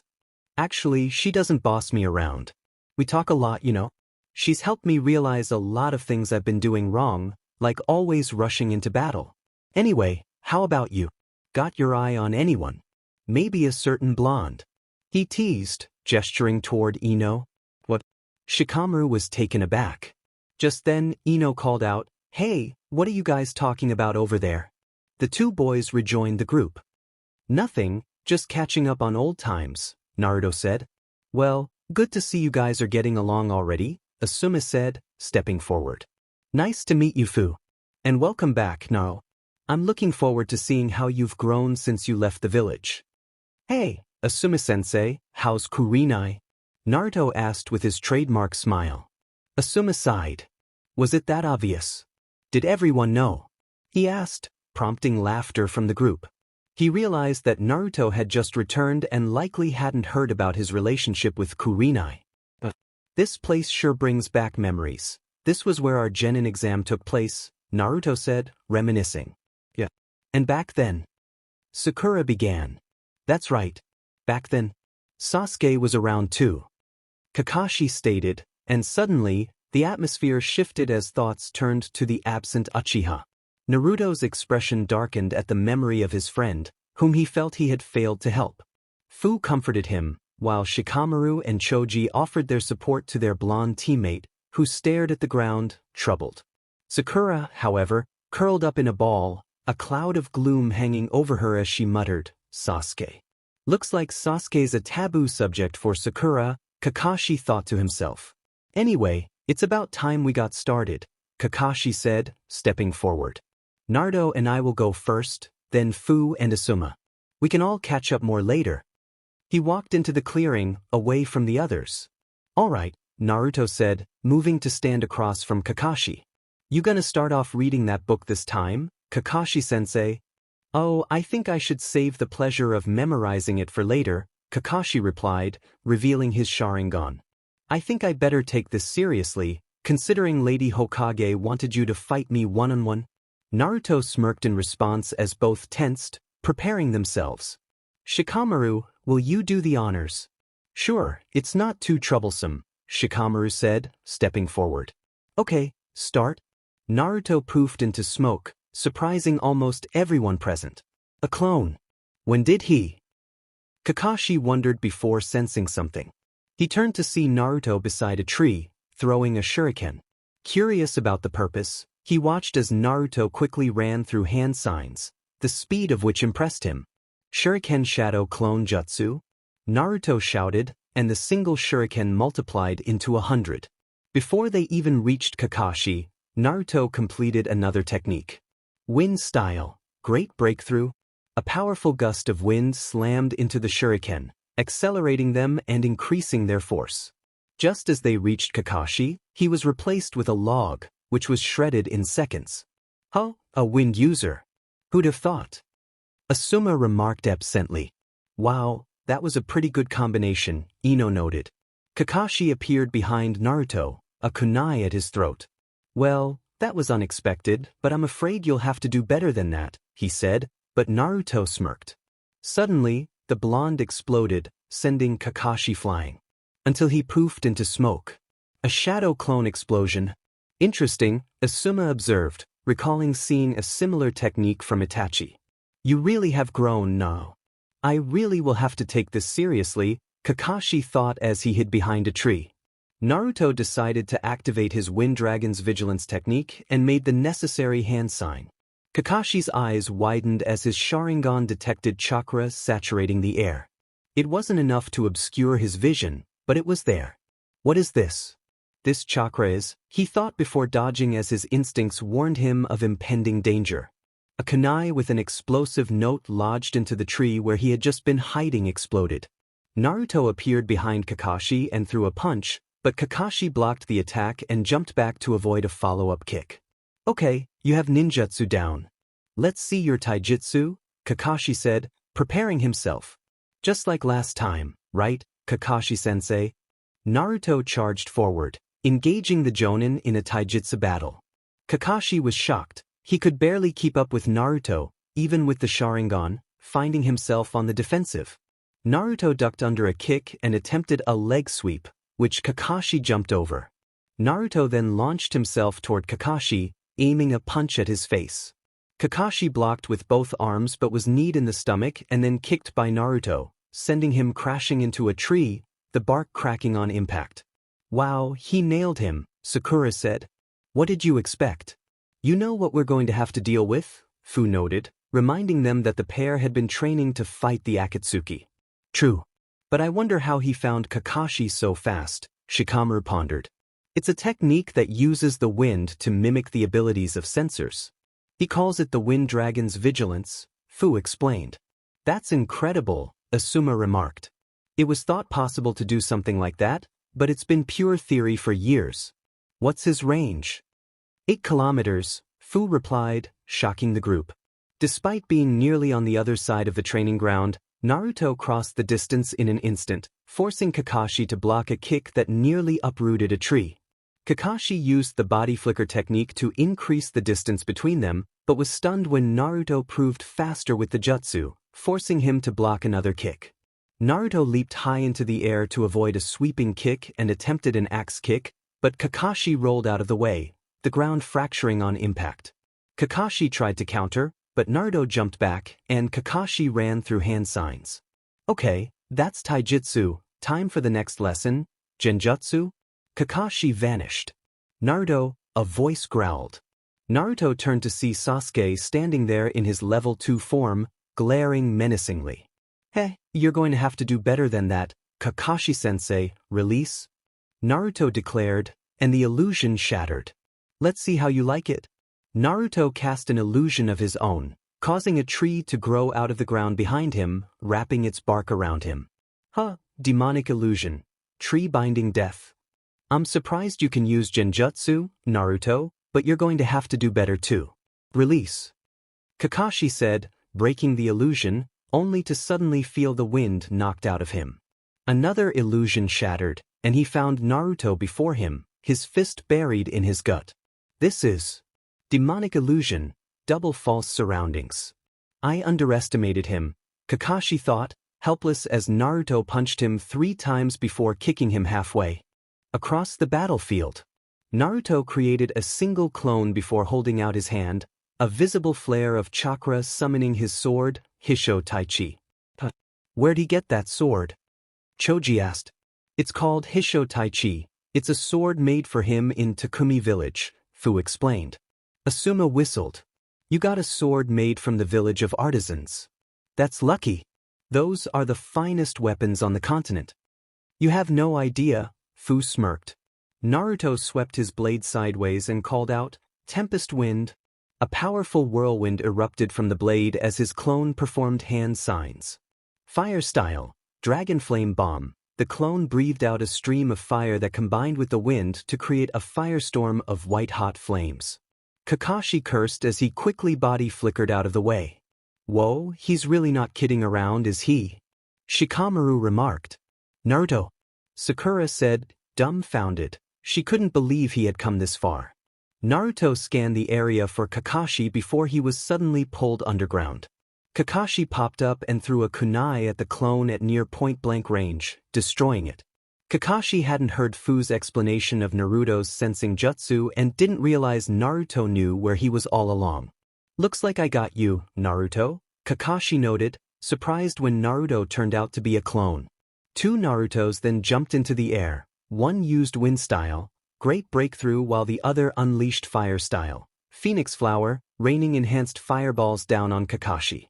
He dodged them all, But this was merely a distraction as one of Naruto's clones prepared to cast another genjutsu. The other clones were for replacement in case things went wrong, but Naruto was confident it was over. Kakashi dodged another fireball. He would have used Water Wall, but against a fire and wind combination, that was useless. He managed to reach the nearby lake and ran through hand signs. Water Style, Water Dragon Jutsu. A giant water dragon rose from the lake and flew toward the clones, destroying them. Kakashi barely had a moment to breathe before he ducked to avoid a fast-moving crescent of wind that sliced through several trees behind him. He looked in the direction of the attack to see Naruto charging forward, slashing his sword and releasing more blades of wind. Kakashi charged, dodging them all, drawing a kunai and focusing chakra into the blade as he saw Naruto's sword charged with wind chakra. The two clashed blades, exchanging blows, and Kakashi quickly found himself outclassed again, bringing out a second kunai to try to even the odds. Still on the defensive, he managed to block every attack. He blocked a powerful downward slash from Naruto with both kunai when suddenly, Naruto vanished, his body distorting and fading from the feet up until he was gone. Realizing he was caught in another illusion, he quickly broke it, only to find himself surrounded. Naruto had his sword at his throat, and 3 of his clones held kunai at 3 different vital points. Looks like I win, Kakashi-sensei, Naruto smirked. Yeah. You've grown, Naruto. You may have already surpassed me, Kakashi admitted as Naruto removed his blades and dispelled his clones before sealing his sword away again. We'll talk about your performance after Fuu's test. Come on, let's join the spectators, he said, pulling out his book. I can hardly believe that's the same boy I met 3 years ago, Shizun said, shocked that Kakashi had lost. So, what do you think, Sunade? Jiraiya asked. Well, if you have one positive trait, it's that you're a good teacher, Sunade replied, observing the fight. His last move. He won using a weak genjutsu with perfect timing. And he had clones hidden just in case things went wrong. It also helps that he didn't just swarm Kakashi with shadow clones like he used to. I'll tell you my opinion when all's said and done. Now, let's see what the girl can do, she finished as Naruto and Kakashi returned to the group. Wow. I can't believe you actually won. Nice going, Shikamaru said as the others congratulated him. Fuu hugged him tightly, while Sakura offered a quiet congratulations before looking away, feeling the weight of her own inadequacies. She knew she wouldn't be able to take on their sensei yet. Naruto, and probably Sasuke too, were still beyond her. Even after all her hard work, she felt left behind. That was an impressive sword. Fuu said it was called Hisho Taichi. I'm guessing it helps you channel wind chakra, Asuma noted. Yeah, it lets me manipulate the wind and cast wind jutsu without hand signs, using as little chakra as possible, Naruto replied. Huh, even by their standards, that's impressive. You must have made quite the impression on someone for them to have made that for you, Asuma said. Yeah, this old guy, Saimai, he's a grumpy old man, but he's alright, Naruto replied before Asuma stepped onto the field. So, I guess it's our turn next, Asuma said, taking his position. I'm honored to face one of the 12 Guardian Ninja, Fuu said as she stood across from him. Well, I'll try not to disappoint you.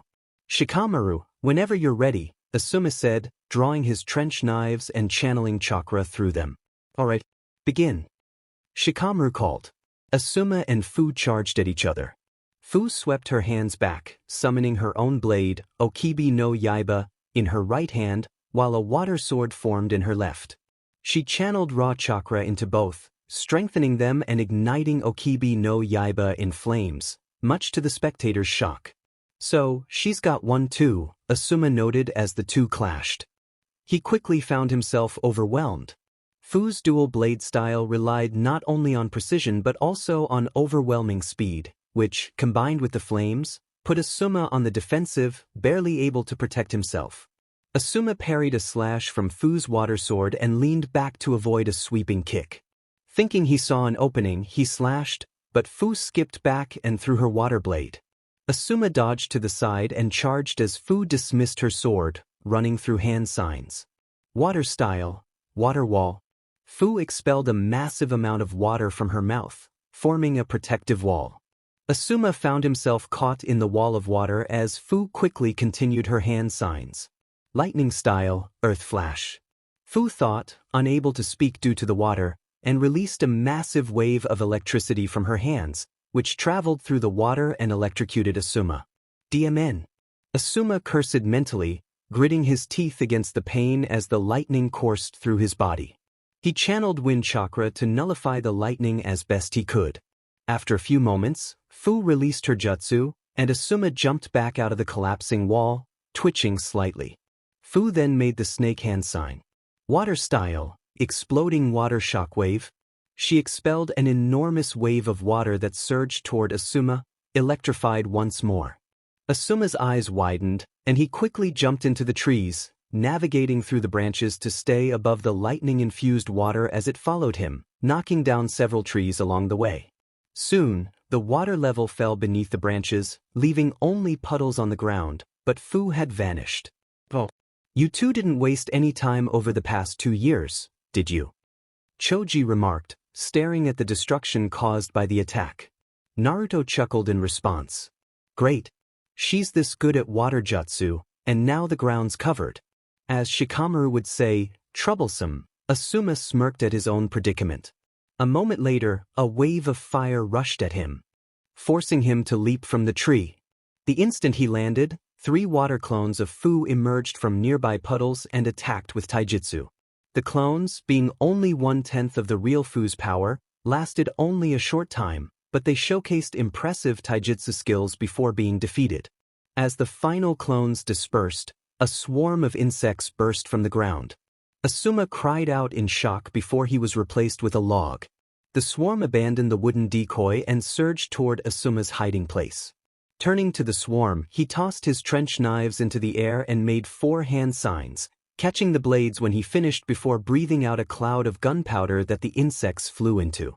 Asuma created a spark using a piece of flint in his mouth, and the swarm was obliterated in the explosion. She can use insects like the aburame? Ino asked, slightly creeped out. Yeah, it's the ability she gets for being the Jinchuriki of the 7-tailed rhinoceros beetle, Naruto explained. Interesting. So that's how she finds him so easily, Shikamaru noted. Huh, what do you mean? Choji asked. She must have tagged him with some insects while she was fighting him at close range. That's probably how she always knows where he is, Shikamaru clarified. As the cloud cleared, Asuma saw Fuu rushing toward him with her sword. He threw one of his trench knives at her, but she ducked underneath it, summoning 3 shuriken and throwing them as she continued to advance. Asuma dodged the shuriken and Fuu as she attempted to run him through. After a brief exchange, he managed to gain the upper hand and slashed Fuu across the stomach, only for her to turn into lightning, electrocuting Asuma. At that moment, the real Fuu, hidden in the forest, completed a jutsu. Earth style, spears of stone. 3 spears of rock shot up from the ground, quickly grabbed by 2 clones of the green-haired Kunoichi, who jumped high into the air and threw them all at once at Asuma, surrounding him in a triangle formation while the real Fuu finished weaving another set of hand signs. Lightning chapter, heh, speak for yourself, Jiraiya said as he, Sunade, and Shizune joined them. Hey Pervy-Sage, did you guys see the whole thing? Naruto asked, prompting a sigh from Jiraiya at the nickname. Of course we watched, Brett. Good job you did. I told you good teachers beget good students.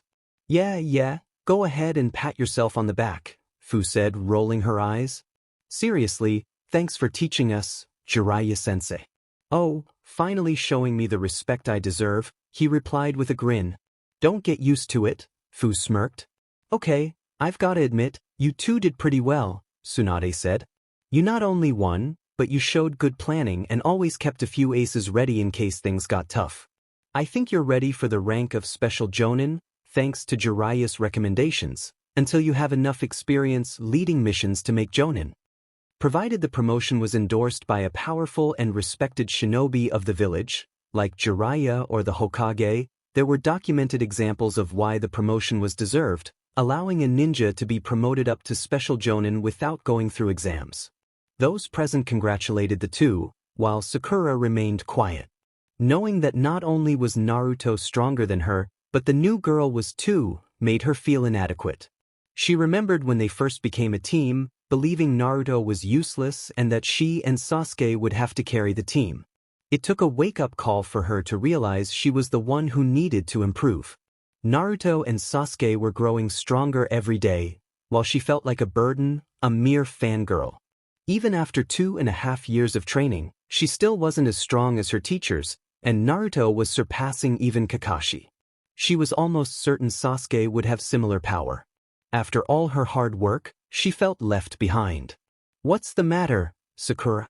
Naruto asked, noticing her downcast expression. "Oh, nothing. Come on, let's celebrate. How about your favorite, Ichiraka ramen?" Sakura suggested, trying to shift the focus. Fuu walked over to Naruto. "Yeah, I've wanted to try that place for some time after all the praise you give it," she said before whispering, "We'll talk to her about it later." Naruto nodded enthusiastically. "All right, come on, let's head to Ichiraku's, my treat," he declared, excited to finally share what he considered the best food in the elemental nations. "Hold on, Naruto, we still need to find a place for Fuu to stay. She can stay with me. Besides, I was planning to find a bigger place tomorrow," Naruto replied. "How are you going to afford that?" Sunade asked, raising an eyebrow.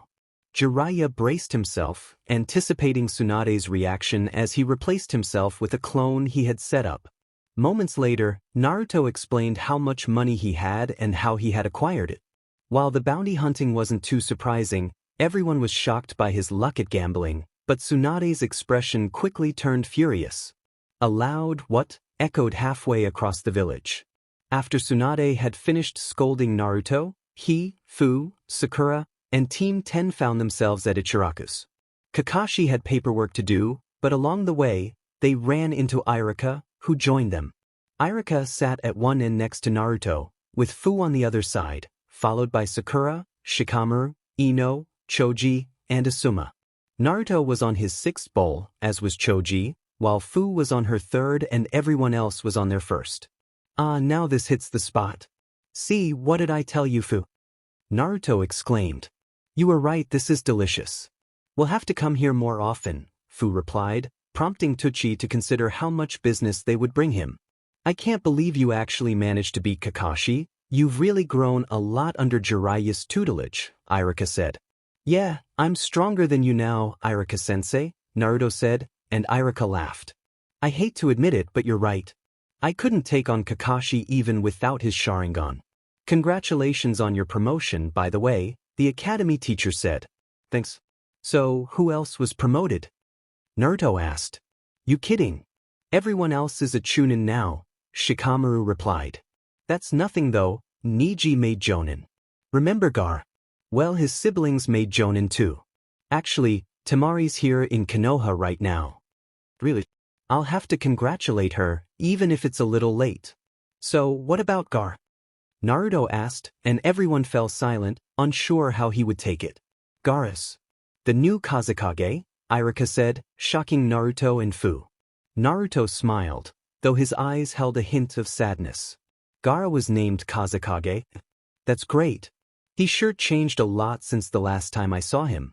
I'm sure he makes a great Kazekage. But I'm not gonna be outdone by him. I'll be Hokage someday." Naruto genuinely felt happy for Gaara, considering how he was when they first met, but a twinge of jealousy lingered. Gaara was living his dream. "So, how long have you two been together?" Ino asked, curious and eager for gossip. "About 6 months," Fuu answered, and after some prodding from Ino, she shared how they met, got together, and their first date. "Wow, Naruto, didn't think you had it in you," Irika chuckled. The boys shared similar thoughts, while Ino felt a mix of jealousy and excitement at the gossip, and Sakura remained quiet. "Heh, well, what can I say? So, how has everyone been?" Naruto asked, and they began to share stories of their experiences. Fuu amazed them with the tale of how she acquired the chameleon contract. As the sun began to set, Naruto and Fuu stood up. "Sorry, guys, we have to talk to Grandma Sunade about something."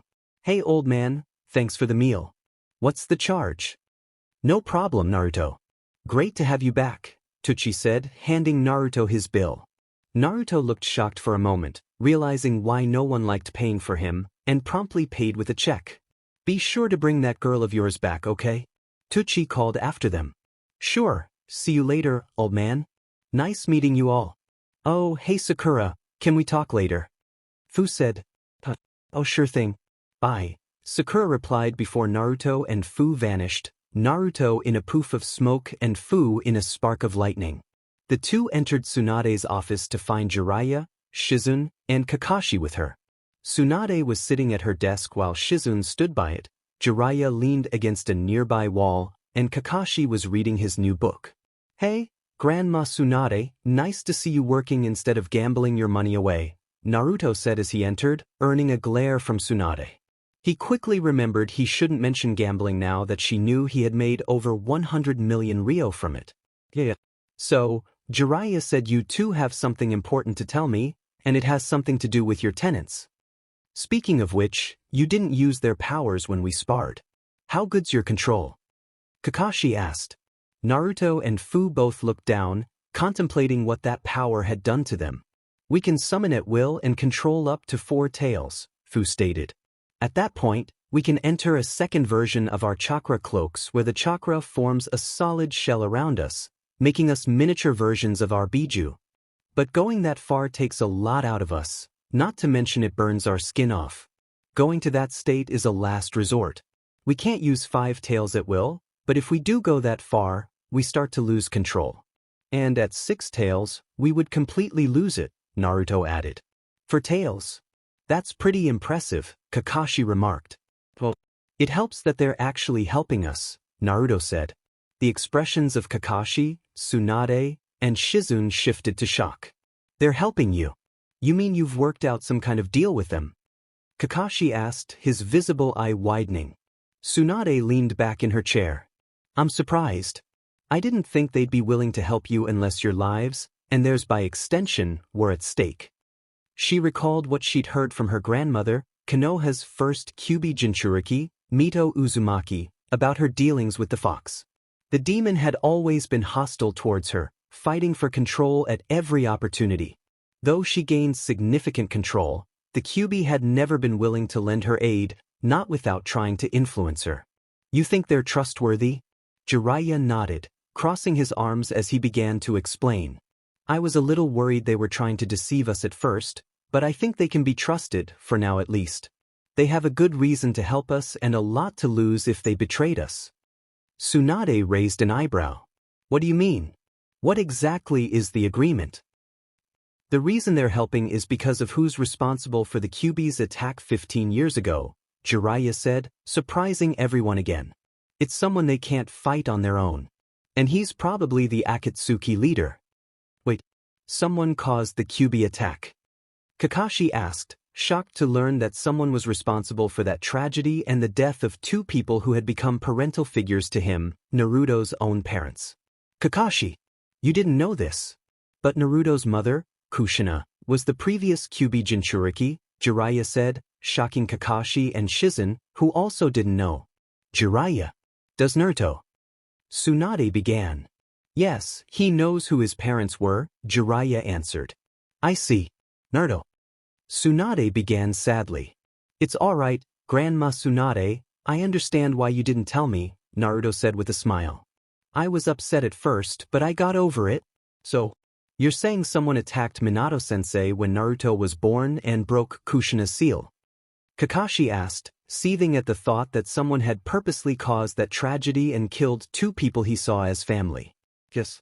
Naruto's parentage weakened the seal, and someone used him as a hostage to get Minato away from Kushina. By the time Naruto was safe and he returned, the seal was already broken, and the Kyuubi was under his control, Jiraiya explained. Wait, control? Tsunade asked, realizing that while someone must have broken the seal, controlling the Kyuubi was another matter entirely. That's right, Tsunade. You know there's only one person who would have been capable of all that. Jiraiya. You can't seriously mean. Tsunade said, her eyes widening. That's right. The one responsible was Madara Uchiha. And he's most likely the mastermind behind the Akatsuki, Jiraiya said, shocking everyone except Naruto and Fuu. I had always believed he was the only one who could have pulled it off. The QB just confirmed my suspicions. No way. Shizen said. I can't believe it. He's actually still alive. Kakashi said. Yeah. Even if he's not affiliated with the Akatsuki, he's out there. After digging around a bit, I managed to confirm he was alive, though not much else, Jiraiya said. This is a disaster. Sunade said, rubbing her temple as a headache began to form. Tell me about it, Jiraiya said grimly. Anyway, that's why the Biju are helping. They know they can't defend themselves against Madara's Sharingan. Sunade contemplated just how dangerous things were if Madara was alive, while Kakashi thought about Minato and Kushina and what Madara could be planning. What do we know about him? Fuu asked. Unfortunately, not much, Sunade sighed. After his betrayal and supposed death, he was pretty much erased from our records. He was skilled in space-time jutsu, genjutsu, and the fire element. Obviously, he was MS tier of the Sharingan and was skilled with several different weapons and fighting styles. He's considered one of the most gifted and skilled ninja in history. That's pretty much all we know. Everyone there silently absorbed the weight of this information. Well, I haven't been home in over 2 years, and we've got to talk to Sakura, so we should get going, Naruto said. Hang on, Naruto, Sunade said. Before you go, there's something for you. She walked to the portraits of the previous Hokage. Your father left this for you.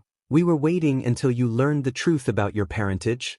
She reached for the picture of Minato to reveal a complex BLD red seal. That's a BLD seal, Naruto said, staring wide-eyed at it. It was meant to protect family secrets and required the fresh BLD and chakra of a close relative to break the seal.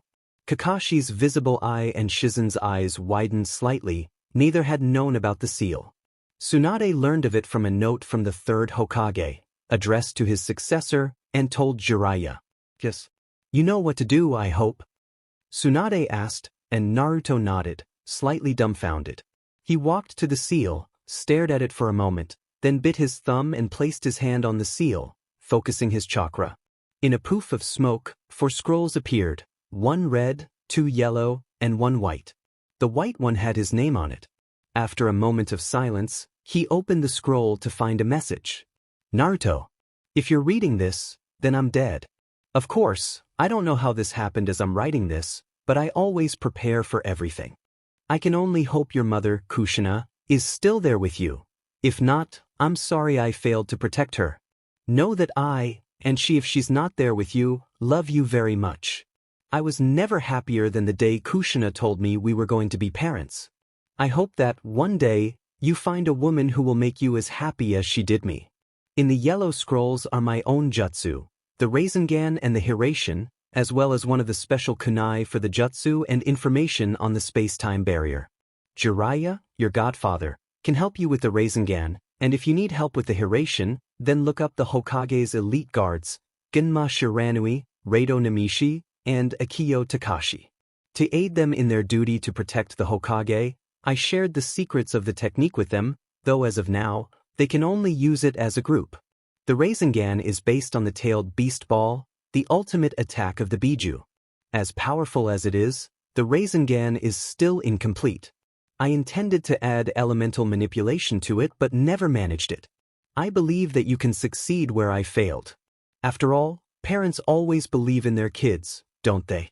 In the red scroll is everything your mother taught me about the Uzumaki's sealing jutsu. As you may know, your mother's clan were the leaders of the now destroyed Uzushigakure and were distant relatives of the Senju clan of Konoha. They were famous for their longevity and their sealing jutsu, which were without rival. It was fear of their sealing prowess that led to their destruction during the wars. This is the way the world is. People wage war and destroy that which they don't understand, or that which they believe will threaten their loved ones. That leads to pain, which leads to hatred and a never-ending cycle of revenge. I, as well as Jiraiya-sensei, believe that one day, this cycle will be broken and there will be true peace. I never found the answer, but I think you can. Finding this answer will be difficult, but Naruto, never forget your parents love you and believe in you. Your father, Minato Namikaze, 4th Hokage of Konohagakure. Jiraiya was relieved he had told Naruto he was his godfather. This led to a brief falling out between the two, but Naruto eventually forgave him after he taught him a few tricks he hadn't planned to share as compensation. He was lucky the boy was so forgiving. He might not have been as understanding if this was the first he had heard of it. Naruto read the scroll twice, his expression unreadable as he grappled with feelings of joy and sorrow. "Naruto, are you okay?" Fuu asked, concerned. "I'll be fine, Fuu," Naruto replied. "Let's get going, we have to meet Sakura later, right? I need to show you around a bit and show you my apartment." "Yeah, let's go," Fuu agreed, and the two walked toward the door. The adults watched them leave in silence, contemplating everything they had learned and beginning to discuss what to do about Madara and the Akatsuki. Half an hour later, as night fell, Naruto and Fuu reached his apartment. They walked through the building to his door, and Naruto unlocked it, taking in the dusty surroundings. "This is going to take a while," he sighed. Fuu stepped inside, sweeping her gaze across the small apartment. It featured 3 rooms, the main room with a kitchen, a small table with 4 chairs, and a couch across from a small TV, along with a bathroom and a bedroom. "Well, at least we have shadow clones to help. Besides, we'll only be living here a few days tops, right?" Fuu said. "Yeah. Sakura should be waiting for us. Let's leave some shadow clones behind to take care of this while we go," Naruto replied. Both made cross-shaped hand signs, creating 5 clones that began cleaning the apartment. "I think she's probably worried she's still behind you. You told me that she used to be a fangirl. You sure you're okay?" Fuu asked. "Yeah, I'm fine. Let's go," Naruto said, and they left the apartment, ready to face whatever awaited them. In an unknown area of Konoha, serving as Root's headquarters, Danzo stood in the center of the room. Before him, kneeling, was one of his operatives. "Report, what is the status of the Jinchuriki?" he commanded. "They both fought well, Lord Danzo. The QB host was able to defeat Kakashi Hatake, and the Nanabai host defeated Asuma Sarutobi." The Root operative then provided a detailed account of the battle and their interactions. "I see. Continue to observe the 2 Jinchuriki," Danzo instructed. "Yes, Lord Danzo." The agent vanished as Danzo contemplated the 2 weapons.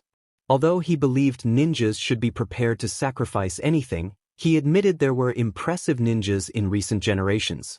It seemed these 2 would be effective weapons for the village.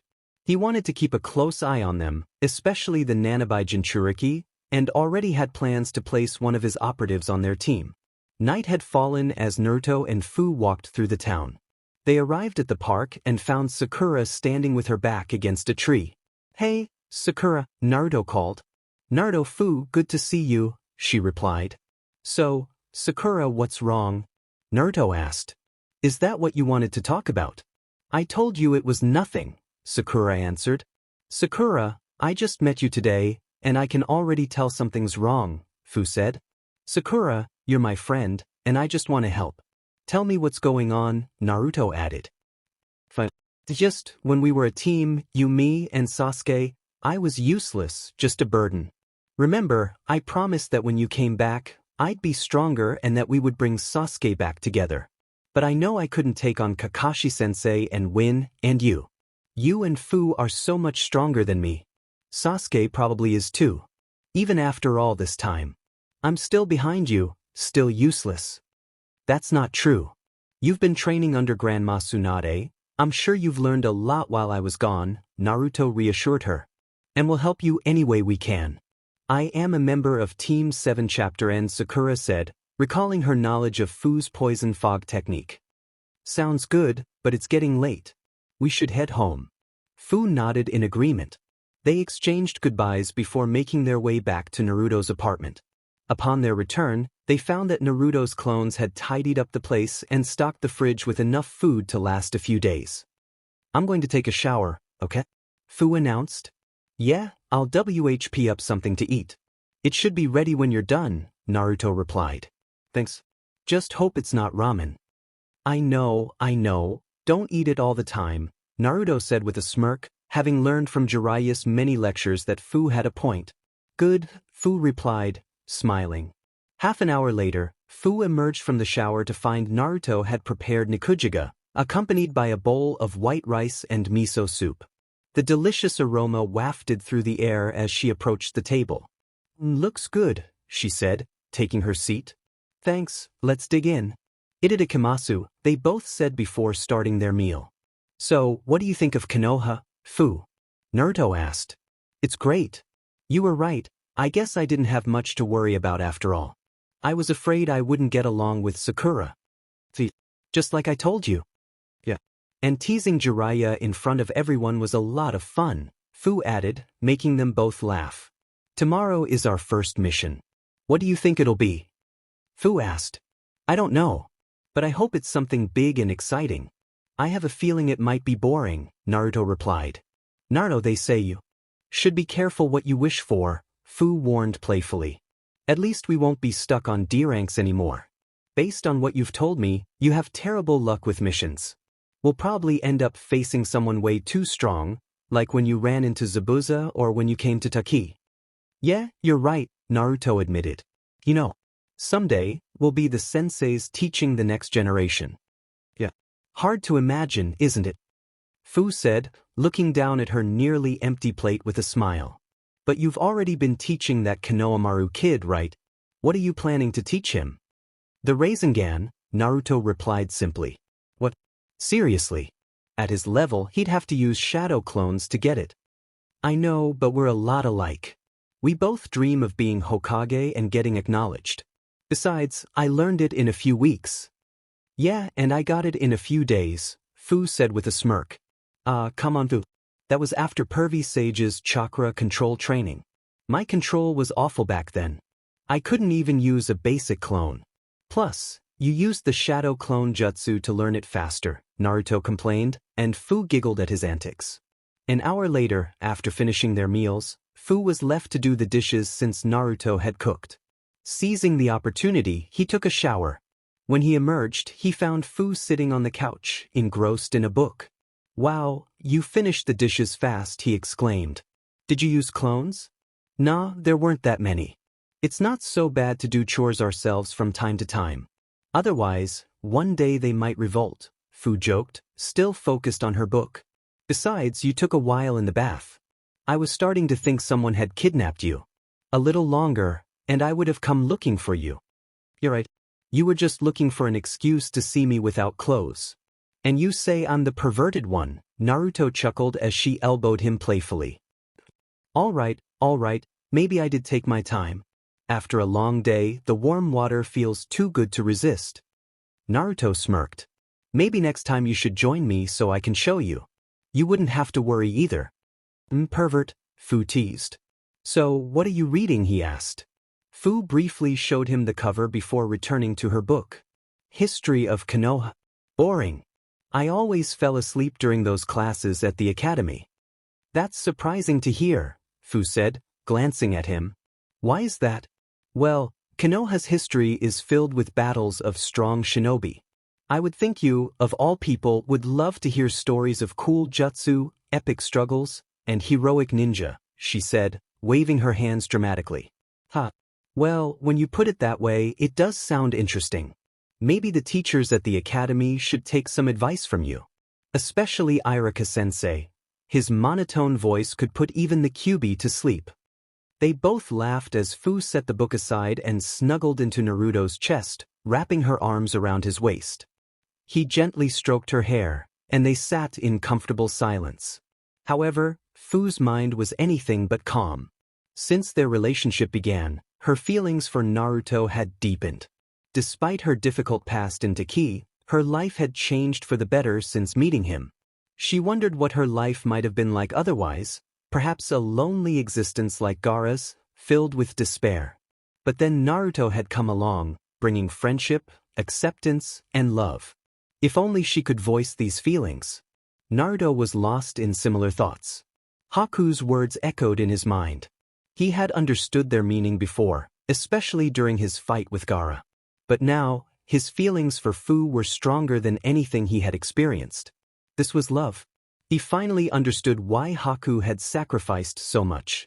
Naruto had fought for those he cared about, but would he have been able to give his life so easily? He had always believed in a chance for victory, But if he faced defeat, would he have jumped in front of a killing blow for the one he loved? Now he knew.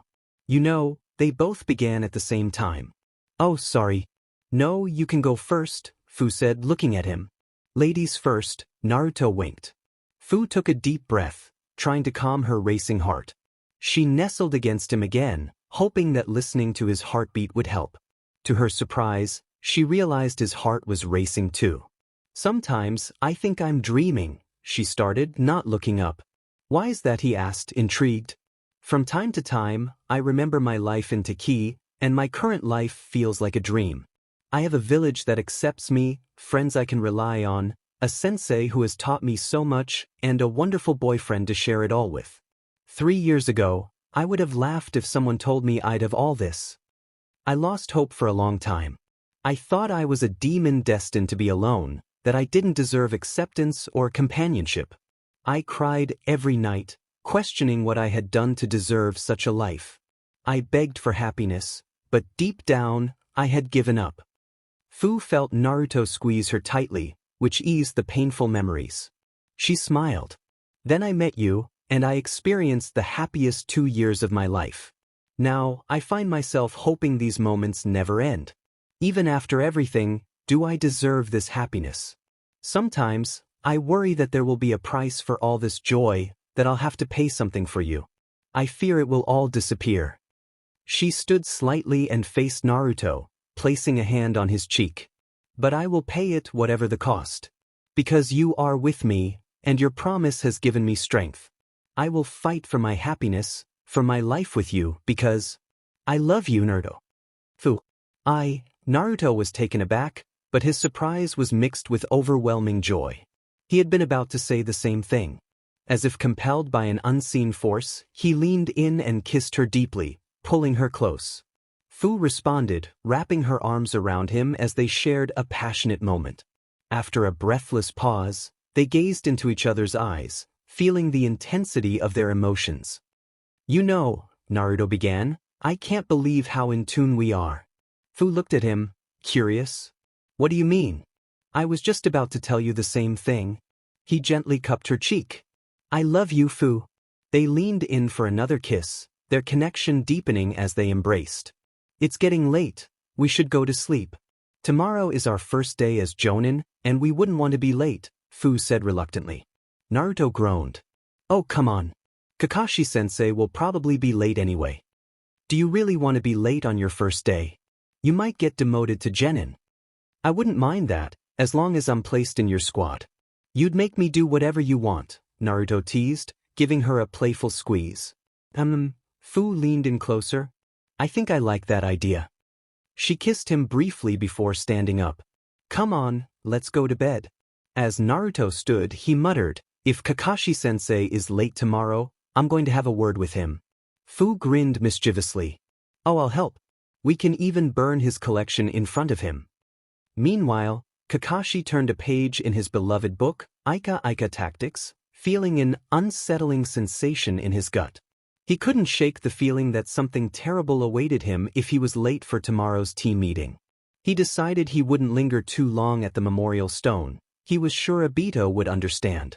As the lights in the bedroom dimmed and the couple settled in for the night, a lone figure outside the window scribbled furiously in a notebook. Jiraiya's eyes sparkled with inspiration as he muttered to himself, brilliant. No, this is better. This is diamonds. He couldn't believe he hadn't made the 2 Jinchuriki date sooner. The profits would have been immense. Still, from what he had accidentally observed tonight, he was certain the sequel would be an even greater hit. Chapter end. It was another appealing day as Naruto and Fuu strolled through the streets of Konoha, hands intertwined. They had chosen to visit the Ichiraku Ramen bar again for their date, enjoying the gentle breeze and the warmth of the sun. Naruto took this opportunity to show Fuu more of the village, as she was still getting accustomed to her new home. Before they left, Naruto had been studying the scrolls his father left him. The Uzumaki seals were intricate, far more complex than anything he had encountered, and the Hiraition technique was equally challenging. However, he was determined to master them alongside completing the Rasengan with his shadow clones.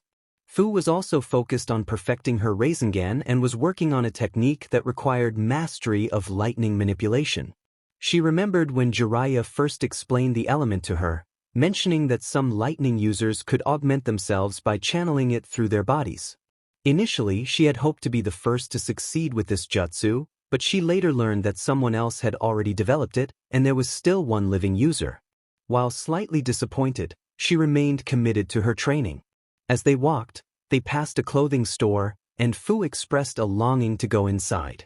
Naruto felt a wave of relief when she only wanted to buy a single item, a gray overcoat similar to Anko Mitarashi's.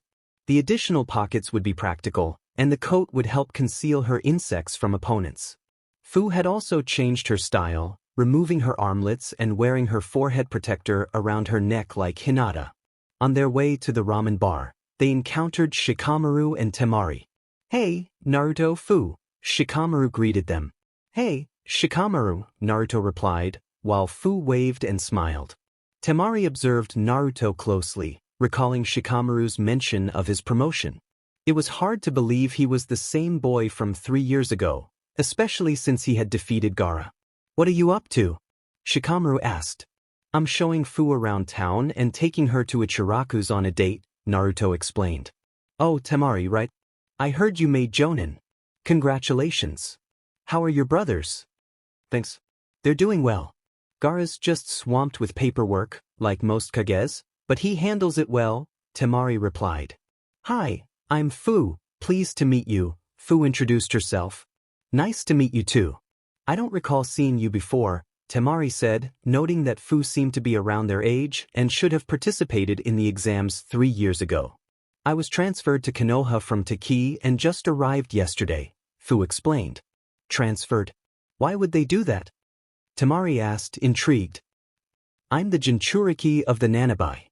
They found out that an organization called Akatsuki is hunting the Biju, and they didn't want to risk an attack," Fuu admitted. "What?" Temari exclaimed, her concern for Gaara evident. "Jiraiya of the Sannin sent word to Suna before we returned, so your village should be prepared if they attack," Naruto reassured her, and Temari visibly calmed. "You're a Jinchuriki too. If you know about Gaara, then you must understand what it's like. Good luck in your new village," Temari said.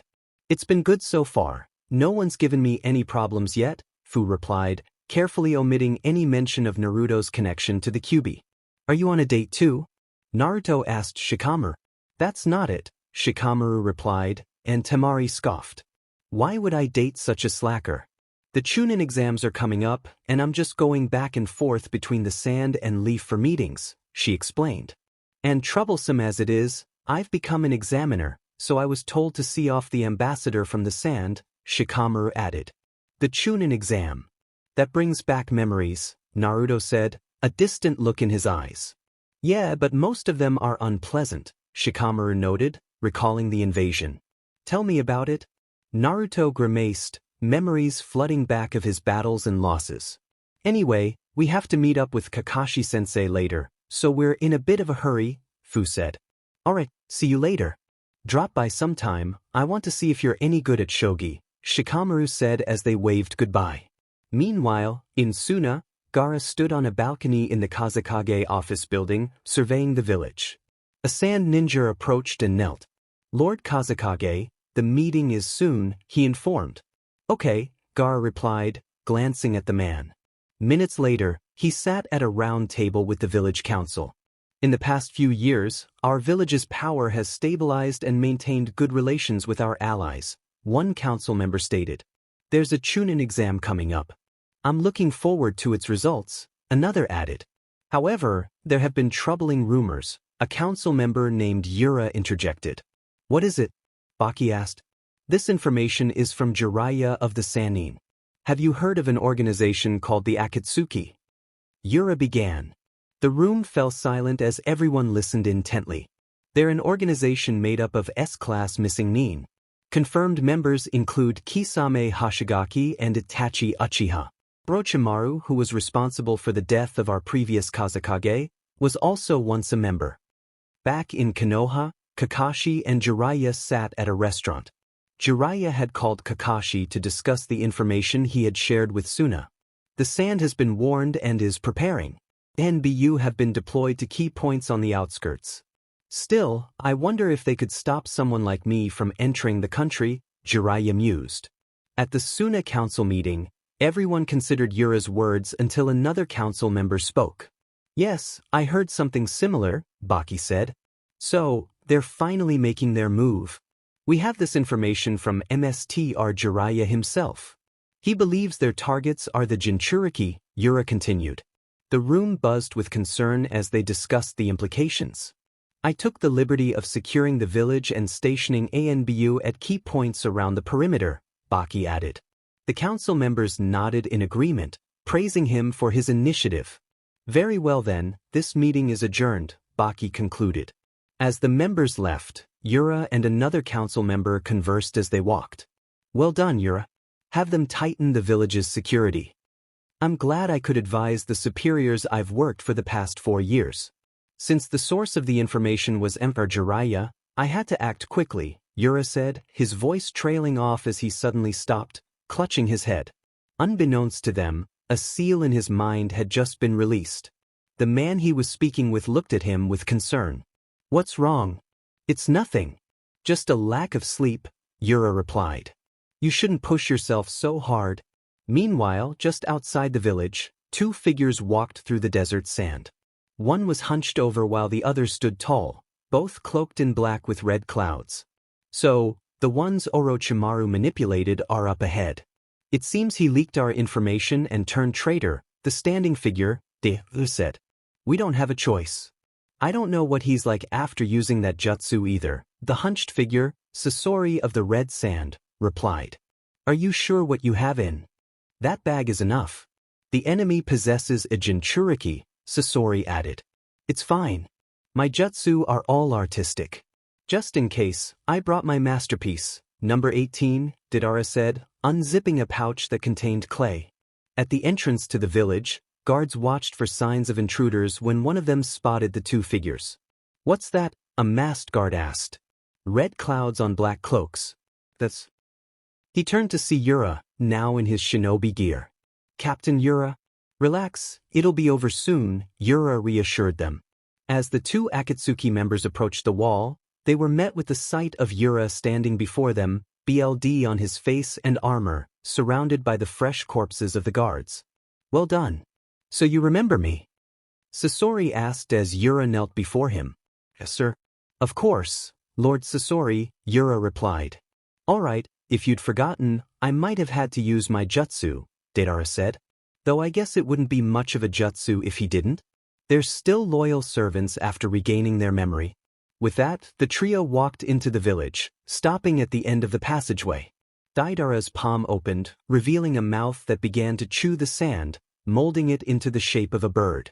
Sasori, you can watch from here, Deidara said, tossing the small clay figure into the air. With a hand sign, the bird transformed into a much larger version of itself. We'll attack from above. As they flew over the village, Deidara analyzed Suna's defenses through a scope he revealed. There are 3 sky guards, he noted, taking in the village's layout. This village's artistic design isn't too bad. That makes it worth destroying. He reached into his bag and pulled out 3 small clay spiders, which jumped from his hand. After making a seal, the spiders grew to a much larger size and descended silently onto the building. Inside his office, Gaara looked out the window, sensing something was off as he noticed a strange white bird circling overhead. Alarm bells rang in his mind. Unbeknownst to the guards, the lethal clay constructs crawled silently towards them, latching onto their faces. What is this thing? One guard yelled in alarm. These guys have no appreciation for art. I guess stupid people can't comprehend, Deidara said with a grin. I'll have to teach you physically. He made a hand sign. That true art is a blast. The spiders detonated, taking out the guards instantly. With the path clear, Deidara's bird dove towards the building, and he leaped down onto the rooftop. Infiltration successful, he declared with a smirk, only to be met by Gaara, who stood ready in his usual attire, gourds strapped to his back. Deidara's smirk returned as he recognized his target, but before he could speak, he sensed danger. Tendrils of sand shot towards him, prompting him to jump back onto his bird. Gaara directed the sand to pursue him, and they soared through the village, creating gusts of wind that forced civilians to brace themselves. Gaara gathered his sand and jumped onto it, forming a platform that levitated into the air to confront Deidara. "How'd you know about me?" Deidara asked, surprised. "There are no birds like that in this desert," Gaara replied, his expression emotionless. "Seems my sneaking in was a failure. But thanks to that, I don't need to search for you," Deidara said, smirking again. Gaara raised both hands, summoning an enormous wave of sand from the desert. As expected, he has the geographical advantage in the desert, Deidara thought, realizing the risk. The sand transformed into giant duplicates of Shikaku's arms, chasing Deidara through the air. He released several explosive clay birds to destroy the pursuing limbs, but the blasts caused no damage. He used an unusual explosive. Like a homing type, Gaara noted, analyzing Deidara's tactics. Deidara created a pair of clay birds with 4 wings and launched them at Gaara, who prepared for the attack. Just as the birds closed in, Gaara vanished in an explosion, but when the smoke cleared, he had encased himself in a shield of sand, a single eye of sand floating above it. "That's the sand's ultimate defense?" Deidara observed, impressed. Suddenly, a shadow fell over him as Gaara formed a desert prison around him. "This is bad," Deidara thought, realizing he had to act quickly. He jumped off his bird and detonated it to escape, but just as he did, the specially prepared sand from Gaara's gourd latched onto his left arm. "Desert coffin," Gaara commanded, causing the sand to implode and crush Deidara's arm. Deidara looked at Gaara, who was now exposed, struggling to move the giant shield of sand away from the village. Typical Kazekage, using the last of your strength to protect the village. "It would have been easier just to let it drop on them," Deidara taunted. "Gaara?" Kankuro shouted in shock as he watched his brother fall from the sky, caught by Deidara's bird. "Not killing him was harder than I thought, but mission accomplished," Deidara said, grinning. Kankuro and Baki watched helplessly as their Kazekage was taken. "Kankuro, if they were strong enough to beat Gaara, you won't be able to do anything by yourself," Baki warned. "So you're just going to abandon him?" Kankuro retorted, anger flaring. "It's not like that. Just follow them, don't take action. Wait for reinforcements," Baki urged. "All right if I can," Kankuro yelled back, determination in his eyes.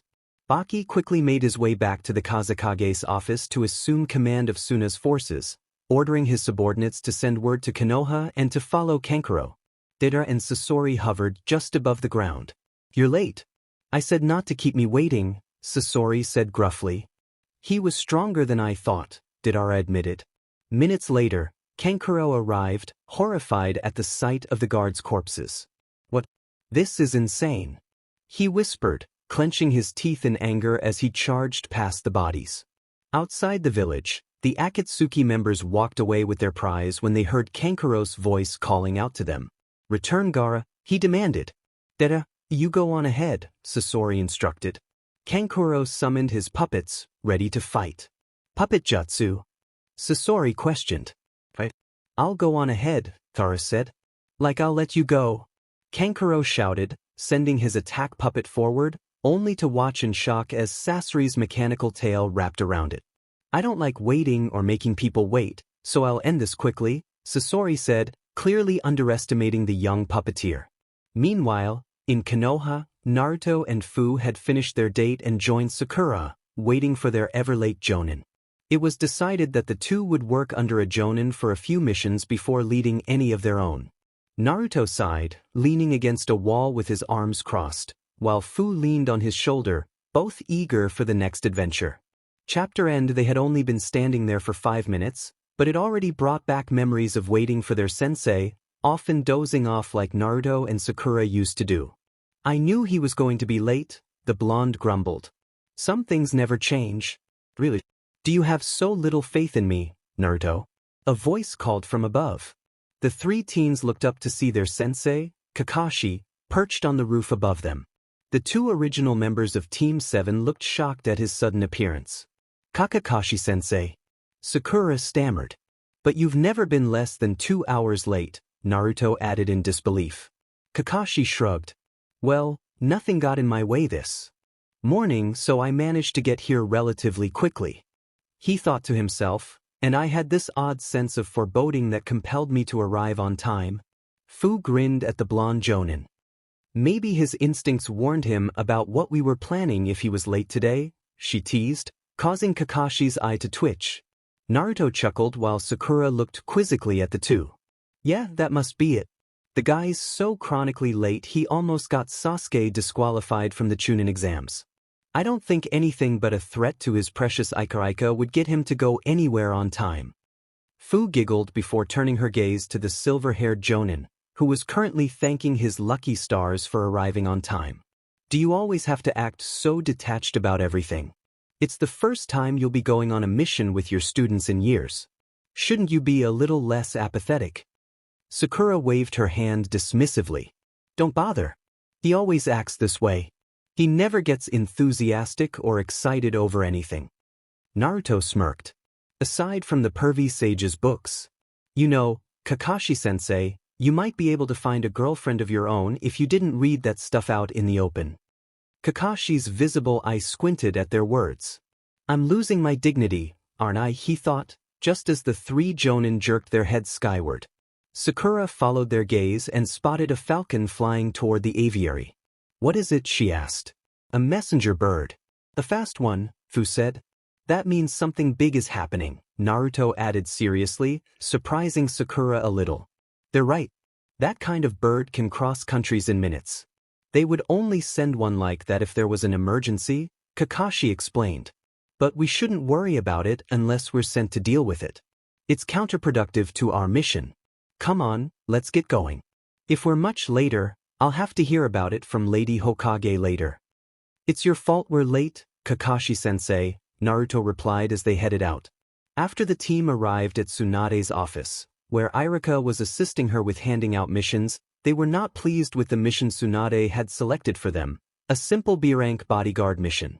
However, none dared voice their discontent to the temperamental woman. Are you serious? Naruto exclaimed. What's wrong, Naruto? Tsunade asked, resting her head on her hand, obviously unconcerned with his objections. This seems kind of boring, just guarding a minor official. Yeah. You got a problem with that? Tsunade asked and Naruto sighed. Of course. If I have to do it, I will, but isn't there something better? I was hoping for something memorable for my first mission with my new rank, but you're the boss. Well, at least you don't act like you run the place anymore. Tsunade was cut off when a woman burst into the room. Lady Hokage. Urgent message from Suna. The Kazekage's been taken by an organization called Akatsuki.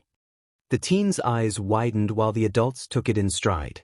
Fuu took Naruto's hand, both fearing for their fellow Jinchuriki. Okay, Team Kakashi. I'm giving you a new mission. You are to immediately travel to Suna, find out the situation, and report. Afterwards, you're to follow their orders and back them up. Meanwhile, Kankuro lay on the ground, utterly defeated. His puppets were in pieces around him, and he could hardly move. He groaned in pain as he looked up toward his opponent. My body's going numb. He uses poison too. Kankuro thought. Your plan was good, but not good enough against me, Sasori said, and Kankuro glared at the man, wondering how he read his moves so easily. That look tells me you're wondering how I read your preparations so easily. It's because the one who created those puppets, Crow, Black Ant, and Salamander, was me. Kankuro's eyes widened as he realized who he had been fighting. A youngster like you being my opponent. This was the most entertaining battle I've had in a long time. Wait, you're the genius puppet creator. Sasori of the Red Sand. Kankuro asked in disbelief and fear. For my name to be known by one so young is an honor. You left Suna over 20 years ago. But Kankuro asked, what good is it for someone who is about to die to ask that? Sasori replied, raising his puppet's tail in front of him, its poison dripping onto the desert sand. The tail speared forward but was deflected by the head of the Black Ant puppet. Kankuro used the last of his strength to send one of Crow's severed arms towards Sasori's head, though it seemed to be an attempt to take him down with him. His real purpose was to secure a piece of Sasori's robe to track him, and luckily he succeeded.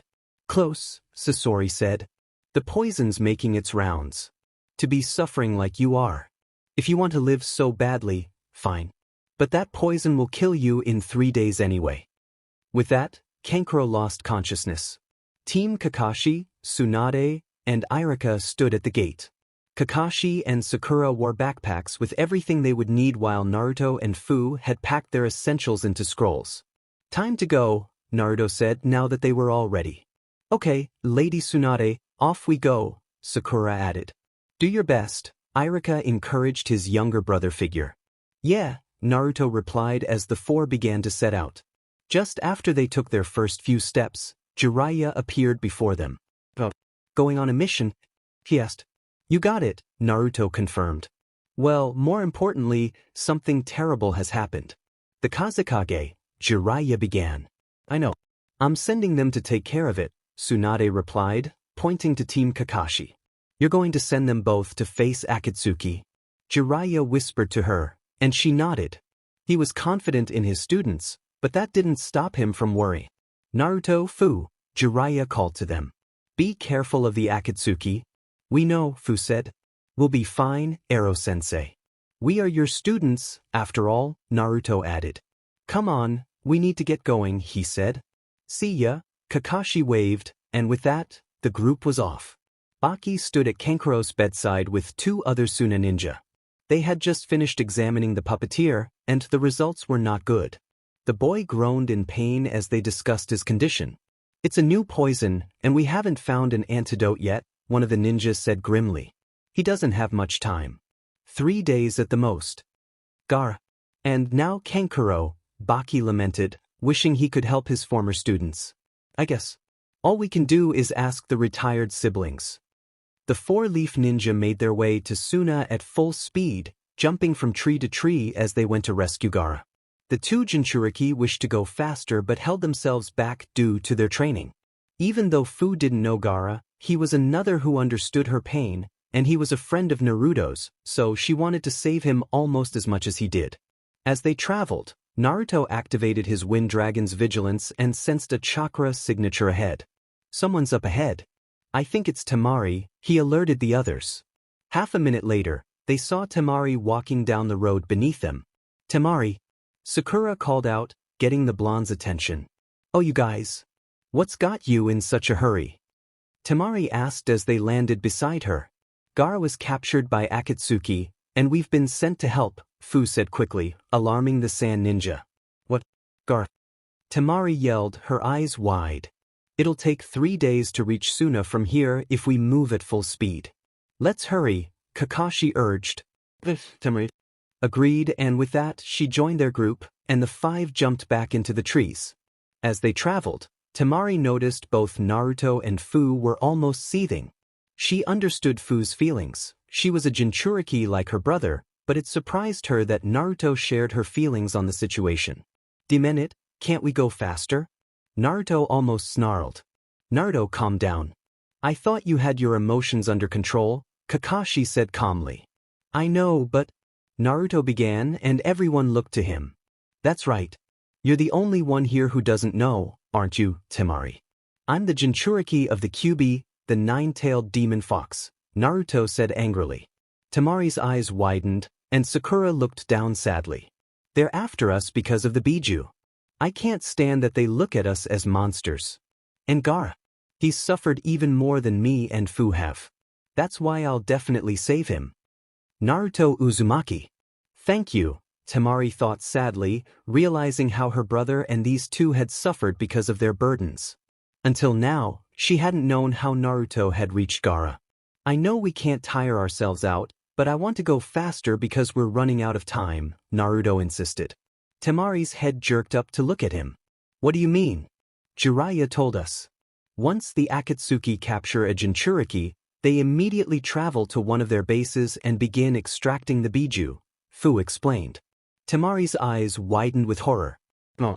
She whispered. Gaara. What is it? Why is that so bad? Sakura asked with trepidation, sensing the gravity of Fuu's tone and Temari's reaction. If their Biju is removed. Fuu began, moving her hand to the seal on her chest. The Jinchuriki will die. Sakura gasped, her eyes widening as a tear formed in the corner of her eye. We don't know how hard it will be to locate them or how far from a base they are. For all we know, they may already have begun the extraction by the time we reach Suna. That's why we want to move as fast as we can. There's no time to waste. Temari felt extremely grateful to the two Jinchuriki. That they were rushing to take on a group like Akatsuki, knowing the risks involved, all for the sake of someone they hadn't even met much in Naruto's case and not at all in Fuu's, showed what kind of people they were. We don't have much time with how far we have to travel, Naruto said. We should go as fast as we can without tiring ourselves out. It's not like I was thinking of going full speed all the way to the Akatsuki. We can rest for a bit while we gather information in Suna, right? Well, I suppose we can afford to go a bit faster, and you're right. If they're going to begin extracting the Shikaku as soon as they can, we don't have much time, Kakashi agreed.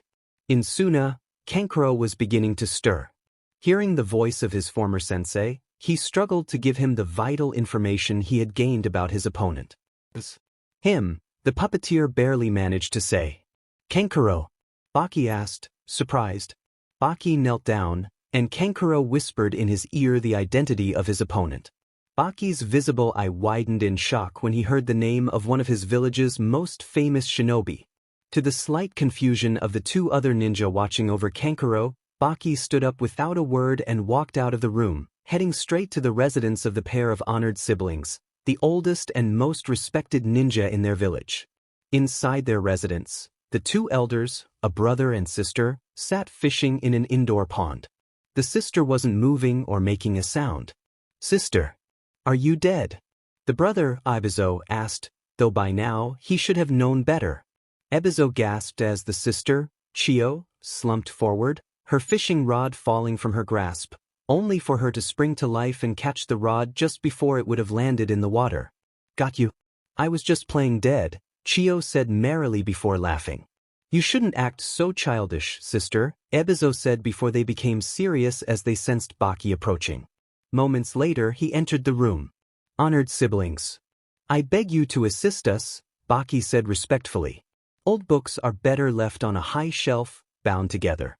There's nothing we can do now, Chio replied. An organization called Akatsuki has taken the Shikaku. If we let this lie, something terrible will happen, Baki insisted. This is your generation. Do it yourselves, Chio said. You have strong connections with every village. Those ties you have to villages not allied with our own, we can't gather the necessary information without them, Baki argued calmly. We no longer have any attachments to this world. We retired long ago. The only tie I have left to this world is a longing to see my grandson's face one more time, Chio said. That is favorable.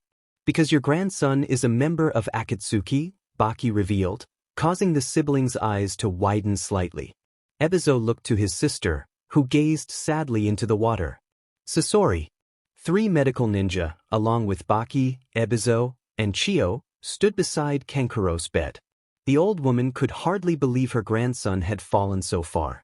She had just finished examining Kankuro, and as much as she hated to admit it, the poison was beyond her. Poison is my specialty. But even I don't know of this. Sasori's grown over the years, she said. What should we do? Baki asked.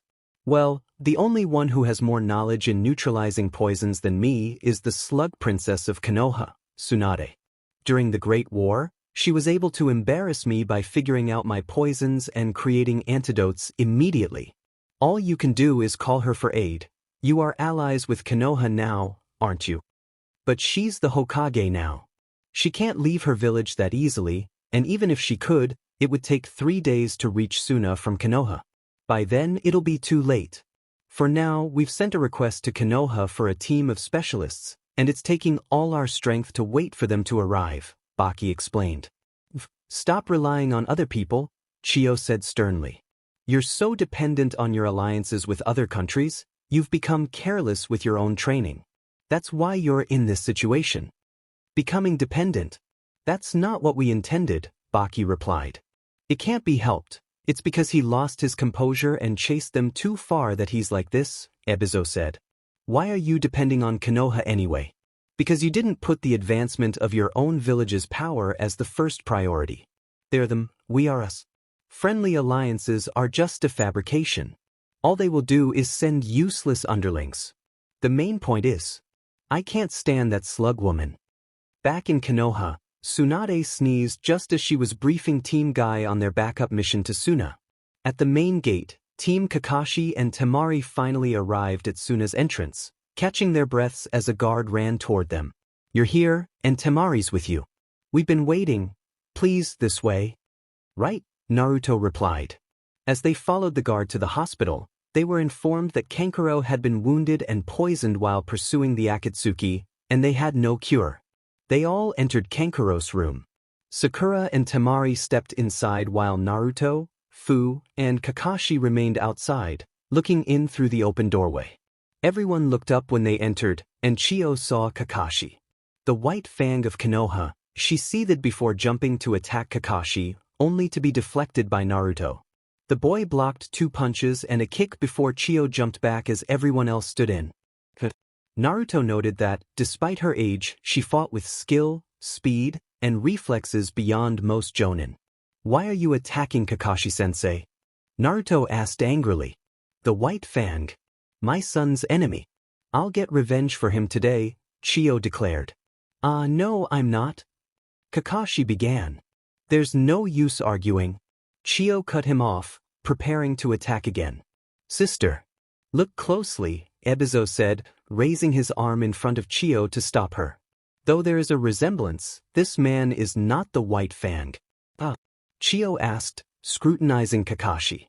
Got you, I was just pretending to be confused, Chio said, laughing, trying to play off her mistake while Kakashi breathed a sigh of relief. He knew Chio was someone even Sunade respected, and fighting her wouldn't be good for him, the mission, or their alliance. After this was over, Sakura extracted the poison with her poison extraction technique. There, his life isn't in danger anymore. I've directly removed most of the poison, Sakura said, and Temari slumped against a wall, breathing a sigh of relief that her little brother was okay. I still need to make an antidote for the poison left in his body. We can't relax yet. Please gather what I say, she instructed. Chio looked on, deep in thought. It seemed she may have been wrong. She was sure Konoha would send someone useless as a formality, but they had sent someone whose medical knowledge was comparable to her own. Naruto smiled as he saw how far his teammate had come, while Fuu wanted to help. She had taken to the books on poison and medicine Jiraiya had made them read. I'm surprised the Leaf would send someone like you. You remind me of that slug woman, Chio finally voiced her thoughts. Well, she is my emissary, and she's the one who sent me, Sakura replied with a smile, while Chio looked down when she heard this. Sister. Time has passed us by, it seems. Ebizo said. Okay, while Sakura takes care of that antidote, what do you know about the 2 who took Gaara?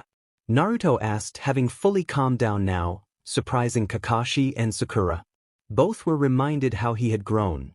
The old Naruto would have wanted to rush ahead without a plan.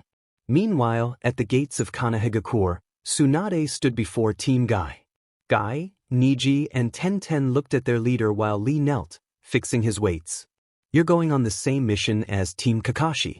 Your mission is to head for the sand and support them with Kakashi's team. Is that understood? Right? Guy said enthusiastically. Let's get there in 1 day, he added. Most sense. Let us get there in half a day, Lee chimed in with the same enthusiasm. What are they talking about? It takes 3 days to get chapter. Okay, so what do we know about the Akatsuki? Kakashi asked. One of them is known as Sasori of the Red Sand. My grandson. Chio began, surprising the Leaf Ninja. He's a genius puppeteer whose skill was so great that during the last Great War, he dyed the sands red with the BLD of his enemies, which is how he earned his title. As you've seen, his skill with poison surpasses my own, and he applies his poisons to all his weapons. A single attack can be lethal. He's also known as the creator and only user of human puppets. Human puppets? Kakashi inquired. Yes, puppets made from the bodies of living people. They retain the chakra and abilities, even Kekkei Genkai, that the ninja had in life, Chio explained. But what about Taro? Kakashi asked. Daida is a member of Akatsuki. Should have guessed, Fuu said. He's a missing nin from IWA with a bounty of 70 million on his head. He was the former student of the 3rd Tsuchikage and possesses the explosion-style Kekei Genkai. He somehow molds explosive chakra into his clay sculptures and turns them into moving bombs, Naruto said. I don't really know much about his abilities beyond that. 70 million? Sakura asked, astonished. Is he really that strong? Well, he's an S-class ninja, but he's no Itachi Uchiha. The guy's a bit eccentric. He views his explosions as works of art, each one a major artistic achievement. He even hired himself out to terrorist groups just to create destruction, and because of his perspective on his explosives, he didn't bother to hide his involvement, unlike most missing nin, Fuu explained. He's responsible for the destruction of many civilian and government buildings across several countries, leading to numerous casualties. The only bounty larger than his is Orochimaru's. How powerful are his explosives? Kakashi asked. According to the bingo book, they range from blow your limbs off to destroy half a great ninja village, Naruto replied flatly. If that's all you have, we need to hurry, the blonde said, already prepared with easy-to-carry scrolls. As the group got ready to leave, Kankuro recalled what Gaara had told him, that Naruto understood the same pain he did and was responsible for his change in beliefs and personality. Naruto Uzumaki, Kankuro said, gaining everyone's attention. Please save my brother. Leave it to me. Because I plan to be Hokage, I'll secure an advance favor from the Kazekage, Naruto said with a confident smirk. Minutes later, the group stood outside the building. Kakashi, let me see that cloth for a moment, Fuu said. Sure, but be careful with it, Kakashi replied as he handed her the torn piece of the Akatsuki's robe. As she took it, small beetles crawled out of her sleeve and covered the cloth. What are you doing? Kakashi asked. These beetles are one of 3 species of insects I have. They're similar to the Baikochu used by the Aburame during the last war, Fuu explained. Now she made hand signs. Summoning jutsu. In a poof of smoke, a chameleon appeared. Hey, good to see you, Fuu, the chameleon said. Oh, you have the chameleon contract? Kakashi asked. Yeah, she mentioned it after their promotions, Sakura recalled. Nice to see you too, Daisuke, Fuu replied. Hey, how come you didn't summon us to Konoha? We still need to connect the portal to your village. I know, but something urgent has come up. The Akatsuki have taken the Kazekage, the Jinchuriki of the Ichibi. They had informed their summons about the Akatsuki. I see. What do you need me for? Daisuke asked. These insects have their scent. I want you to follow them and scout ahead. Between you and them, we should get a good idea of their defenses, Fuu said. While the beetles could communicate with her, they couldn't identify traps and jutsu, but a chameleon could. Okay, I'll do my best, Daisuke said, and with that, the beetles flew off while the chameleon quickly trailed after them, activating its camouflage technique and vanishing. Fortunately, even if the Akatsuki had a sensor, the small chameleon had little chakra, likely going unnoticed. The chameleon and the beetles would be able to travel at full speed without the worry of combat. Good idea, Fuu, Kakashi said as he took the cloth back. 3 more beetles took to the air around Fuu, ready to lead them after the attackers as well. Now, let's get going. If you wait a little, we can have skilled ninja here too, Baki suggested. I'm going too, Temari said firmly. Temari, you stay here and work on border defense, Chio said, looking down from the top of the building, surprising everyone present. For the Sans contribution, I'm more than enough, she added. But Elder Chio, Temari began. That would be too much for you, Baki interjected. Don't treat me like an old woman, Chio exclaimed, jumping off the building and landing before them, surprising Sakura while Naruto, Fuu, and Kakashi looked on. I've wanted to give some love to my grandson for a while now. Meanwhile, Sasori and Jiraiya stood with the bird that was carrying Gaara before a mountain underneath a torii, in front of a massive boulder marked with a seal reading "Forbidden in the Land of Rivers." Seconds later, the boulder slid aside, and they walked into the mountain cave. Inside stood a chapter end in their mountain base in the Land of Rivers, The Akatsuki gathered on the fingers of the statue while their leader looked up from the floor. He made a hand sign, and his silhouette vanished, reappearing on one of the statue's fingers as a piece fell from its mouth. From this point forward, it will take 3 days and nights to complete the seal. Everyone, be mindful of your real bodies, the leader instructed. Zetsu, use your real body as a lookout. You have the largest range. I know, Zetsu replied. 3 days, huh? Kisame, with his shark-like eyes, remarked. Shouldn't we expect it to take a bit longer? If you really think so, let's get started already, the leader replied, making a hand sign that caused the finger he stood on to glow. The other Akatsuki members followed suit, and the statue's mouth began to glow. Sealing technique, illusionary 9 dragon-consuming seal, the leader declared, and 9 spectral dragons erupted from the statue's mouth, racing toward the unconscious Gaara. The dragons impacted the ground where Gaara lay, lifting him into the air in a flash of light. Meanwhile, Team Guy raced through a forest on their way to Suna. As usual, Guy and Lee were pushing themselves to the limit. Hey, I said you guys are going too fast. We've been going non-stop for an entire day already. Let's take a little break. Ten yelled. Ten, you lack DSPLN, Lee responded. Niji suddenly noticed something approaching. A moment later, Pakken landed on a branch before them. Pakken called out. Pakken, Guy said as they halted. Pakken briefed them on the situation, revealing that the ninja hounds had discovered the Akatsuki's presence in the land of rivers. As the group prepared to travel to the Akatsuki base, they were unaware that they were being watched. Back in the Akatsuki hideout, Gaara screamed in pain as the shikaku was forcibly extracted from his body, red chakra streaming from his mouth and eyes into the statue's mouth. An enemy from Konoha is approaching. He seems very skilled. His name is Mato Guy, Zetsu reported. Who's that? The leader asked. He's a jonin from Konoha who specializes in taijutsu. He's quite talented, so take care not to underestimate him, Itachi, the red-eyed silhouette, explained. Ah, that beast. I'll use that jutsu, the leader stated. Let me go. I've had a hard time finding my Jinchuriki, and I'm starting to get irritated, Haiden insisted. No, I'll take care of it. I have a score to settle with that man, Kisame replied. Indeed. After all, that jutsu is suitable for you, as you have a large amount of chakra even for us Akatsuki, Kisame. However, I'll still require 30% of your chakra, the leader said, causing Haiden to scoff, frustrated at losing his chance to confront Guy. Finally, it looks like I'll be able to pay him back for that kick he gave me, Kisame said with a grin. As Team Kakashi and Chio jumped through the trees, Sakura moved to Naruto's side. Naruto, can I ask you something? She began, and Naruto turned to her. When did the Akatsuki start targeting you? Fuu glanced at her boyfriend, a bit worried, knowing this would be difficult for him to discuss. I don't know. About 3 years ago, Itachi and a former member of the 7 ninja swordsmen of the mist, Kisame Hashigaki, came to try and capture me, Naruto explained. I hadn't heard of them before that and haven't seen any Akatsuki since. Why did they wait 3 years? Sakura asked.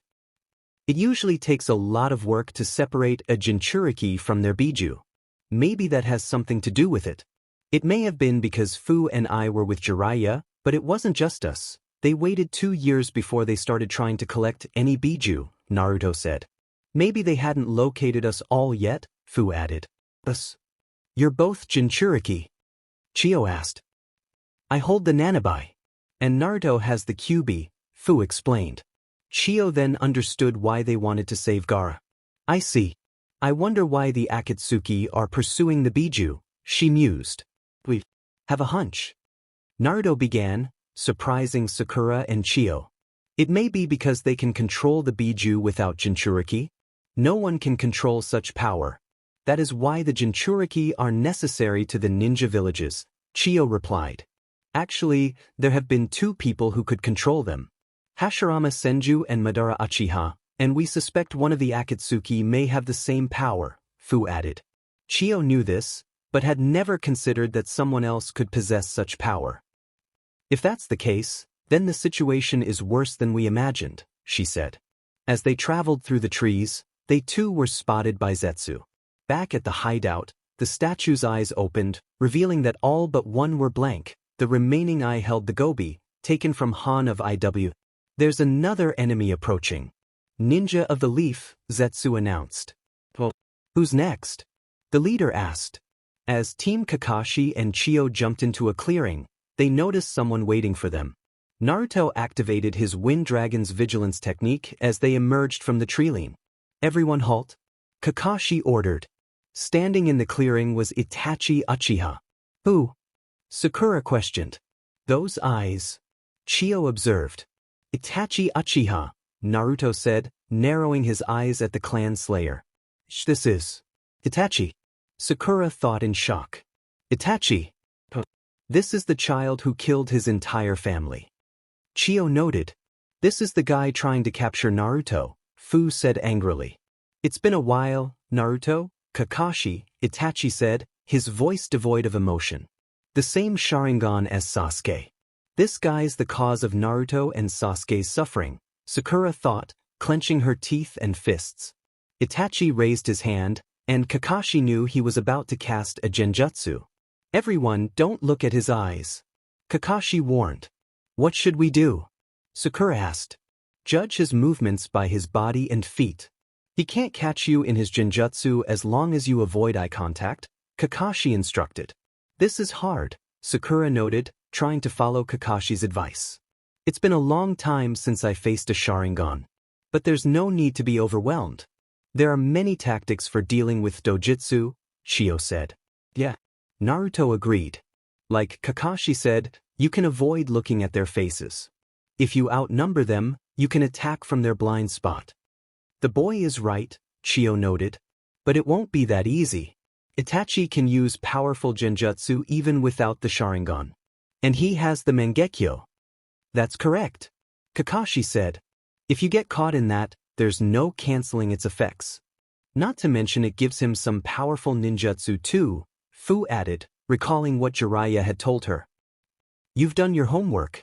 You seem to have grown a great deal since I last saw you, Naruto, Itachi remarked. However, the Mangekyos abilities aren't without cost, Kakashi began. It tires him out and takes considerable chakra. It also puts your eyes at risk, doesn't it? Well analyzed, after only facing me once, Itachi replied. Itachi, how far has your sight deteriorated? Kakashi asked, revealing his own Sharingan. Itachi's eyes widened. The only way Kakashi could know that was. Kakashi. Impossible. There's something else. Naruto said. I can sense your chakra. You don't have nearly as much as someone at your level should. Actually, you've got less than the average jonin. Naruto's observations surprised everyone. You don't look tired or fatigued or like you've been fighting recently. That's not really you, is it? This is just a distraction. I see. You must have some form of sensory jutsu. You truly have grown. You are correct. Since you'll figure it out anyway if you survive, I see no harm in telling you. This body is a copy of mine I'm controlling, created by our leader's shape-shifting technique, Itachi revealed. Which means you've already begun the extraction, Fuu realized. You're right. So now what will you do about it? Itachi asked, and everyone's eyes narrowed. Naruto, I want you to cover me, Kakashi said. I'll have to ask that you come with me, Naruto. And the Nanabai host as well, Itachi said, pointing at the blonde. Thanks to his jutsu, Naruto detected a change in Itachi's chakra and realized he had been placed under a genjutsu. He immediately cancelled it, mildly surprising Itachi. Naruto knew he wouldn't have been able to break it so easily, if at all, if it had been a Sharingan illusion. Still, his experience in the art showed him it was an A-class technique, and Itachi had cast it simply by pointing. He was still on a completely different level. You'll have to get past me first, Kakashi declared as he charged. Itachi quickly ran through hand signs and inhaled. Fire style, grand fireball. He thought, unleashing a massive fireball toward the copy ninja. Kakashi was seemingly consumed, and the rest dodged the attack while Naruto sank into the ground using the underground move jutsu, rising behind a tree at the side of the clearing. When the attack passed, a hole remained where Kakashi had been. Kakashi erupted from the ground and attempted an uppercut, but Itachi leaned back to dodge. Kakashi ducked under a punch, but Itachi caught his head, forcing him to look into his eyes and trapping him in a genjutsu. However, it only took a moment for Kakashi to realize he had been tricked. What he had grabbed was a shadow clone. Naruto sensed all this with his jutsu and charged out of his hiding place. He created a blade of wind in his right hand and moved it forward, impaling the Itachi clone through the heart. The clone's eyes widened before he smiled. Naruto cancelled his wind blade, and Kakashi's clone dispelled, revealing Yura's form, much to Chio's shock. What a powerful jutsu, Fuu said, looking at the corpse. Naruto's eyes narrowed. Even if that copy only had a fraction of Itachi's power, he had the same skill. It shouldn't have been that easy, but his sensory jutsu confirmed he was gone. This is Yura, Chio asked. He's a jonin from Suna. How could this be? He could have been a spy, or maybe he was captured. Either way, he's dead, and we need to save Gaara, Naruto said, and the others nodded, preparing to head out. You can figure out what happened to him later, Fuu said, taking out a scroll to seal the traitorous Suna ninja's corpse away. Back in their lair, the leader looked up at Itachi, whose eyes opened as the jutsu fell. Itachi's jutsu has already been released, the leader noted. Over that quickly. You're making us look bad, Itachi, Deidara remarked with a smirk. I was only at 30%, and several of my opponents were above the jonin level, Itachi replied. In truth, while that was true, he hadn't put his all into the fight. With a high A borderline S-rank ninja Kakashi, an actual S-rank ninja Chio, and 2 Jinchuriki of unknown level fighting him, he could afford to be convincing. Nevertheless, with the barrier, that should have bought us enough time, and Kisame still fighting the others. Well done, Itachi, the leader said. You say that, but the sacrifices were my subordinates, Sasori said somewhat irritably. With my shape-shifting technique, they were able to become members of Akatsuki, even if only for a little while. They should be thanking us, the leader said. Soon after, Kisame lost his own battle. 10 minutes later, the leader decided they should have traveled far enough away by now. Zetsu. Dispose of the 2 used for the shape-shifting technique. Understood. Itachi, who are they and how many? The leader asked. From Konoha, Kakashi Hatake, Sakura Haruno, the Jinchuriki of the Nanabai, Fuu, and the Jinchuriki of the Kyubi, Naruto Uzumaki. They are supported by Elder Chio from the sand, making a 5-man team, Itachi replied, causing Sasori's head to JRK up inside his puppet. Granny Chio, Sasori thought. After another 10 minutes of silence while the Akatsuki focused on the jutsu, Zetsu spoke up. Sirpi, what's the problem? Deidara asked. Looks like they took the corpse of the sacrifice used for Itachi. Probably used a sealing jutsu. Sasori, you now have another priority. When you capture the 2 Jinchuriki, retrieve our spy's corpse, the leader ordered, and the pair nodded. That night, they set up camp, and Naruto, Sakura, and Fuu were resting. Chio looked at Naruto's sleeping form and was reminded of Sasori as a child. Kakashi suggested they finish resting and prepare to move. After the teens were woken and they put out the campfire, they were just about to head out. Wait, Fuu said.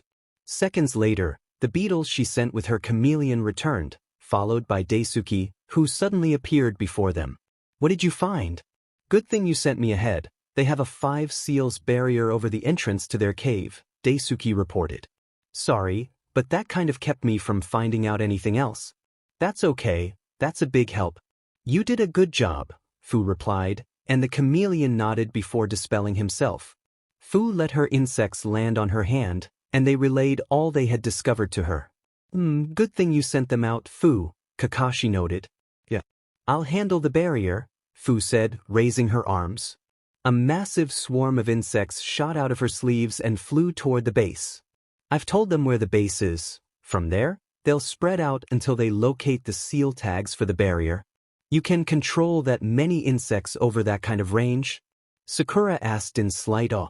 Thanks to the Nanabai, Fuu's ability to use and talk to insects surpasses even the Aburame, Naruto explained.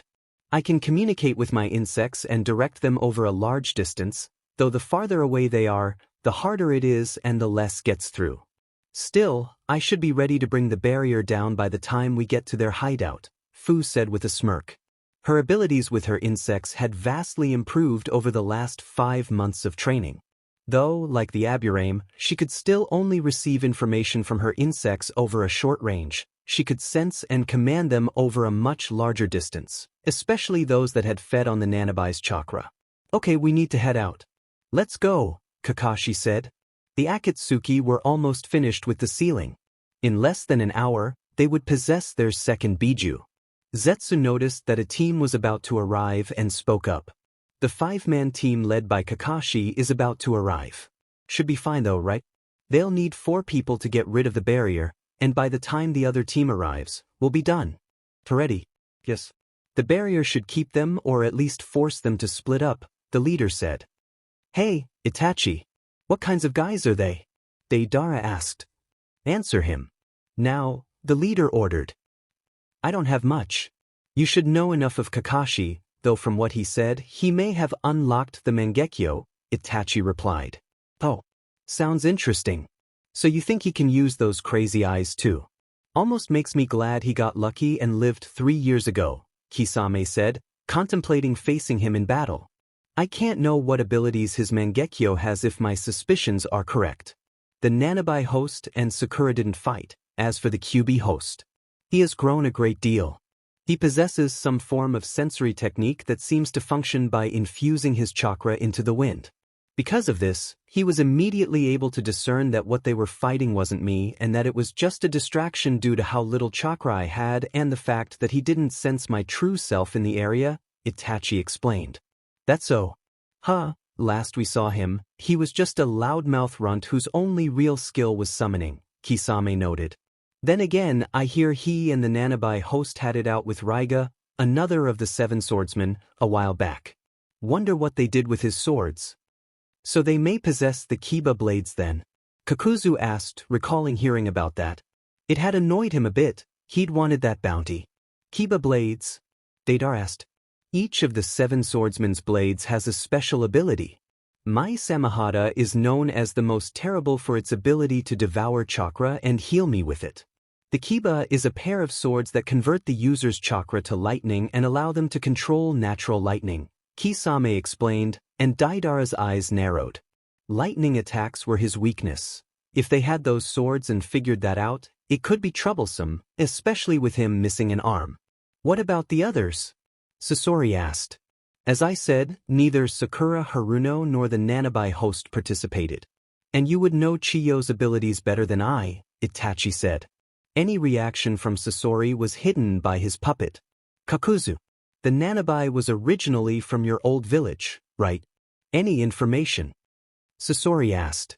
The Nanabi allows its host to control insects, the treasurer of Akatsuki replied. Like the Kamizuru or Aburame clans then? Deidara asked. Not quite. The abilities of the Nanabi host far surpass either of those clans. Unlike them, she will not be limited to one species of insect, and she will be able to sense and command insects that have fed on the Nanabi's chakra over large distances, several kilometers, to be accurate, once the ability is honed. The Biju's chakra will also enhance them and their abilities, and their power will increase further while the host uses its chakra, Kakuzu explained. Is it possible for the Nanabi's insects to dispose of the seal tags for our barrier? Sasori asked. If that occurs, I trust you to deal with them. Just ensure the Jinchuriki survive, the leader said to the artists. Outside, Team Kakashi finally arrived at the Akatsuki base. Kakashi looked up and saw the seal tag. The chameleon was right. Fuu, have your insects located the seal tags? Kakashi asked. Yeah, the barriers are all a few hundred meters away. My insects are all in position, Fuu confirmed, sensing them massing on the 4 seal tags before they arrived. Are you sure your orders will get through? Sakura asked. Yes. I can communicate with them easily up to about 2 kilometers, Fuu replied. Alright.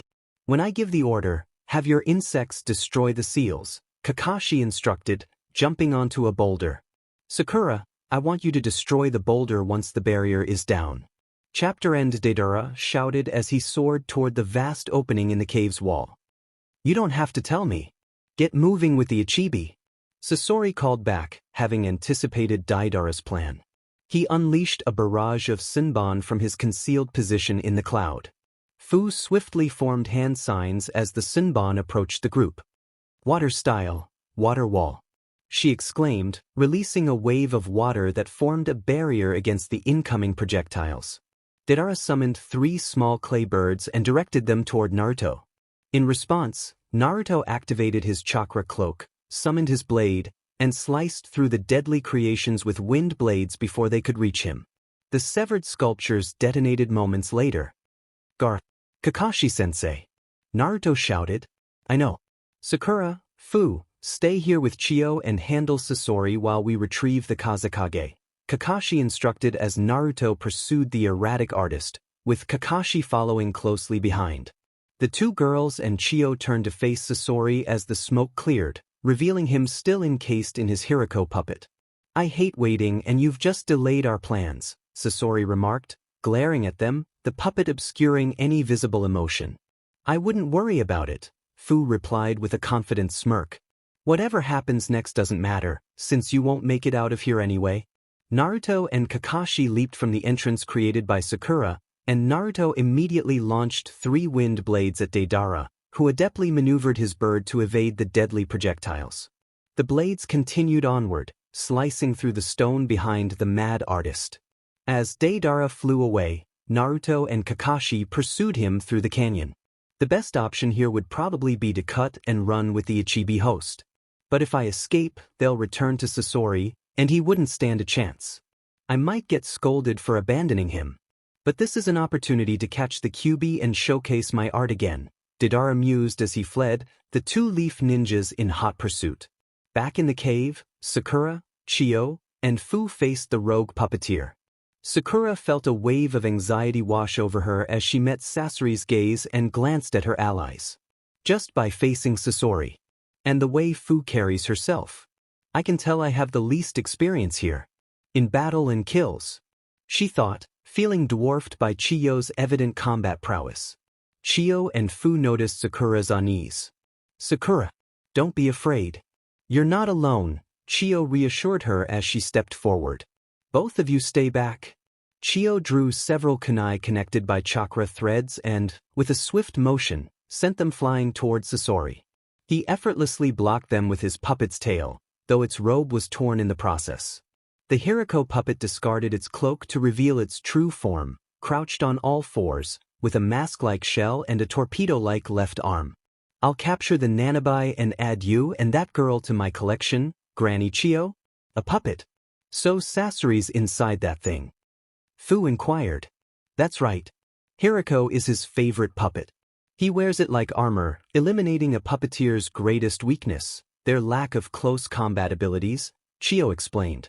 Sasori ominously detailed his gruesome process of creating human puppets.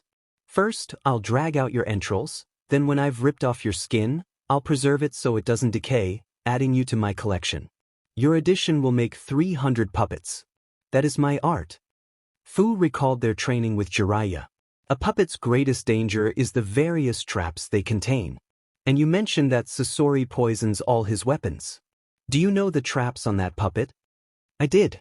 But the last time I saw it, it didn't have that shell on its back, and its arm has been altered, Chio replied. Has he upgraded it since he left? Sakura asked, glancing at Chio. Yes. I have no way of knowing what new attacks and defenses it holds. I had hoped to defeat him myself, but it seems that's not the case, Chio admitted. The best option for destroying that puppet is your superhuman strength and Fuu's insects. Fuu's insects can clog the puppet's joints, and your strength can destroy it. But to do that, you'll need to get close, which requires avoiding its traps. I have a jutsu that can destroy the puppet too. But I'd have to get close, Fuu said, keeping her ace up her sleeve. I think I'd like to save my insects for later. I sent many to the seal tags and want to conserve them for any more powerful puppets he might have. You said my strength was the best bet for getting him out of the puppet? Sakura asked, feeling uncertain. I don't have knowledge of traps or instant reflexes. Don't worry about me. My reflexes are good enough, and I have a jutsu that can enhance them to the limit. My insects can also extract and neutralize poisons. They might not handle poison of that level completely, but I won't go down from one hit, Fuu assured her. Chio nodded and whispered something to Sakura, which Fuu overheard. Fuu smirked as Chio's plan bolstered Sakura's confidence. Are you finally ready?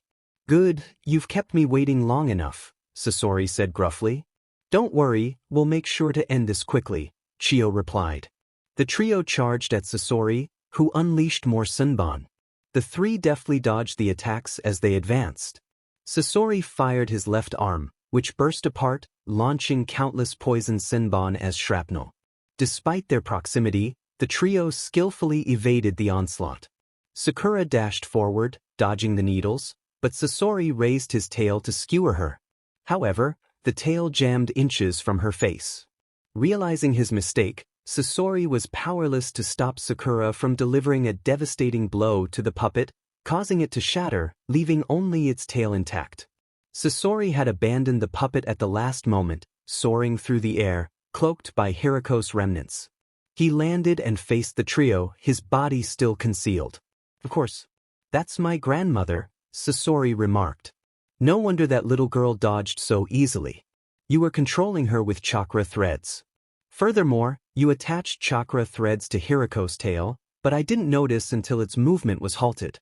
It was when you attacked with those kunai at the beginning, wasn't it? Indeed. Even though I suppressed my chakra until the threads were invisible, you figured it out well, Chio replied. Well, you were the one who taught me to play with puppets in the first place, Granny Chio? Yes. But we're done playing. How right you are. With that, Sasori discarded his cloak, leaving the women speechless at the sight before them. Despite being in his mid-30s, he still appeared youthful. Lady Chio, is this Sasori? Sakura asked, astonished. What is this? He hasn't aged at all. Chio thought. I'll show you all something special. Killing him for my collection was quite a challenge. Sasori said, reaching into his robe to pull out a scroll, which unfurled to reveal the kanji for 3. That's why he's one of my favorites. Chio's shock deepened as she realized the implications. It couldn't be. This is one of his human puppets. Fuu asked, wary of its significance. Yes. It's a human puppet. But to be more precise, it's the third Kazekage, Chio revealed, shocking the two teens as Sasori took a stance with the puppet behind him. The third. Sakura gasped. It's been 20 years since he suddenly disappeared from the village. Sakura and Fuu exchanged horrified glances as they processed the revelation. Sasori. Chio glared at her grandson, anger boiling within her. For a retired old woman, you're still quite skilled, Sasori remarked, seemingly unfazed by her fury. Even retired and near death, I have too many regrets to die yet. My grandson. You've not only fallen to the level of a mere criminal, but you've betrayed your village and targeted the Kazekage 3 times. 3 times? Sakura asked, bewildered, while Fuu glared at Sasori. The thought of betraying her village was unfathomable to her. It was Orochimaru who killed the 4th, Gaara's father, but it was you who guided him. And now with Gaara and even the 3rd. Hey, I don't know about the 4th, Sasori denied. It was my subordinate who guided him. I was originally partnered with Orochimaru in Akatsuki. We worked well together. Sakura's eyes widened at the mention of Orochimaru. You know about Orochimaru? She growled, her anger flaring. If he was Orochimaru's partner, he must have valuable information about him and, by extension, Sasuke. Well, let's begin, Sasori said, and the puppet charged forward. Chio quickly pulled Sakura back using the chakra threads as Fuu jumped back.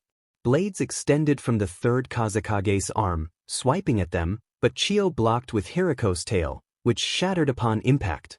The 3rd's left arm pointed toward them, opening to reveal numerous seals that released countless puppet arms. Fuu quickly summoned a kunai with an explosive tag and executed her shuriken shadow clone jutsu, duplicating the kunai hundreds of times. The copies embedded themselves in the mass of arms before detonating, creating a massive explosion as Sakura reached Chio. Sakura stood up, glaring at Sasori. I want you to tell me everything you know about Orochimaru. I'll beat it out of you if I have to," she declared fiercely. "What a noisy little girl you brought along with you," Sasori remarked. "Fuu, get behind me," Chio beckoned, and Fuu quickly complied. "I still have some lessons to teach you, Sasori," Chio said, unraveling a pair of scrolls to reveal Sasori's first puppets. Them, Sasori acknowledged. "Yes. Your first puppets. The father and the mother," Chio replied, her voice steady. "What are you planning to do with those?" "I created those puppets. I already know their secrets," Sasori taunted. As they prepared for another clash, Chio reminisced about watching her grandson play with the puppets, manipulating them to hug him. The two puppets drew their weapons, a sword and a long kunai with a segmented WHP, while the third Kazakage's detached left arm transformed, replacing it with a saw. The three puppets engaged in a breathtaking display of speed, showcasing the true capabilities of Suna's puppeteers as they attacked, blocked, and countered in a blur, neither side gaining an advantage. "Amazing," Sakura breathed in awe. "Yeah. I didn't know they could move that fast." Fuu added, equally impressed. As the intense battle continued, the three puppets separated, their weapons damaged from the rapid exchanges. "Let's get serious, shall we, Grandma Chio?" Sasori said, forming a hand sign. The puppet's mouth opened, and a mass of black sand poured out, levitating around it. Sakura was reminded of Gaara's sand as she watched. The jutsu that made the sand aim the strongest of them all. "It's time to put an end to this, Grandma Chio." "What is that?" Fuu asked, alarmed. "The iron sand. The most feared weapon in Suna. The Kazakage used his bloodline to control iron powder, mimicking the Shikaku's sand," Chio explained. "That's why Sasori targeted him and turned him into a puppet. To gain this power." Fuu asked, frowning. Chio nodded solemnly. "Sakura, Fuu, get out of here," she urged, surprising the teens. "This is beyond what I thought. There's nothing you can do at this point," she insisted. "Are you kidding? I spent the last 3 years training to fight these guys. I'm not just going to leave you to get killed," Fuu protested angrily. "You should really listen to your elders," Sasori said as the iron sand formed into countless small lumps. "Iron sand drizzle," he commanded, launching a barrage of iron bullets at the trio. Chio activated the chakra shield of the father puppet while the mother pulled Sakura out of harm's way. Fuu dodged with a body flicker, but the powder infiltrated and clogged the puppets, rendering them useless. "You've changed them since I left, I see," Sasori remarked, observing the chakra shields added after his departure. He chuckled, looking on with amusement. "You should know that jutsu is unblockable, but you were too concerned with getting that little girl away." "You shouldn't underestimate us because we're young," Fuu retorted, forming hand signs. Her ace was nearly ready, and this was the perfect moment to unleash it. "Fuu, stop. You can't face him head-on," Chio warned.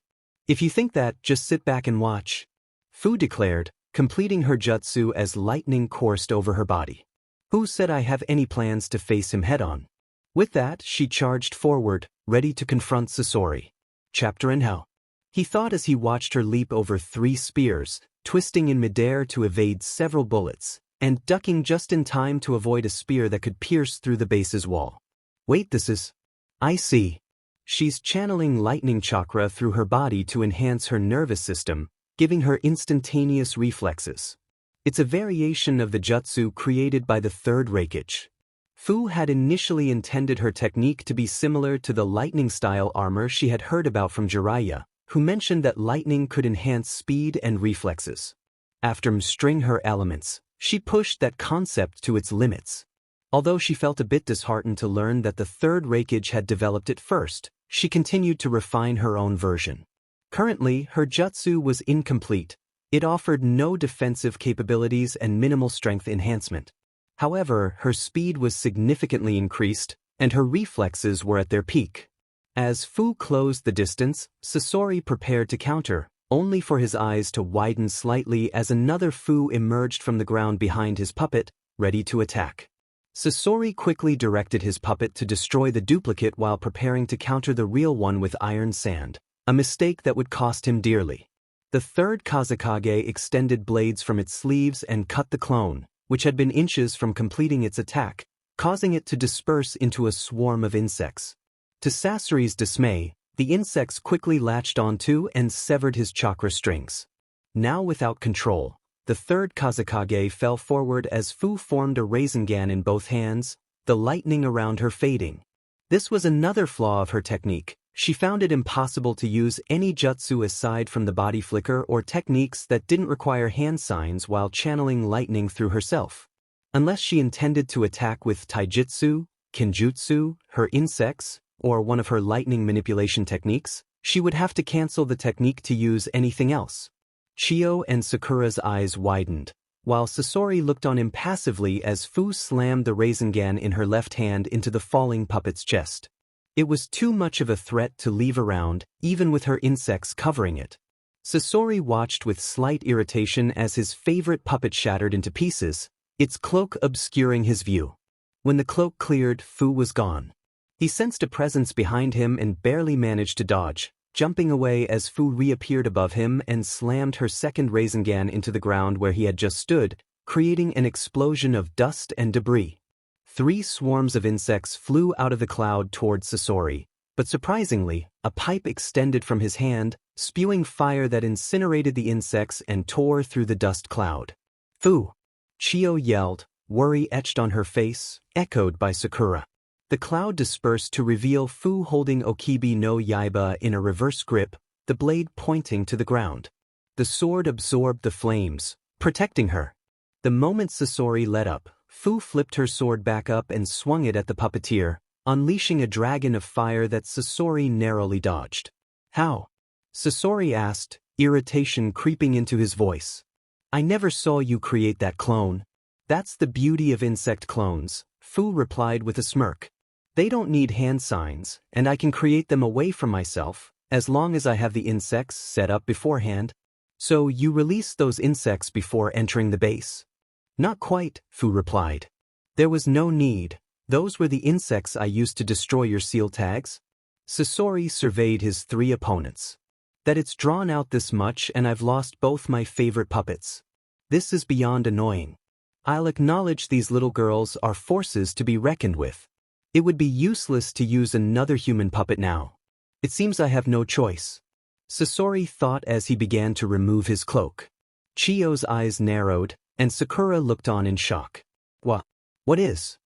Sakura began. "He hasn't aged a day since he left." "This is why," Chio said. "He turned himself into a human puppet." Fuu gasped in shock as Sasori stood on a wire protruding from his stomach, revealing his puppet body. 2 poles extended from his hips, each equipped with 5 blades, several scrolls attached to his back, and his eyes wide with a maniacal expression. A strange object where his heart should be bore the kanji for scorpion. "It's been a long time since I've used myself," Sasori said. Meanwhile, Team Guy and Pakken were racing through the forest, still about 20 minutes away from the Akatsuki base. "Niji, do you see anything?" Guy asked. "Yes. Kakashi's team has engaged the Akatsuki. Sakura, along with an older woman I assume is Chio and a girl with enormous chakra reserves who must be Fuu, are facing." "I'm not sure," Niji replied, peering into the base with his Byakugan. "It has a human form but seems to be an animated puppet with chakra emanating from a single point." "They said Sasori turned people into puppets. He couldn't have turned himself into one, could he?" Tendon asked, eyes wide. "Normally I'd say no, but it seems most likely," Niji replied.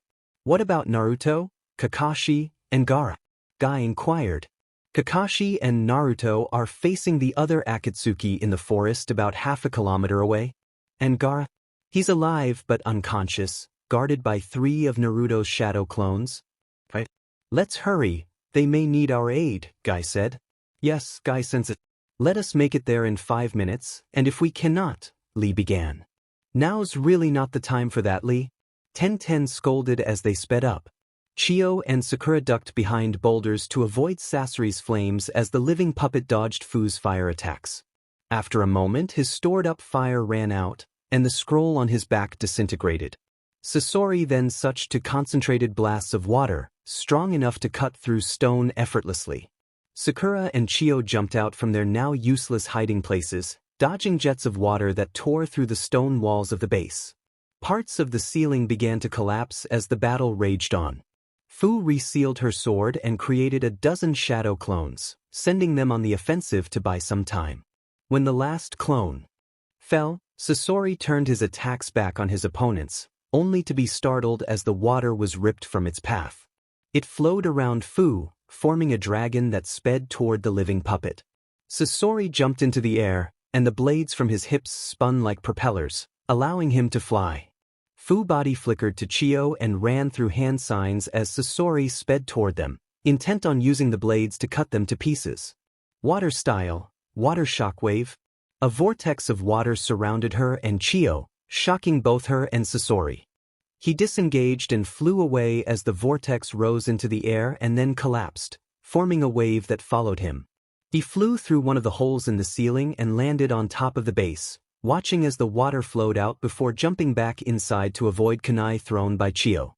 As he landed and prepared another attack, Sakura charged toward him. He prepared to launch the coil in his stomach, only for 3 copies of Fuu to emerge from puddles of water and subdue him with water W's. Sasori could only watch as Sakura charged forward and punched him in the chest. The impact shattered his body into pieces. With the battle seemingly over, Fuu's water clones dispelled. We did it, Sakura said, smiling proudly for having participated in the defeat of an S-class ninja. Chio and Fuu smiled as well, but Chio's expression shifted as their eyes widened. The scattered pieces of Sasori levitated in the air, and he began to pull himself together as Sakura skipped back to join Fuu and Chio. Chio pulled out a scroll, her final trump card. This is a jutsu I forbade myself. I thought I'd never use it again, but it seems I was mistaken, she said seriously, unraveling the scroll as 10 puppets wearing white cloaks emerged from seals on it. Impressive, Gren.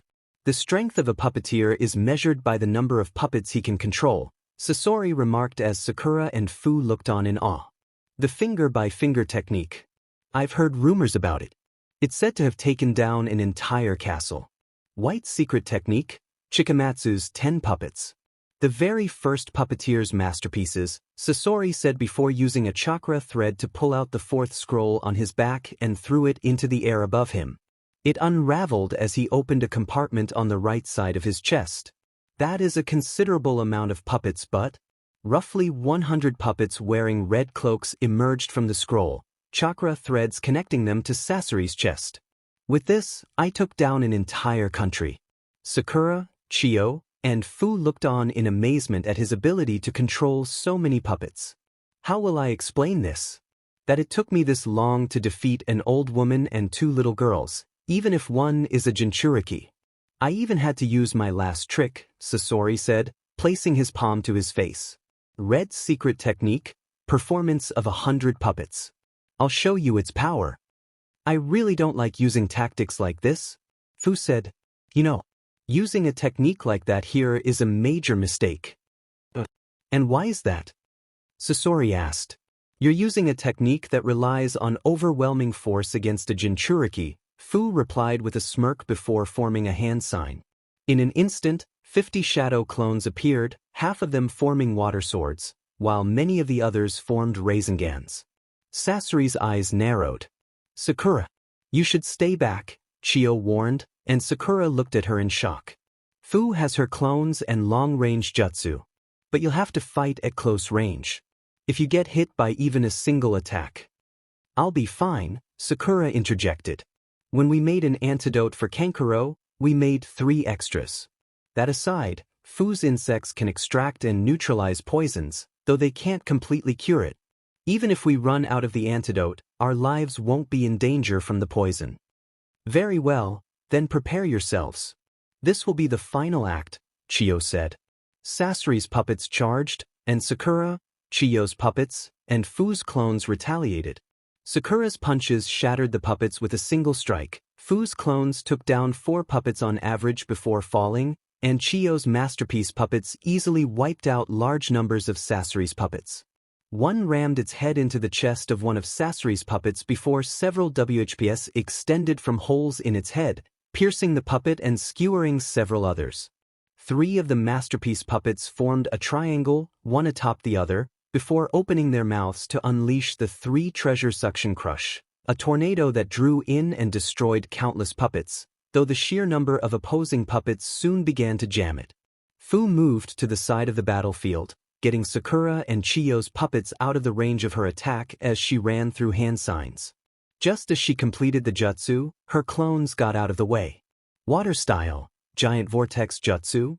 An enormous wave of water surged forward, strong enough to hollow out the ground, wiping out all the puppets in its path.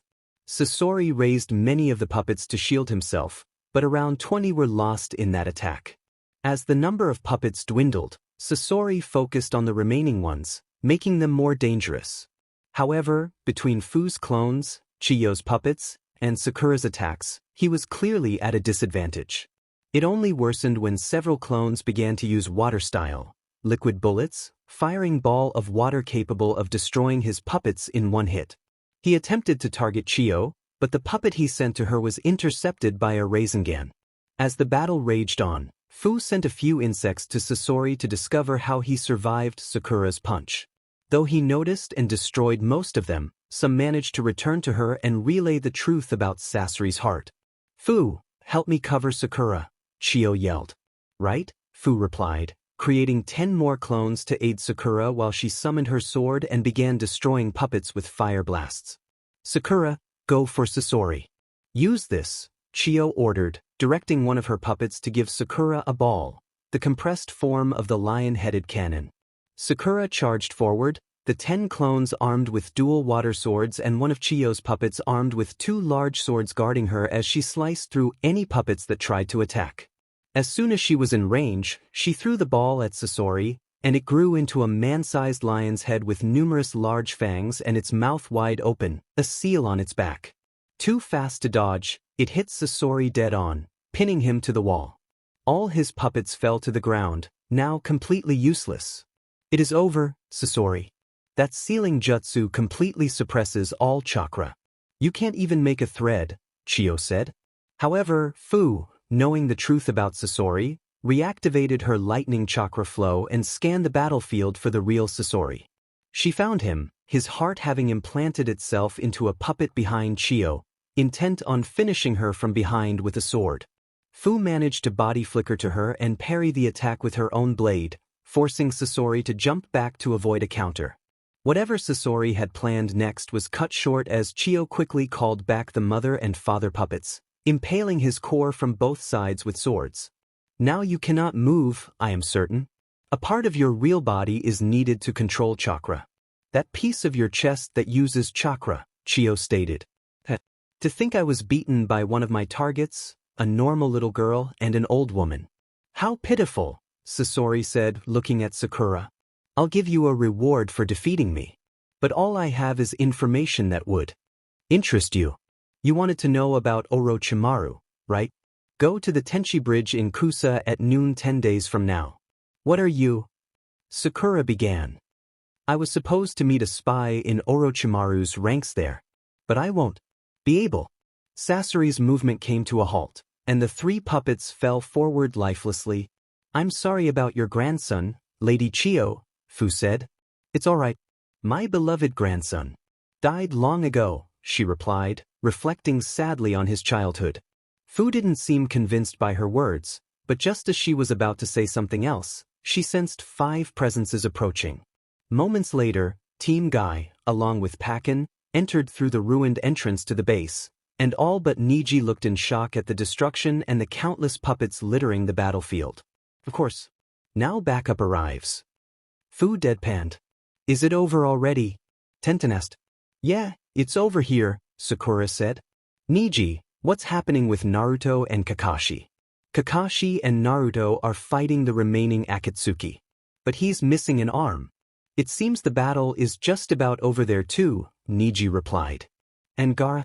He's fine, unconscious but alive and hidden, guarded by clones." "Come on," Chio said. "We should hurry. Ninja of this caliber can never be underestimated." With that, the group took off, Chio casting one last glance at her grandson's original puppet body, still pinned to the wall of the cave. Meanwhile, several clones of Naruto inhaled deeply, puffing out their chests before striking their stomachs several times. Wind style, air bullet.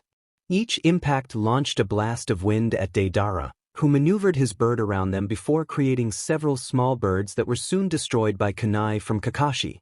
Deidara sensed something beneath him and quickly flapped his bird's right wing, dodging to the side to avoid 3 air blades.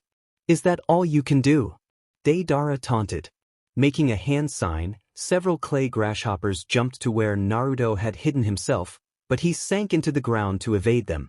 Before Deidara could make another move, he was distracted by more air bullets. The artist smirked as he dodged, but his clay spiders had finally reached the clones, detonating and destroying them in the blast. Naruto emerged from the ground and launched several wind blades with his sword, creating one with his left hand as well, the Beast Wave Palm. It looked different from the typical wind blade, being blue instead of white. Deidara avoided the attacks but then saw Kakashi emerge from the ground and jump high into the air. "Which saves me the trouble of finding you," Gaara said, his eyes widening as Kakashi created a mass of lightning in his right hand and launched it at Deidara, the lightning taking the form of a wolf as it flew through the air. His bird was caught in the attack, and Deidara jumped into the air to avoid being electrocuted. However, while distracted by Kakashi, the Beast Wave Palm came down, slicing off his remaining arm. Deidara plummeted to the ground, and Naruto jumped into the air, impaling him with his sword, only for him to turn to clay. "Now I can't use jutsu. And Itachi said that kid's a censor. Escape's impossible now," Deidara thought, contemplating whether to go out with a bang or use his self-destructing clone as he hid on a tree branch. He never got the chance to try either. Naruto and Fuu discovered that, to most non-Jinchuriki and Jinchuriki in large enough quantities when uncontrolled or if it was foreign, Biju chakra acted like poison, extremely painful and capable of causing temporary paralysis if used correctly. When Naruto had used Dancing Leaf Shadow, he placed a seal containing a small amount of the Kyuubi's chakra on the back of Deidara's neck, which combined with the seal itself would be enough to paralyze him for a few seconds, more than enough time to end a battle between ninja. Naruto made a hand sign with his left hand to activate the seal. Deidara suddenly cried out in pain as the Kyuubi's chakra surged into his body from the seal, black marks spreading from the back of his neck. That was all the opportunity Naruto needed as he slashed his sword, creating a crescent of wind that bisected the artist and sliced through the trees in front of and behind him. Deidara coughed up BLD as his body fell in 2 pieces to the ground. "DMN. I didn't even get to complete my masterpiece or kill Itachi or Orochimaru. Didn't think I'd die in such an inartistic way." The young man's visible eye glazed over as the life left him, spending his last moments cursing the Akatsuki for dragging him into their organization.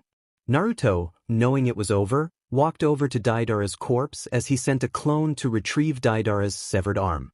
The blonde sealed the Akatsuki member's corpse into a scroll. "You okay, Kakashi-sensei?" Naruto asked. "Yeah. Good thing you had those long-range jutsu. The only thing I had that could have done the job was that Mangekyo Sharingan jutsu I mentioned earlier. And if I used that, I'd be in the hospital for a week. Come on, let's go check on Gaara." Team Guy, Sakura, Fuu, and Chio sped through the forest, hoping to aid their comrades in battle when Niji's eyes widened before he deactivated his Byakugan. "Okay, we should be just about." Guy began. "It's over already," the Hyuga prodigy said, catching the other's attention. "The other Akatsuki has been defeated," he added. "What? After all this, we were unable to help at all?" Lee asked, disappointed in himself. "Don't say that," Fuu reassured him. "The Akatsuki must have done something to hold you up, right?" "Yeah, they sent some fish-faced freak with massive chakra reserves, but something strange happened when Guy-sensei beat him," Ten explained. "He turned into someone else, right? Apparently, it's called the shape-shifting technique. It takes a portion of chapter end." He looked around at the remnants of the puppets and the damage to the base. "It seems there was quite a battle here. We need to stay focused," the plant man said as he approached Sasori's remains, still pinned to the wall. So that was Sasori's true body. It doesn't have his core. They must have taken it. Zetsu searched through the rubble for a few moments until he discovered Sasori's ring. Finding nothing else of interest and unable to consume the puppets, he sank back into the ground. Meanwhile, in the plains of the Land of Rivers, Gaara began to regain consciousness. He remembered saving his village from being overwhelmed by the sand he had used to shield it from the blonde Akatsuki member's attack. The next thing he recalled was the excruciating pain of losing his Biju. As he opened his eyes, he was startled to see Naruto placing a reassuring hand on his shoulder. "Naruto?" Gaara asked, his eyes wide with disbelief. As he looked around, he was left speechless. A crowd of ninja from his village, once filled with fear and resentment towards him, now surrounded him, alongside the Leaf Ninja, Chio, Ebizo, Temari, and Kenkuro. Many were smiling, some were even cheering that their Kazekage was safe. A few were shedding tears of joy. Chapter end. It was a typical sunny day in Konoha. Sunade sat in her office, her assistant and first apprentice, Shizune, standing before her. Naruto had sent their report via a messenger toad, which traveled directly to Konoha by dispelling itself and moving through the portal linking the village with MT Mayaboku. As Sunade read the report, her eyes widened progressively until she reached the end. Moments later, she placed the report on her desk and sighed, rubbing her temples. "What's wrong, Lady Sunade? Did something happen on the mission?" Shizune asked, concern evident in her voice. "Not exactly. The mission went smoothly. The Kazekage was rescued, and both Akatsuki members were defeated. Team Kakashi and Team Guy will return to Konoha in 3 days, Sunade replied. Then what's the issue? The Akatsuki members were using some form of projection technique, allowing all of them to be present during the extraction. Their eyes were visible, and Naruto discovered that the apparent leader possesses the Rinnegan. Shizune's eyes widened in shock. Rinnegan? Are you sure? I thought they were just a legend. No, the Senju clan has some knowledge of those eyes. They're real, and based on the report, Naruto is correct, Sunade said with a sigh, turning to the window. The good news is that between this and the Kazekage's abduction, we may be able to appeal to Kumo for an alliance.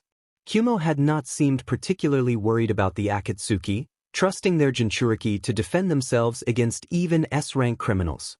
However, this incident, combined with the revelation of the Rinnegan, might convince them that the Akatsuki posed a greater threat than they realized. Collaborating with them could also help mend relations between their villages and possibly lead to a true alliance. Aid from Kiri and IWA was not an option at the moment. According to Jiraiya's intel, Kiri currently had no Jinchuriki, and an alliance with IWA was unlikely for obvious reasons. Speaking of Iwagakure, Sunade was aware of another issue this situation had raised. Even though the third Tsuchikage, a Noki of both scales, would have eliminated his former apprentice without hesitation, he and his village still held Deidara in high regard for his abilities. They would undoubtedly investigate the incident and seek out his killer. Sunade pondered whether having Minato's son trained by both Kakashi, his only surviving student, and Jiraiya, his sensei, was the best idea. Given Naruto's resemblance to his father, it wouldn't take long for Inoki and others in IWA to make the connection, leading to potential chaos. While Inoki and most of IWA would likely refrain from attempting to harm him, recognizing the futility of avenging a dead man or fearing the start of a war, there would certainly be those consumed by a thirst for revenge, willing to sacrifice anything for that purpose. Others might fear that Naruto could become a second Yellow Flash, believing it was in Iwa's best interest to eliminate him before he grew too powerful. This was a disaster waiting to happen. Furthermore, many IWA missing Nin harbored grudges against Minato, and if any of them discovered Naruto's identity, they wouldn't hesitate to act. The complications that would arise once Naruto's heritage became common knowledge, especially after he mastered the Hiraishin, were daunting. Lady Sunade. Shizune began, prompting Sunade to turn to her. Was it really wise to send Naruto and Fuu, who are also Jinchuriki, to save Gaara from the Akatsuki? Why take such a risk? Because they're Jinchuriki. Only a Jinchuriki can truly understand another Jinchuriki. Besides, They're the only S-class ninja in the village aside from myself, Jiraiya, and perhaps the elders. On top of that, Naruto has a unique ability that inspires belief in others, she explained, writing a message and giving it to the messenger toad, which vanished in a puff of smoke. Naruto had requested to share their knowledge about the Akatsuki and Madara with Suna, and Sunade agreed. It would be unwise to withhold such information from allies. Soon, Naruto would resummon the toad to retrieve the reply. 2 hours later, the response had arrived, and Naruto, Fuu, Kakashi, Baki, the honored siblings, and the Sand siblings gathered in Gaara's office.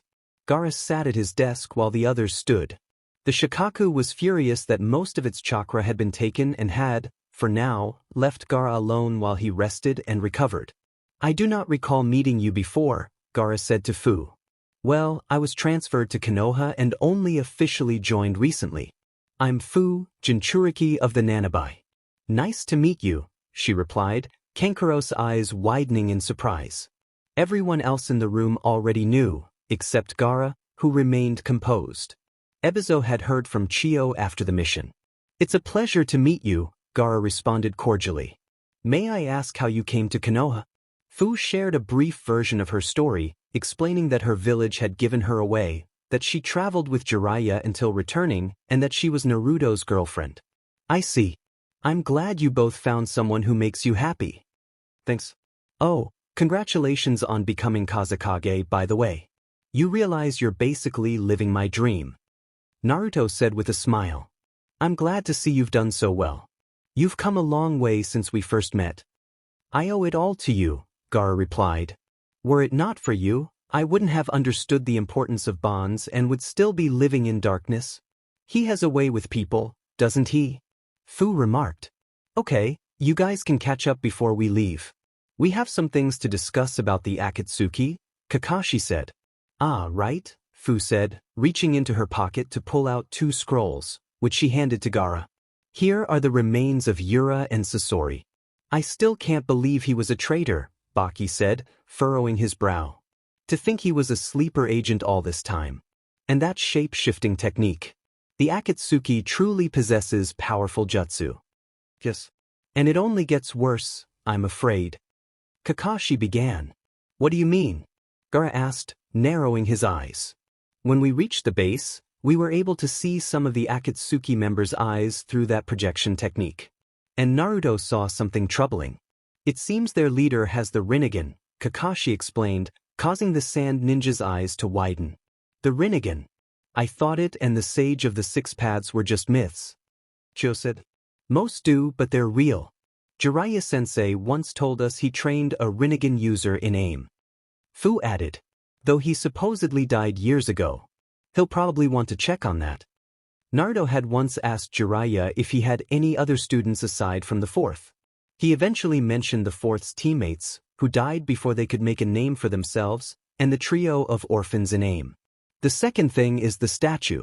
Apparently, it's called the Geto Mazo and has some connection to the Sage of the 6 Paths, but aside from that, we don't know much about it, Kakashi continued. The Biju had shared that much, but either they didn't know or refused to say anything else about the statue. To think our enemy has the legendary Rinnegan. The bloodline said to be able to save the world or reduce it to nothing, Ebizo remarked. I don't suppose you know anything about its powers. Afraid not, Naruto replied. Is there anything else you know? Temari asked. They already have 1 Biju, the Gobi, according to Jiraiya's intel. But there is something much more troubling. And it may not even be related to the Akatsuki, Kakashi said, hinting at Madara's believed connection to the organization. What is it? What could be more troubling? Ebizo asked. 15.5 years ago. The night I was born. The 9-tailed demon fox attacked Konoha. I'm sure you know that. But what you don't know is that my mother was the previous Kyuubi Jinchuriki, Naruto revealed. What? Minute, how could the seal just break? Temari questioned. A female Jinchuriki's seal weakens during childbirth. So, when you were born, your mother's seal weakened and broke, Ebizo explained. That makes you Kushina's son. But why is this troubling now? This should clarify everything. My father was Minato Namikaze, Naruto stated, once again shocking the Sand Ninja, especially Gaara. They were more alike than he had thought, both Jinchuriki and children of their village's fourth Kage. I see, Ebizo said, connecting the dots. While that's interesting, why is that important here? Kankuro asked. Because during a Jinchuriki's childbirth, a seal MSTR can maintain the seal to prevent it from breaking and repair it afterward. It would have been well within my ability to do so, and the fourth Hokage far surpassed my skills with sealing jutsu. He would certainly have been there to see his son born and would never have allowed the seal to break, Chio explained. That you would tell us this suggests someone kept your father from repairing Kushina's weakened seal and took that opportunity to break it. We've known for a while now. But we recently discovered who. We didn't believe it until Jiraiya confirmed it with absolute certainty, Kakashi said. Who was it? Ebizo asked. Madara Uchiha. What? Temari exclaimed. He's still alive? Chio asked in shock. I see. It seems he truly is a monster. This is far worse indeed. You believe he has a connection to the Akatsuki? Ebizo inquired. Yes. Naruto didn't see any Sharingan aside from Itachi's, but he could be controlling them from hiding. Anyway, even if he isn't connected to the Akatsuki, we thought you should be aware he's alive, Fuu said. How could he have survived all this time? Chio questioned. We don't know. But there are ways to extend a person's life unnaturally. Take Sasori, for instance. Or Orochimaru, who created a technique that allows him to live forever by taking over the bodies of others, Kakashi explained. The discussion continued for about 10 more minutes. Ultimately, it was decided that they should keep this information to themselves for now, especially after what happened with Yura. An hour later, at the front gate of Suna, teams Kakashi and Guy were saying their goodbyes to the Sand siblings, who had come to see them off. Naruto stood in front of Gaara with Fuu at his side. See ya, Kankuro said. Yeah, Naruto replied. It was nice meeting you all, Fuu added. Likewise, Gaara replied with a nod. Naruto extended his hand to shake Gaara's. Everyone smiled as Gaara, maintaining his usual emotionless expression, raised his own hand and shook hands with his fellow Jinchuriki. See you around, Gaara, Naruto said as they departed. Yes. Take good care of each other, Gaara said, understanding the challenges they had faced. About half an hour later, the group walked through the desert sands, the sun bearing down on them as they made their way back to their village. Fuu had introduced herself to Team Guy.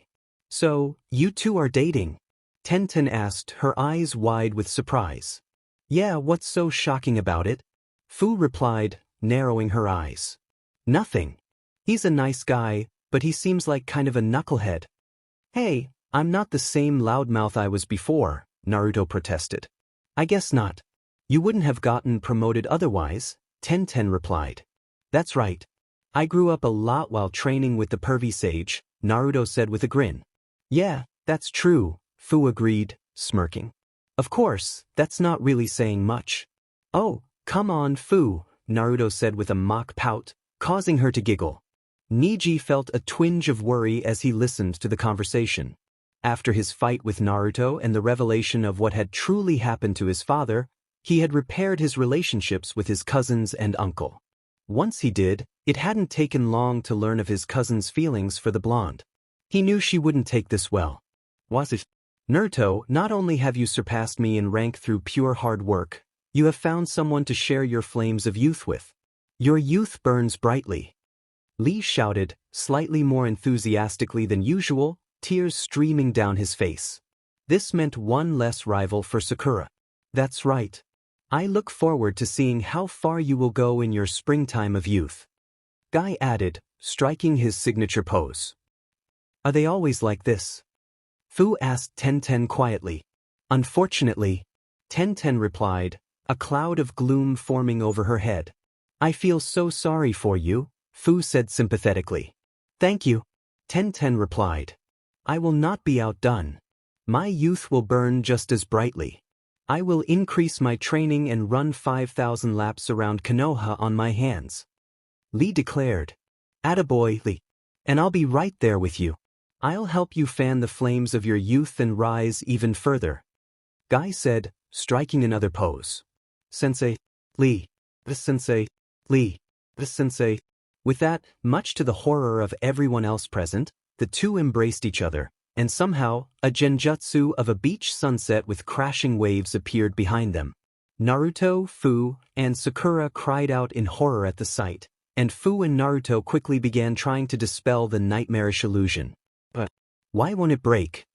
Fuu yelled, panicking as she struggled to free herself from the illusion, growing more desperate by the second. It can't be broken?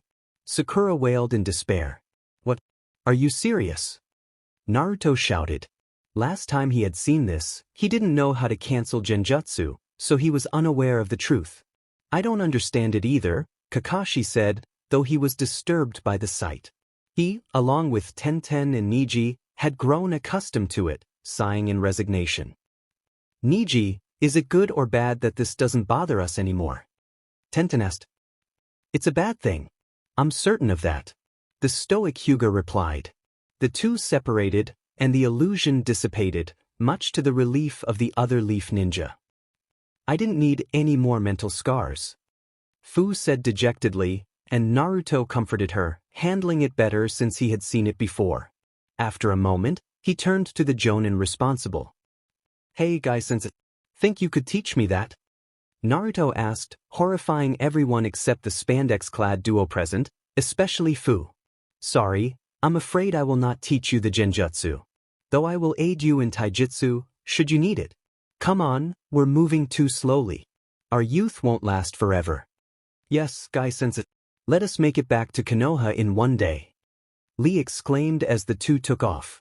Once they were out of earshot, everyone turned to Naruto. Naruto, why did you want to learn that genjutsu? Fuu asked fearfully. Naruto smirked at the question. I was hoping to figure out what made it unbreakable and create genjutsu that even Itachi Uchiha couldn't escape from. Everyone present felt relieved at his answer, and Kakashi, Fuu, and Sakura imagined the possibilities. That's actually a good idea. I wonder what its secret is, Kakashi mused, as they all considered the potential of unbreakable genjutsu.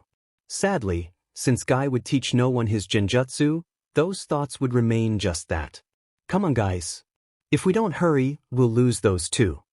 Chapter end. Sakura had finally calmed down, and the three teens stood in front of Yamato. It was clear that neither of the original Team Kakashi members was fond of Sai, but the boy seemed unfazed. Yamato sighed, arms crossed. Sai, I'll need you to try not to provoke your teammates, he said sternly. Sorry, Sai replied, maintaining his cheerful facade.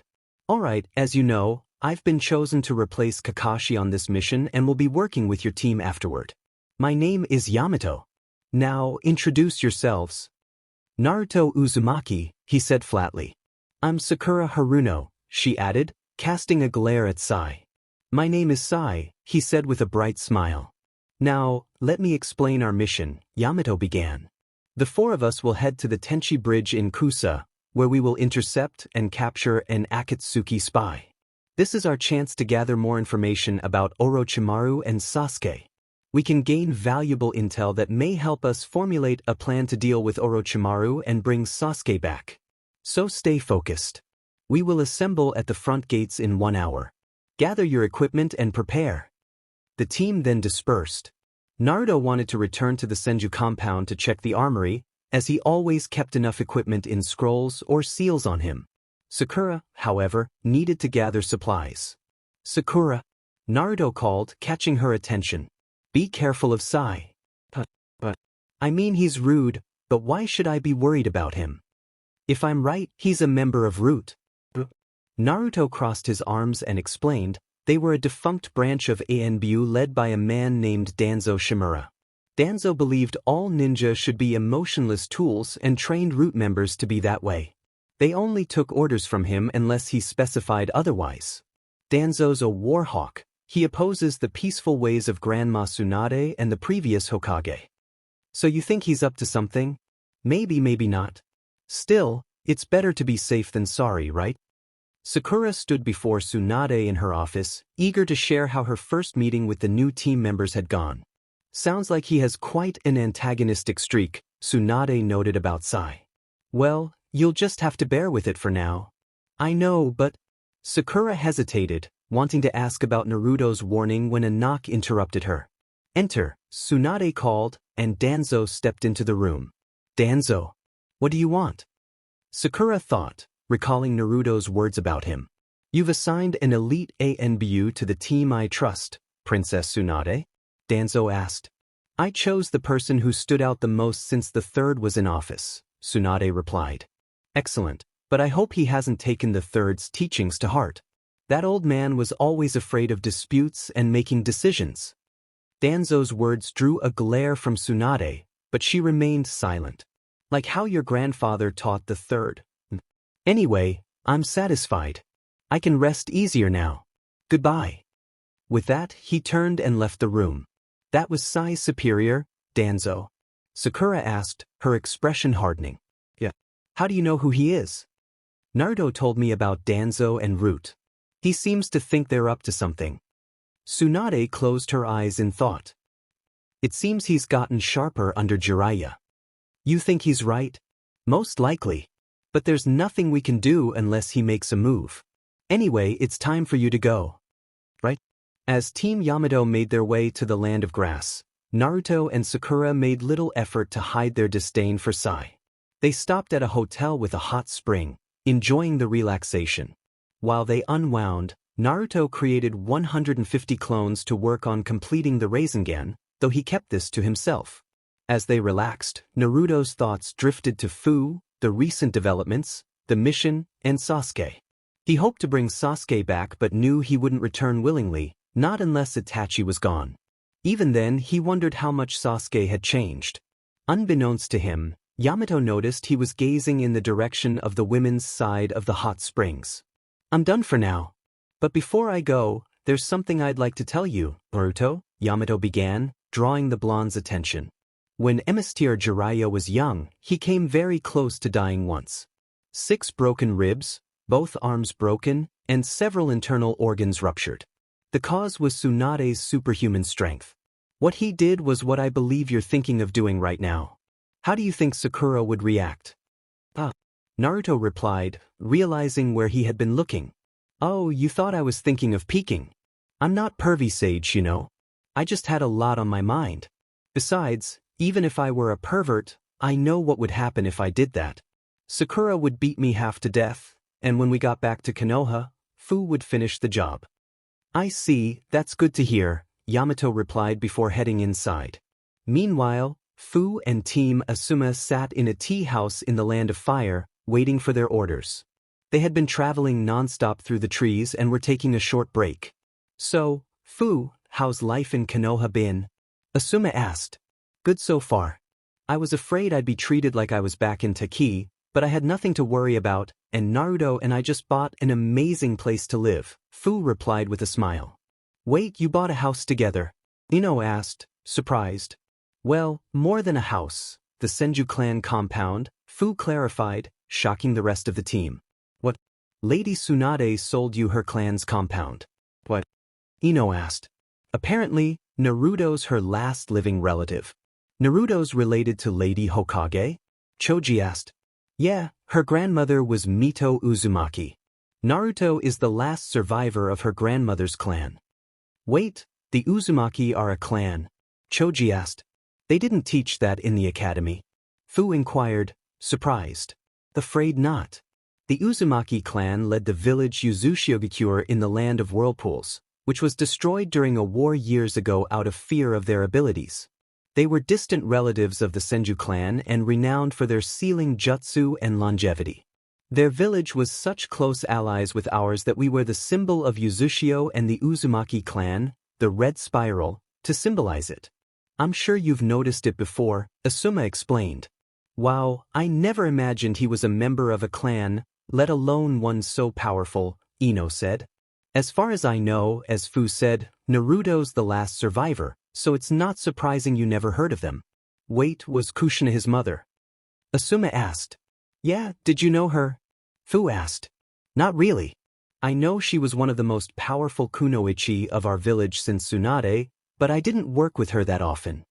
Anyway, once the compound's cleaned and repaired, we're going to throw a housewarming party.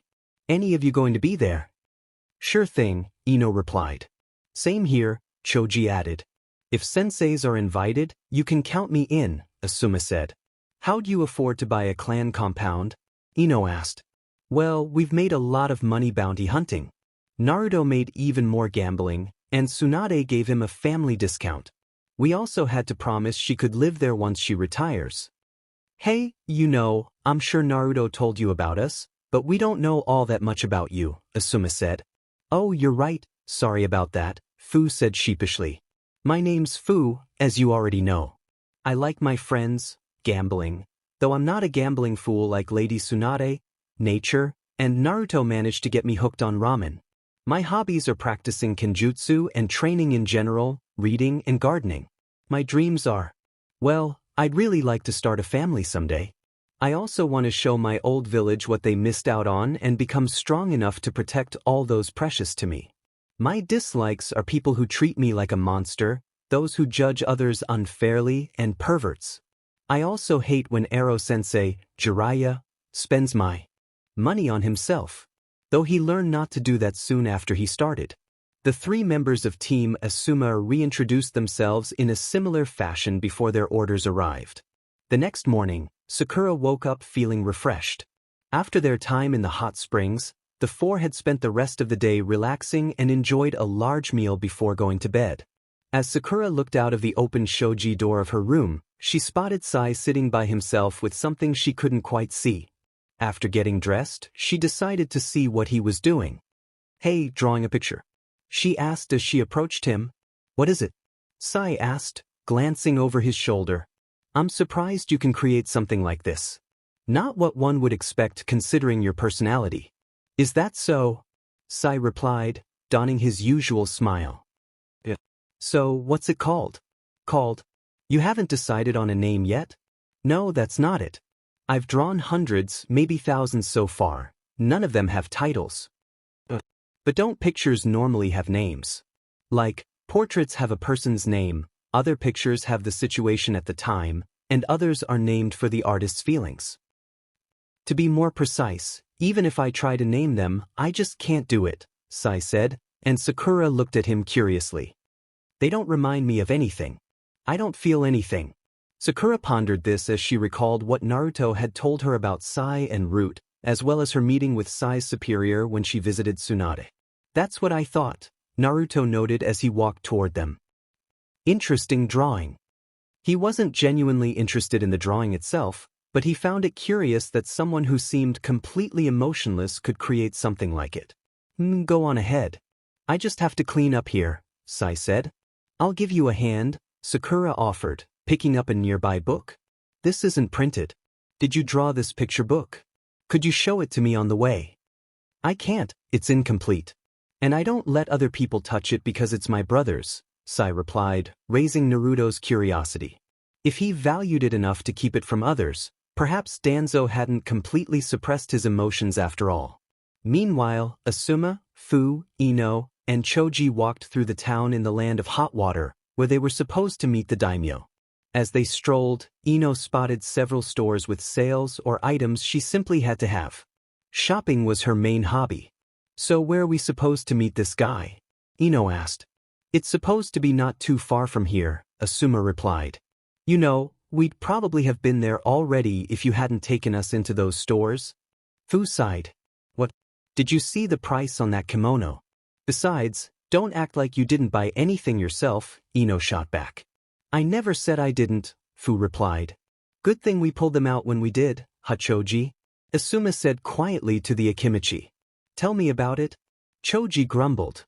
Any non-essentials came out of their pay.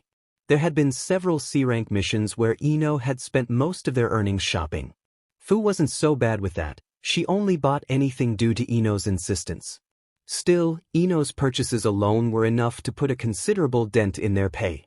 We can hear you, Ino said slightly menacingly. Oh, would you look at that, we're here, Asuma said, gesturing to a large building. Don't think I'll forget about this, the blonde warned as they approached the building. As they reached the entrance, they approached a guard. I'm guessing you're the ninja we requested, the guard said as they approached. About time you showed up. Lord Takahiro's beginning to grow impatient. Come on, let's get going already. Geez. Would it have killed him to be polite? Ino frowned as they followed him. He led them through the building, and soon they found themselves in the presence of the daimyo. He was a middle-aged man with brown hair and a mustache, dressed in the customary clothing of a daimyo. My lord, the ninja from Konoha have arrived, their SERT announced as they approached. Ah, they're here at last, Takahiro said, turning toward the ninja.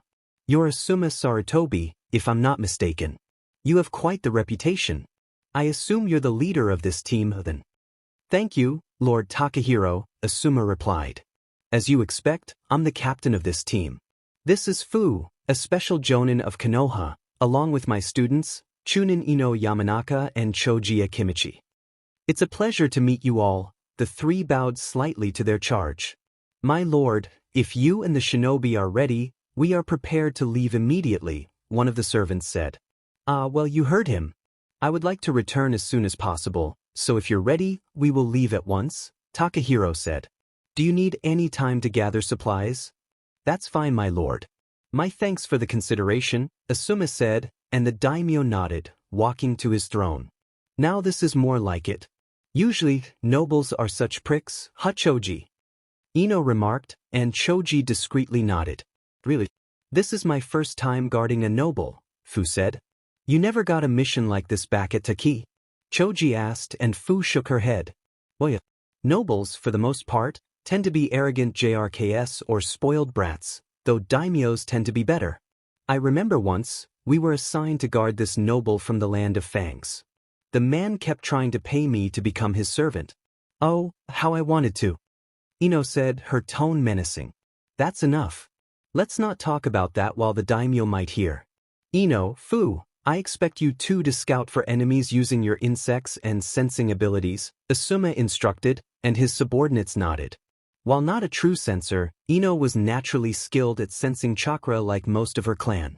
Had she not focused on medical jutsu and her clan's techniques, she could have become a sensor-type ninja. Hours later, Team Asuma and their charges walked down a forest path, the daimyo being carried by his servants in a black, gilded palanquin. The ninja surrounded their charges, Asuma at the front, Fuu and Ino in the center, and Choji at the rear. So far, they hadn't encountered any problems aside from a bandit attack that was easily handled. Fuu had secured the area with her insects to warn of any approaching threats. Fuu found she liked Team Asuma.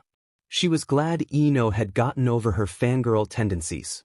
She appreciated the girl's outspokenness and found she had a lot of knowledge about gardening from working in her family's flower shop. She also discovered that Choji was kind and polite, while Asuma proved to be a good sensei despite his laid-back demeanor, especially when he shared stories about how Ino, Choji, and Shikamaru used to be.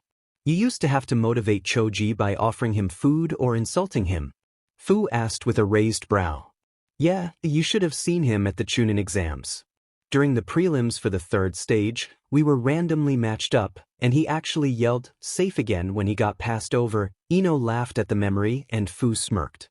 He used to be such a chicken. I'm right here, you know, Choji said, slightly mortified by the recollection.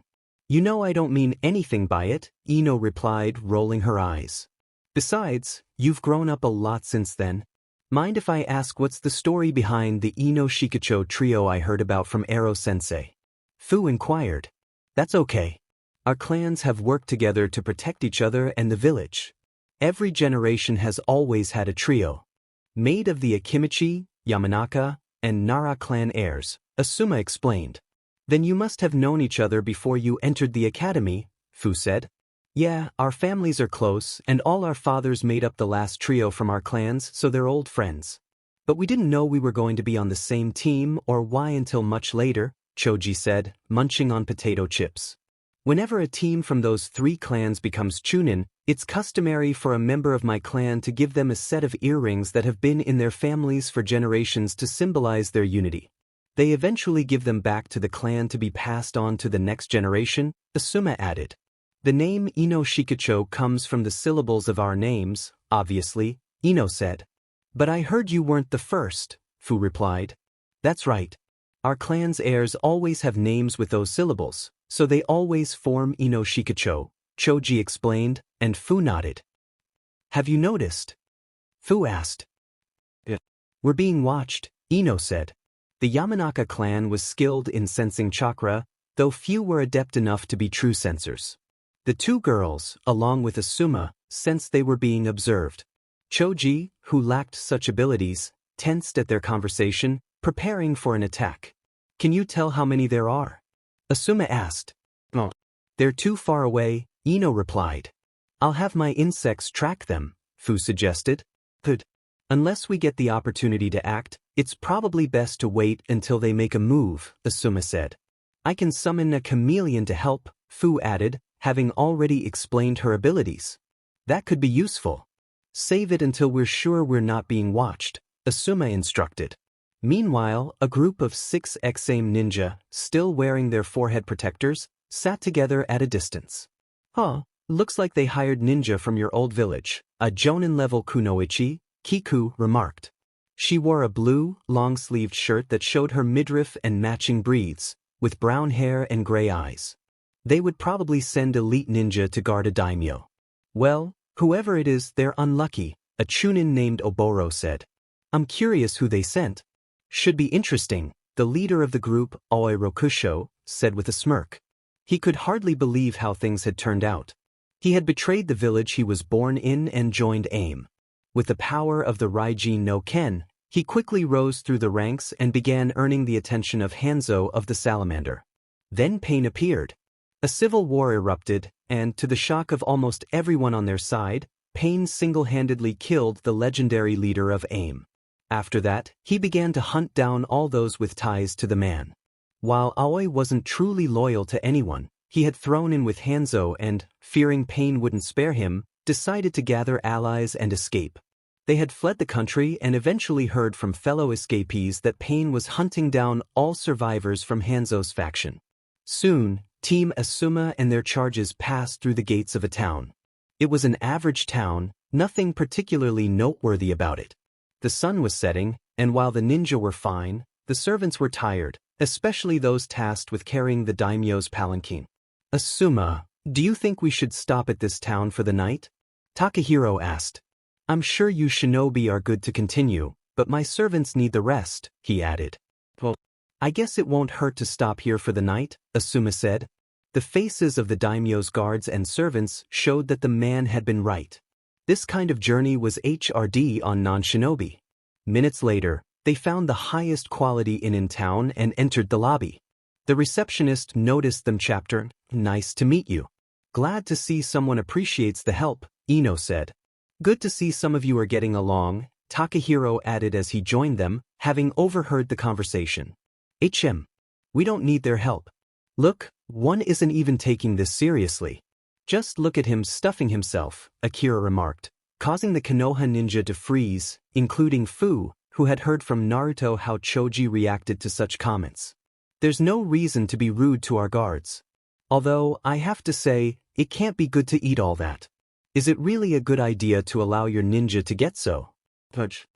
The other leaf ninja exchanged worried glances at the Akimichi, whose eyes were hidden in shadows, masking an almost furious glare. He composed himself before addressing the daimyo. Normally, he would have lashed out at anyone who said that, but with a VIP present, he held back. It doesn't affect my performance, milord. In fact, my clan has techniques that function by quickly burning calories, so I have to eat like this, not that I don't want to, Choji explained. Keep up like that and the lands of honey and fire will be at war.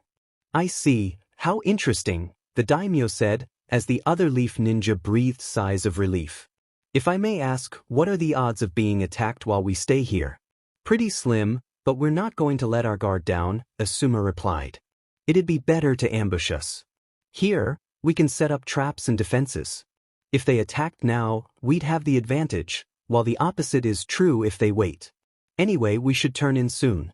Tomorrow's the last leg of our journey. We should all get some sleep. I'll take first watch. That night, Ino decided to take a walk around the hotel. Asuma was guarding the daimyo with the help of a chameleon Fuu had summoned. A 10-foot-tall brown chameleon named Katsu sat on the roof above the daimyo's room, using its camouflage abilities to blend in while keeping watch over the surrounding area. As she strolled, she spotted Fuu leaning against a wall, gazing up at the sky. Fuu, what are you doing out here? Stargazing. Ino asked as she approached the green-haired girl. Hey Ino. I was just thinking, Fuu replied. About what?